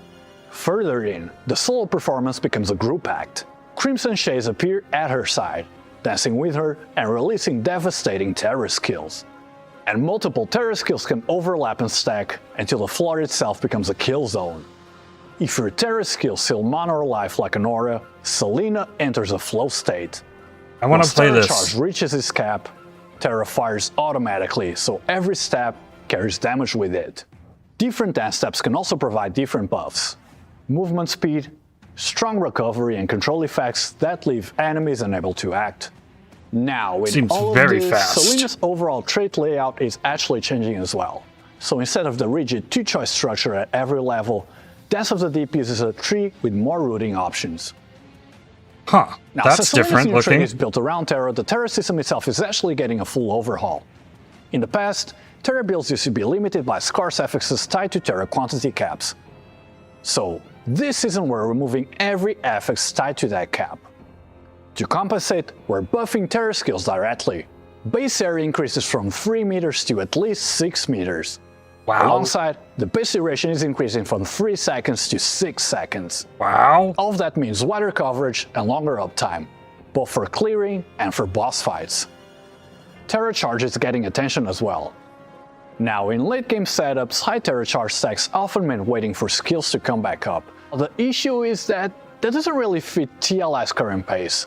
So we're raising base Terra charge recovery and adding even more affixes to support it, making the endgame loop even smoother. Now, we also know that investing in recovery can kind of feel costly because it's reducing your damage output, so we're adding a legendary item deeply tied to Terra builds. So it's gonna give you more damage while you work towards a better game feel. The goal is to bring Terra builds back and give Selena the stage she truly deserves.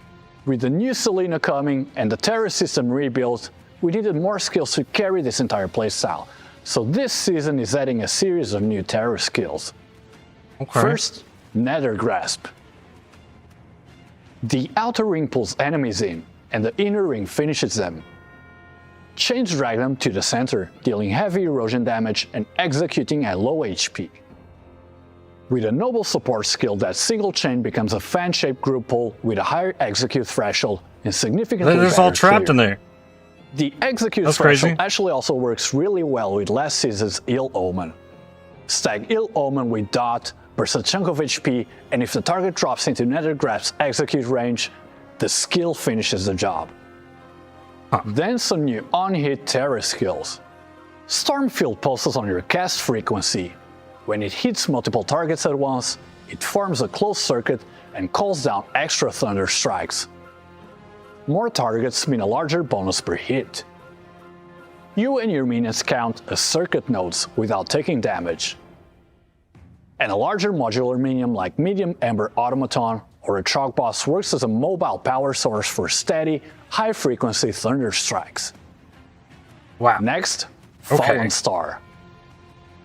Physical, spell, area, on-hit, Terra, persistent, barrage, intelligence.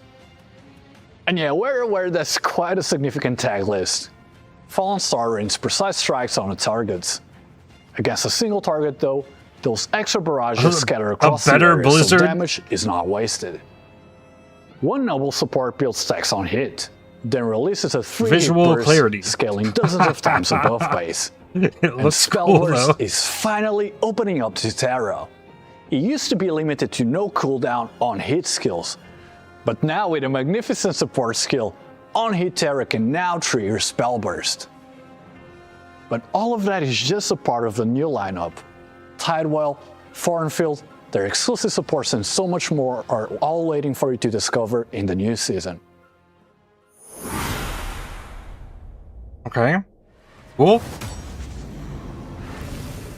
Before the endgame mode we mentioned at the start of this review, here are several quality of life improvements that should make your day-to-day play noticeably smoother. The trade house is getting upgrades too, anywhere in the game.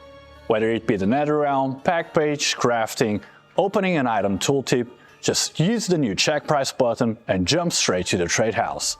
Check the price, restock on the spot. Quick buy is now a global setting.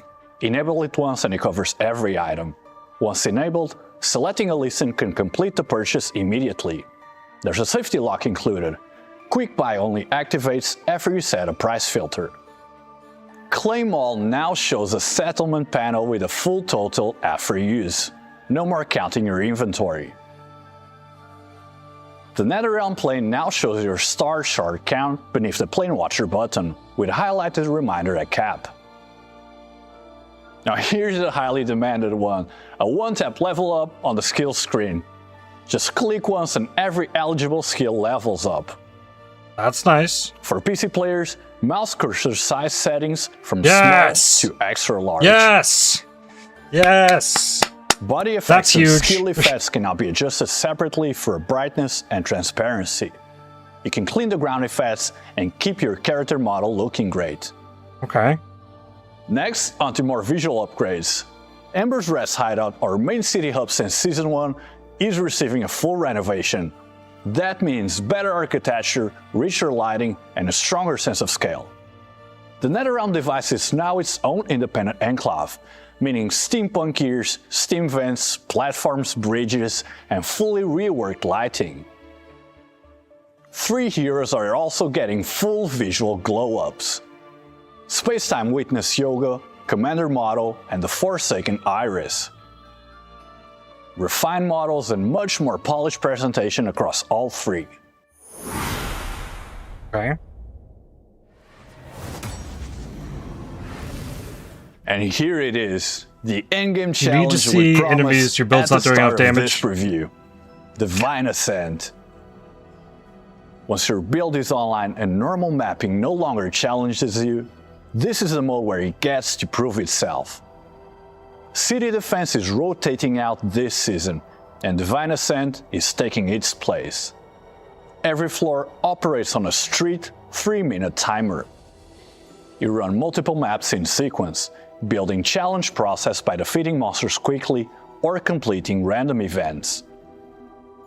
Once the bar fills, the floor boss appears. Defeat it before the timer runs out to clear the floor. Show overwhelming performance, no deaths and time remaining, and you can skip lower difficulty floors and advance directly to a tier that matches your build. There are special mechanics inside too. This season's example is Quake Breach. Touching it grants significant damage reduction plus bonuses to attack speed, cast speed, and movement speed. But a shock zone follows beneath your feet and triggers 3 explosions affecting both enemies and allies. Used well, it accelerates clearing. Poor positioning though can end the run. You'll also encounter optional high-dimensional trial devices.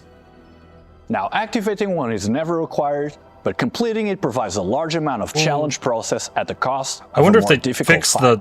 that boss's invisible Read attack. the clock, assess your build, then commit. Rewards scale with floor progression. Divine Ascent offers substantial first clear rewards, including bound crafting materials, tax vouchers, and selectable battle pack spirits. For veteran players, hero name cards earned from City Defense carry over into Divine Ascent at equal value. Same exchange rules, just a refreshed name and visual identity. And for ranking players, Divinity Ascent has 2 leaderboards. First Clear rankings and Infinity rankings, each with a dedicated slot per hero trait. Whether you're pushing the highest floor or competing for server first clears, this is where you can establish yourself. It's all about fast clears, higher floors, and real build pressure. We're going to be watching for your name in those top rankings. Okay. Wow, they got a lot. Finally, events and cosmetics. In Distant Nocturne, cumulative logins grant a legendary Battle Pack Spirit selection pack. That's just starting huge. From the second week after launch, cumulative checking also grants 10 Battle Pack Spirit draws. Complete the Long Road Ahead event to earn Battle Pack Spirit crystals, a rare season drop Pack Spirit, a rare drop Pack Spirit upgrade insignia, and an exclusive weapon appearance. By completing seasonal goals, you can also obtain the Activation Medium Motionless and a substantial amount of tax vouchers. During Conquest of the Realms, challenge the Plane Watcher at Profound Tamarack 8 at Plane Difficulty 6 to earn a Conquest insignia. Exchangeable for the Hellfire Flame Bow, the weapon matching Flame Forger's Burning Heart. It's a real challenge to get there. 2 new Pack Spirits are coming this season. The Battle Pack Spirit Ice Mirror grants Mirrored Shade, which increases Terra skill damage and duration. At max stacks, it also raises the Terra Charge stack cap, a strong pairing with Selena. Wow. Also coming this season, Lady Obituary. When she sings a Requiem, Refresher War units can be marked, doubling or tripling their rewards. On Wraith Monsters, Wandering Spirits, and Holy Ossuaries. Drop Pack Spirits are also getting an Afterlight specific improvement. Once you first unlock Drop Pack Spirits, you can preset a dedicated drop configuration for the Afterlight mechanic in the Pack Spirit screen. Deck configurations drop bonuses apply automatically when Afterlight drops are calculated.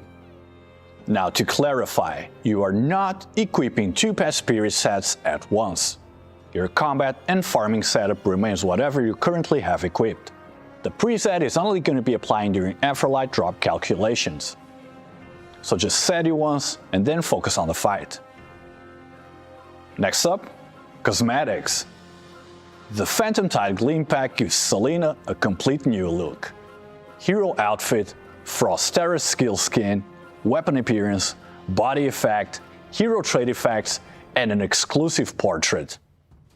Rayhan, aka Rihanna, is getting its second transmog appearance, the Wendigo Snow Pack, including Spectral Slash skill skin, a weapon appearance, body effect, hero trait effects, and an exclusive portrait for Snowmire Skaya. Glory Across All Realms as a new ultimate pack accessory, Sunken Phantom Spine. After defeating enemies, a rainbow glow opens behind you with schools of fish gathering around the light. It also introduces the new teleport effect, Void Sea Captain. And that brings us to the end of the Afterlight season preview. Now to recap, a fast seasonal farming loop in Afterlight, a new season progression system with Nether King's Divinity, Selena's new hero trait Dance of the Deep, the full Terra system rework and its new skill lineup, the third ultimate legendary in Torchlight history, Dream Interpretation being retired, a renovated main city, and Divine Ascent, the new endgame challenge mode where your builds can finally get the stage they truly deserve. The final patch notes are coming very soon, so just keep an eye on our official socials. And let us know in the comments down below which builds you're planning to start with on launch day. Thank you so much for watching, and thank you for being a part of this community. I'm Andre, and we'll see you all in the Afterlight season. All right. Well, that looks pretty cool. I feel like we didn't see as much of the league mechanic that was going to be like the focus, because last season had the Lunaria in every single zone. So there's going to be lots of escorting this coffin and trying to like boost speed. It seems like it will be a lot of fun. I'm excited. I will be jumping into it next week, so watch out for videos on that, or join me live over on Twitch. I'll also be streaming live here on YouTube as well. That's gonna do it for me for today. I am excited and looking forward to next week. But with that, I'd like to thank you for watching. If you enjoyed this video, definitely hit the like button as it really helps the channel out a lot. Subscribe to make sure you don't miss more videos from me. If you'd like to watch these videos... Welcome everyone to the Afterlight season preview. I'm Andre, your community manager. Here's what Afterlight is bringing. A fast, high-density farming loop, a brand new progression system, a new hero trait, a stack of new skills, and a major wave of legendary gear. That's a turbo feature that I should... Maybe they don't have that on their channel? Okay, well. Where is Torchlight?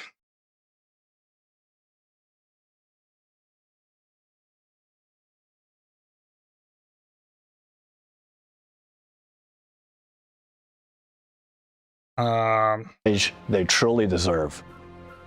The final patch notes are coming very soon, so just keep an eye on our official socials. YouTube is a little behind. And let us know in the comments down below which builds you're planning to start with on launch day. Thank you so much for watching, and thank you for being a part of this community. I'm Andre, and we'll see you all in the Afterlight season.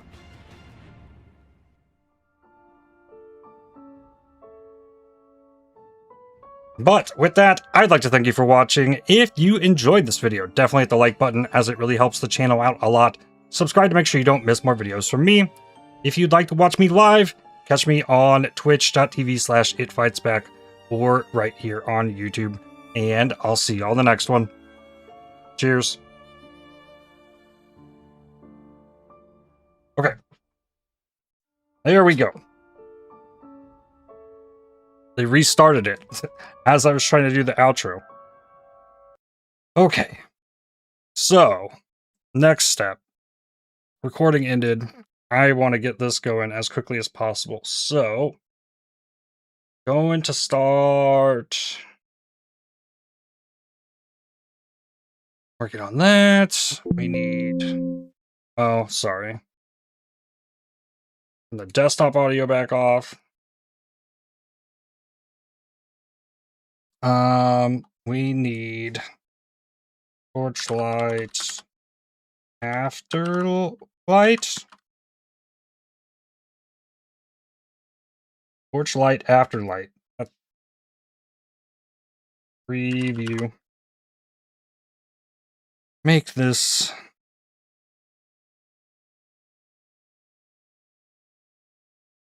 Then you have to watch me edit a video live. Then we can close this. That's in here. Gotta wait on this before I can start doing it. I guess I can turn this back on, actually.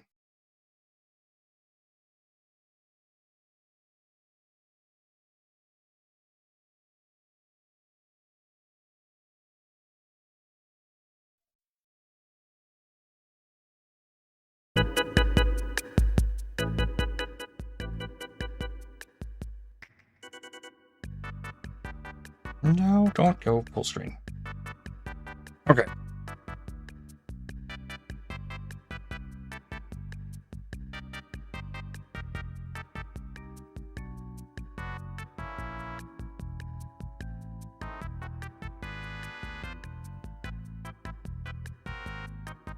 Computing audio or visual index metadata. Like, I need that to be able to do it.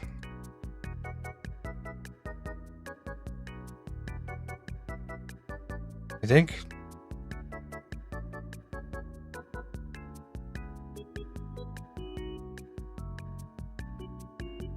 I'm afraid to drag the video into the timeline before that finishes.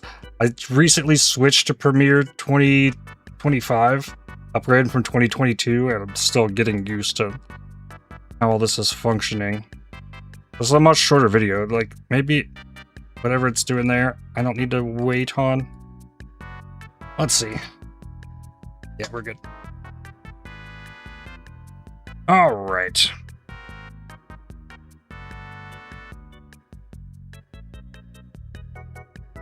Just need to clean this up a little bit for the YouTube. Close this up. Close this up. Lock that. This.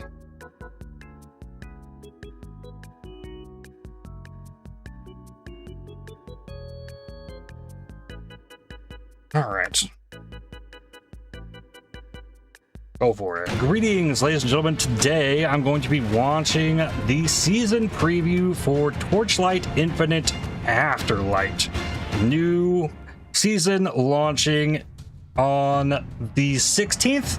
So in just a handful of days, I will be playing that live on stream as well as making YouTube videos along my journey as I play through the season. I am excited to see what they've got new to add with the Afterlight season.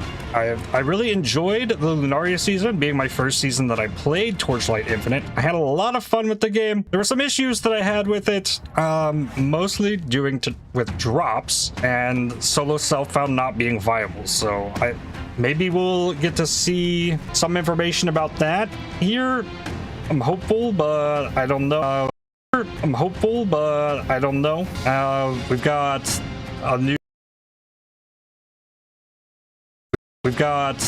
a new league mechanic, a new character, Selena 2, and this won't take me that long to do. Selena 2, I think they're reworking Terra skills and speedrun. Sure, explain it all as we get going here. How it goes. I also want to give a big shout out to Infinite for sponsoring me to make these videos showcasing the update and my experience playing the game. So thank you, Torchlight, for helping support me in making this content. I really, really appreciate it. I'm gonna cut that one. It's fine. This doesn't have to be super. The art looks really, really cool here for this too. I actually have animations for it. But I'm excited to play more Torchlight. I've only played the one season, so I'm really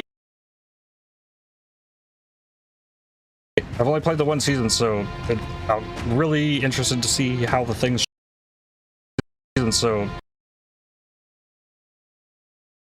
Really interested to see how the things change.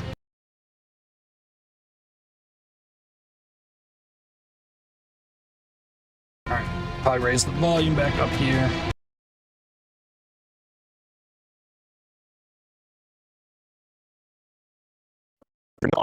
Welcome.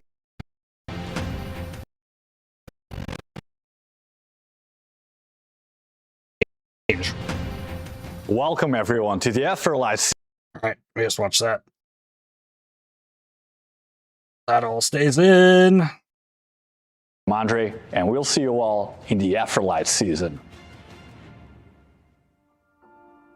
Alright, well, that looks pretty cool.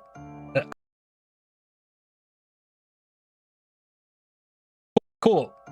I feel like we didn't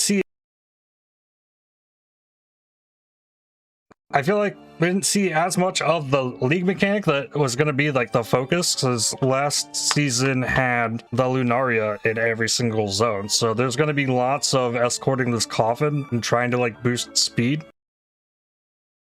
It seems like it will be a lot of fun. I'm excited. I will be jumping into it next week. You can cut this down just a little bit more.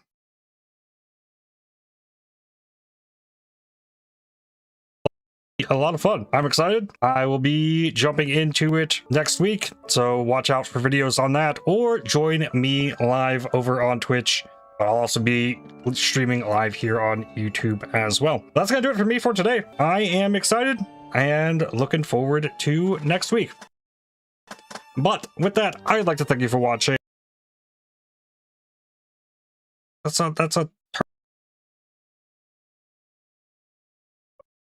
But with that, I'd like to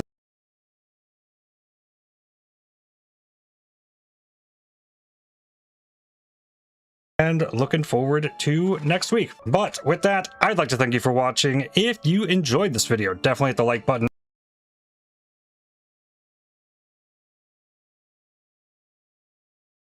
as it really helps the channel out a lot. Subscribe to make sure you don't miss more videos from me. If you'd like to watch me live, catch me on twitch.tv/ItFightsBack or right here on YouTube. And I'll see you all in the next one. Cheers. Control Hall sequence, make sure there's no gaps. Export. Oh, bitrate. Audio. 384. Export. And this is going to take a few minutes. So I'm going to get up, take a stretch break. And once this gets done, we will jump into Octopath Traveler while this is uploading. But I cannot do anything on my computer while this is happening because this is very computer intensive while this is going. So I'll turn on more Wii Shop music for you, but I'm going to get up and take a break. I'll be back in a few minutes. BRB.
Alrighty, I'm back here. This is done. Save that. Then need to upload the video.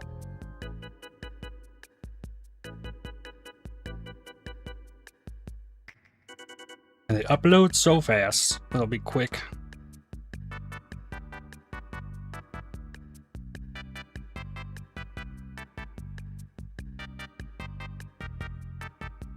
Look at this. Seconds. Actual seconds. Upload. Crazy. Reuse details from previous video. Season. Search. Season. Preview. Not in that playlist.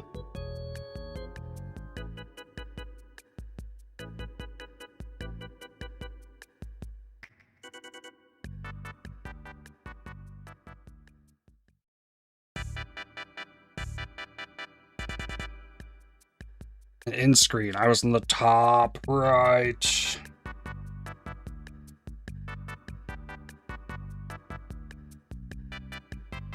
Switch that up.